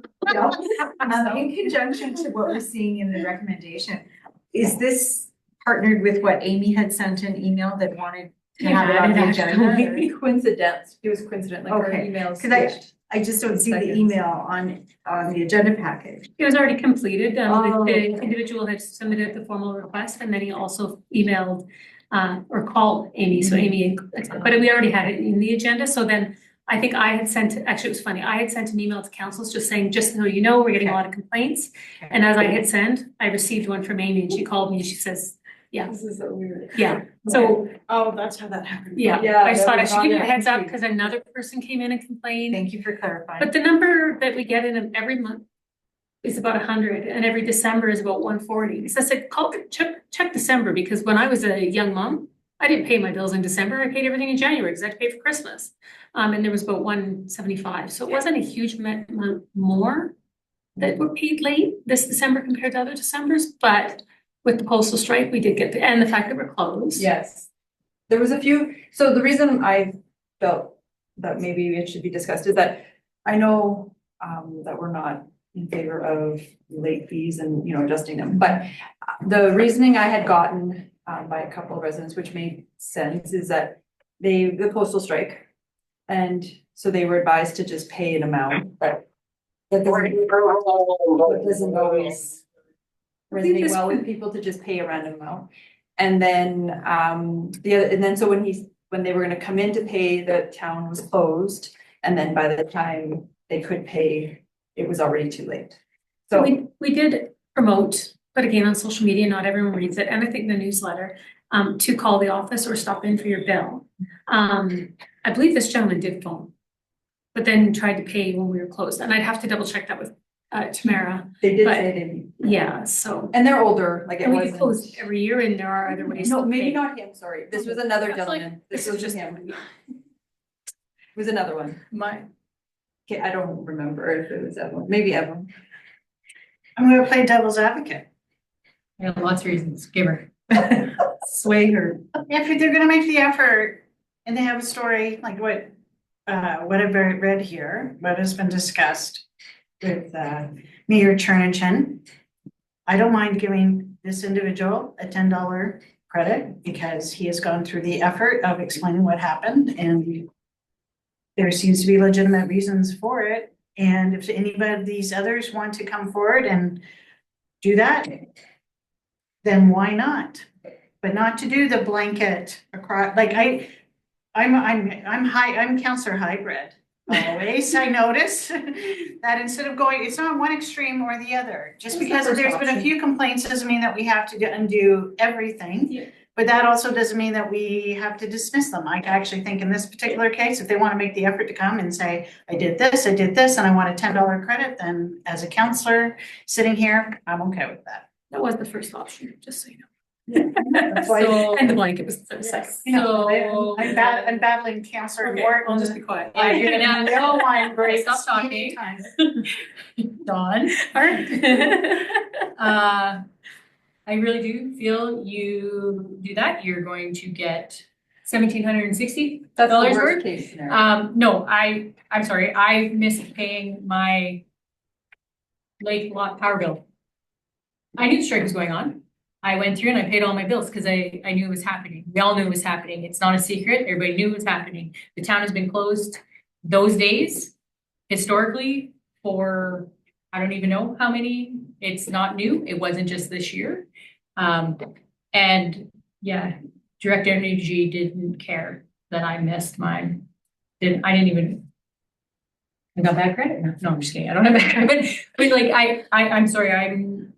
If this was something different, that was a shock or a surprise or an extenuating circumstance, I could get on board with it.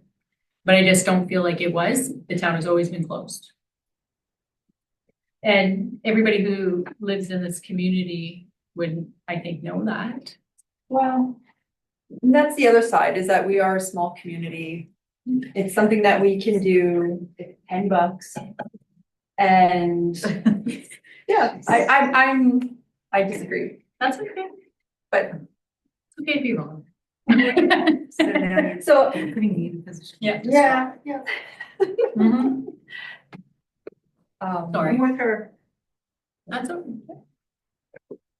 I'm just letting you know, because I'm actually hoping that by saying that I'm signaling to her to council. I feel like you I said am that. trying to form my collusion right now against Councillor Morton, so.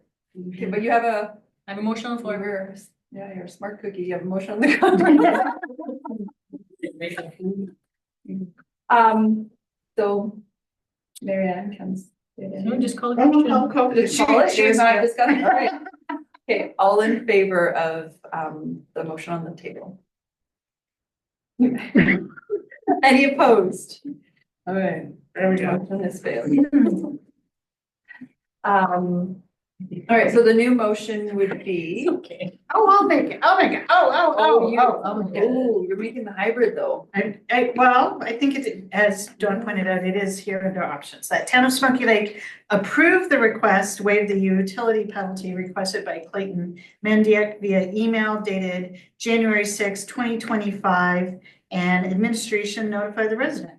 Okay, but I want to make a small Friendly amendment. friendly amendment saying, request by Clayton Mendick and any other residents that come forward to the town. No. I don't support that. Because it wasn't Miss Kim that called me. You don't ask me, even though you don't want to hear what I say. Put my hands up. They just called you, they didn't put an effort in to send Yes, they did. a letter. They called the town and then they called me. This is why I specifically was opposed and made the motion I made at the last one. Well, I Because was, you're opening it up Setting a to, precedent. you're setting a precedent and you're opening it up and it will happen over and over and over again. So, and that's what I have to say. it's a postal strike. And So what? And so to add to Mayor Trinishan, I believe that it's our responsibility to, in terms of governance, to hear case by case scenarios. And I'm willing to take the time to hear from others if they so choose to put something forward in paper and decide per case by case. So you want everybody to come to each council meeting with their case? Or none. I'm sorry, the wave rolled back, so I'm going. You know which way I'm going with this one. Well, I think there should be something in there that if somebody comes with a story or whatever you want to call it, an email or phone call, that that should be allowed. There won't be that many that do, but we should. I gotta keep going with my points. I got one more point to make. My point is that everybody will have the same story. We advertised, administration did a lot of work to put out, hey, you're still gonna have to pay your bill even though there's postal strike. We advertised all that. The county advertised that they were doing the exact same thing. And now that it happened, we're backtracking saying that no, they don't have to pay. Like I'm just putting it out there. Well, you're not gonna get my support anyway, so I'm just telling you. I'm like, I don't know what you're trying Yeah. to tell me. I'm More passion over a $10 penalty Right? fee than $1 million water reservoir projects, whatever, and infrastructure, whatever have you. So I'm going to, with a smile, say I'm staying with my original motion and not accepting the friendly amendment. All right, I'll just call the question. All in favor? Any opposed? Oh. for different reasons. That's the means you have to make another. Okay, Town of Smoky Lake apply credit of $10 to each utility bill paid late in the month of December for a total of $1,760. That was my original thoughts, but Call the question. all in favor? Come on. Any opposed?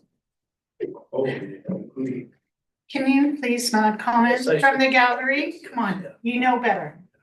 You know better. There, I'd like to make a motion that the town of Smoky Lake approve the request submitted to waive the utility payment penalty requested by Mr. Clayton Mendick via email. And moving forward, any requests to waive penalties will be heard by council on a case-by-case basis. All right. Well, I don't think you can do that. You just defeated that motion. We literally just defeated all three of those motions, so It they was a different cannot, motion. but the same outcome. I don't think you can, I don't know, how do we do this? I think just you don't have to reconsider the first motion or the second motion to pay Clayton, Evelyn's motion to pay that individual, reconsider that motion. You need three of you to support that, and then you can make the new motion to include that, or nothing happens and we just let her know that it did not get approved because all the motions were defeated. That's for that.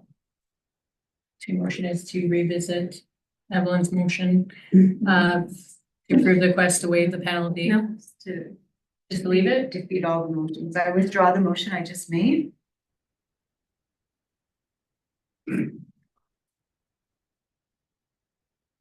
all right, so they've all been defeated. That's it. Yes, we're deferring to the next meeting. Can't bring back. no, we'll just advise the resident that the recommendation to reimburse him was defeated. Thank you, Dawn. Yep, all right. Moving on. Appreciate the constructive debate though. Sorry, I'm forgetting. That's pretty good. 11.3, Helena Country Performing Arts Association request. Marianne? So a couple of things. Thank you for preparing this, Carly. A couple of things. I don't see anything for 2023. And then I'm curious as to I'm in favor of the recommendation. I'm just curious as to how many people attend the event. That's where the supportometer was helpful when we did the printing. And then my future question would be, and you may not be able to answer this, but will the town do the program printing? And if so, what is the value of that? All right, this is the one that usually requests. I can answer some of those questions. I think last year, 2023, we just did the program printing. And that is why there wasn't a dollar amount. Where did you see that? It was not a motion, and that's why Carly can't find it, because it came up that it was not a motion and it should have been a motion. So last year we did the program printing, and if we are going to do the recommendation, then I'm not in favor of the printing. It sounds like, Carly said that the county's actually doing the printing this year, so. And you'll notice at the top of their letter, they did request $1,500 sponsorship or $1,000 plus raffle items. And our recommendation is based on previous donation. So we did do a lower recommendation too. So you could change it.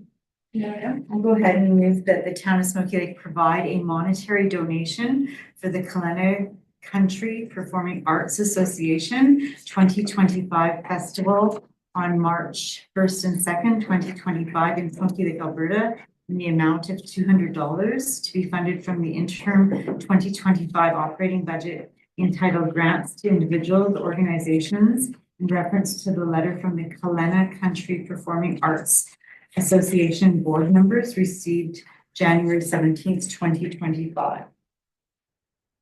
All in favor? None opposed, so carried. HAK Cossatch Grade Wildlife sponsorship request.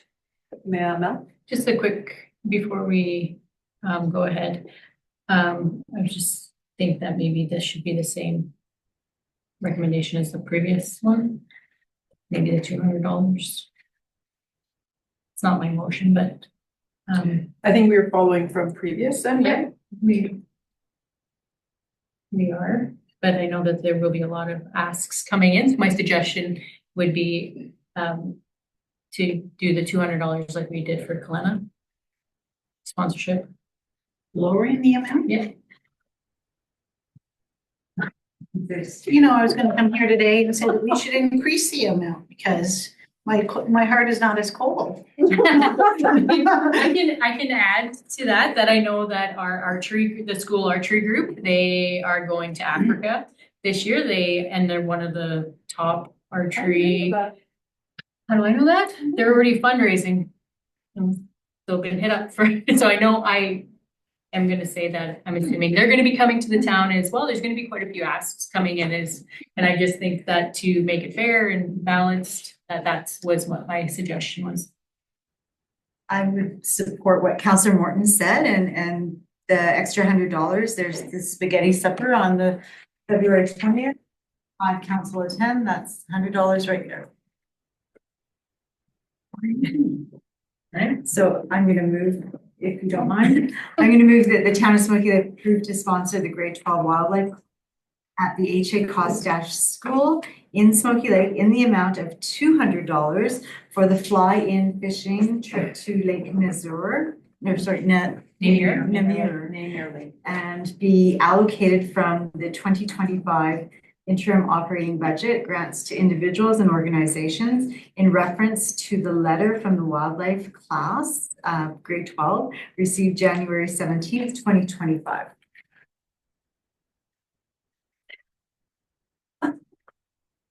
Why we didn't increase the other one. We're gonna run into the same situation then. Alright. All in favor? Any opposed?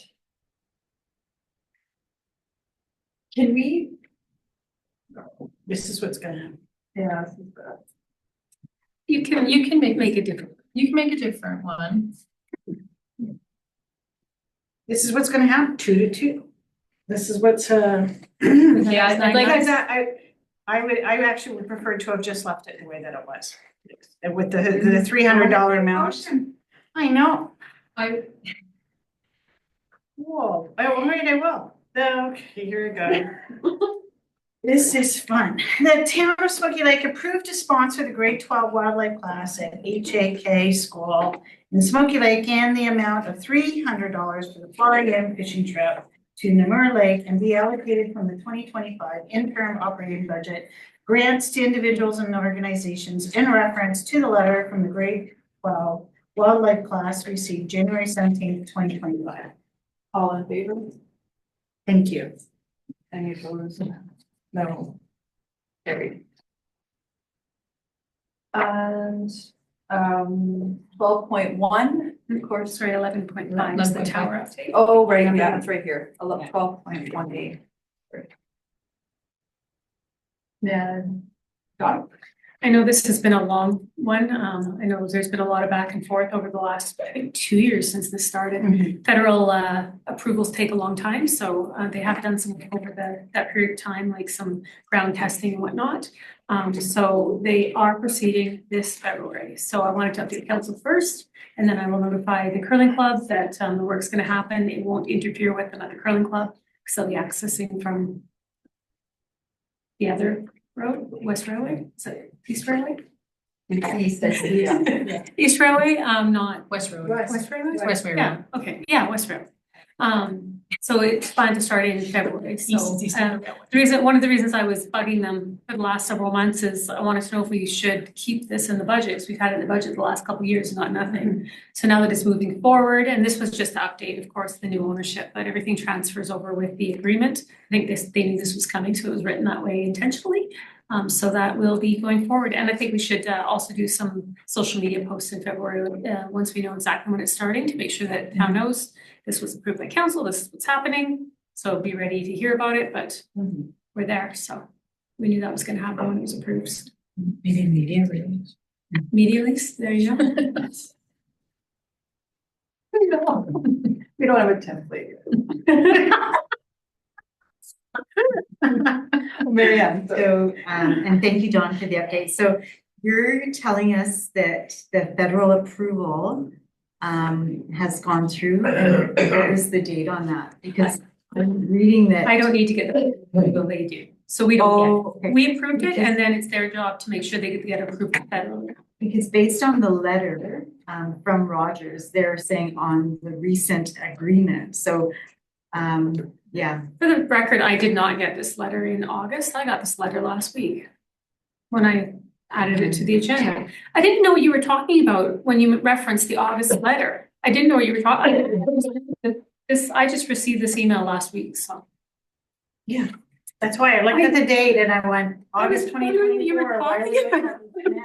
Okay, And good. now I know. Then thanks for acknowledging that, because I was going, why is this, No. and it's the bottom letter, and I went, are we not really supposed to be paying attention to this? And it's just because, again, just, Yeah. when it's especially an issue like that, even if it is acknowledged receipt of, I believe that this needs to be added to old business and passed that way, rather than Yeah, no, I putting it into apologize. correspondence. I didn't even Just catch on to that. Like- January 6th, I received the email with that letter attached. Which means that they wrote it to you in 2024, but didn't email it No. until January? I did not get this, and like even in the email, it says, I'm reaching out to you on behalf of Redwood Infrastructure. I wanted to notify you of the transfer of telecommunications lease from Rogers to Redwood Infrastructure. I've attached the introduction letter in the event you have not received it. I did not receive it. All current plans and terms on the lease stay in place and constructions to take place winter of 2025, to which I said, does that mean like February or does that mean December? So I think, technically it should be. Sorry, I did not catch that. So now it makes sense. And thank you. So Marianne? if I may, so yeah, based on that, a little bit of a miscommunication and some missteps. So we have an agreement in place. What is the date on our agreement? Based on the submission date? Because they're citing back to August of 2023. Yes, it was, I can look at it exactly when it, So then the rental of that particular identified in that agreement would not come to fruition until it's built. correct.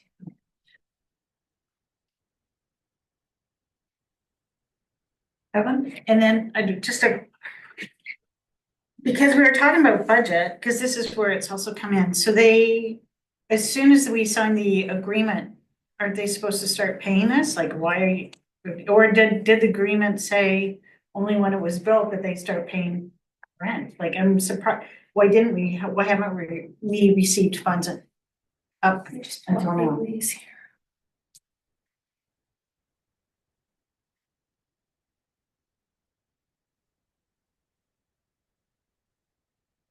Starting on the first day of the month following the beginning of construction. So we should get it starting February. Alright. And yes, that was signed in 2023, Okay, thanks for clarifying that. May 15th, 2023. No. I'll make a motion to accept from file information on the bell tower information, file for information. All in favor? Opposed, carried. We'll move to 12.1 to file for information, correspondence for information, the rest. Now, Yeah, I'll take the last one.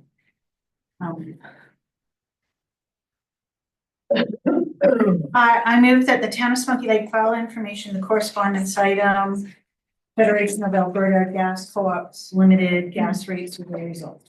all in favor? None opposed, carried. Okay, so 13.1. Yeah, that's actually the last one. I can make that motion to accept the request, or so that administration would write a letter of support. Yep. For the Holy Ascension Korean Orthodox Church at on Whiter Street in Smoky Lake. Better support for the grant application, right? Yeah, approve the restoration. Yeah, and sorry, did they indicate what grant they're applying for? Is it the CFB? It didn't actually. It's the same one that they applied for the CM. Okay, all in favor? None opposed, so carried. And we'll now get a motion to go into closed session. Make that motion? Evelyn? You wanna read it all though? Yeah, I can do that. Don't forget the final two. And we've got, it can also help me by the time that I get to Yep. 8 and 9 because, okay. So I'm gonna make the motion that Town of Smoky Lake go into closed session to discuss the following matters pursuant to the Freedom of Information and Protection of Privacy Act, FOIP, at 3:30 actually. 3:29 PM. Land update, FOIP section 16, disclosure harmful to business interests of a third party. Audit correspondence, FOIP section 16, disclosure harmful to business interests of a third party. Potential property purchase, FOIP section 16, disclosure harmful to business interests of a third party. MCC/SLTC verbal update, FOIP section 21, disclosure harmful to intergovernmental relations, and section 27, privileged information. Salary grid 2025, FOIP section 17, disclosure harmful to personal privacy. CAO evaluation, FOIP section 19, confidential evaluations. Personnel, Section 17. FOIP section 17, disclosure harmful to personal privacy. And last but not least, legal. Section 27 privileged. Section 27, I don't have that. Privilege. Privilege, FOIP section 27, privileged information. All in favor? And opposed, so carried. Motion to come out of closed. I'll make that motion. Okay, all in favor? None opposed, carried. Mel? Make a motion for 14.2, that the town of Smoky Lake accept the update on the tax recovery property located at 55 White Earth Street and to enter into a rental agreement as discussed in closed session once the property has been vacated, and bring the information back to council meeting. Next council meeting. All in favor? None opposed, so carried. Now we have a motion to go back into closed. I'll make that motion. All right, all in favor? None opposed, carried.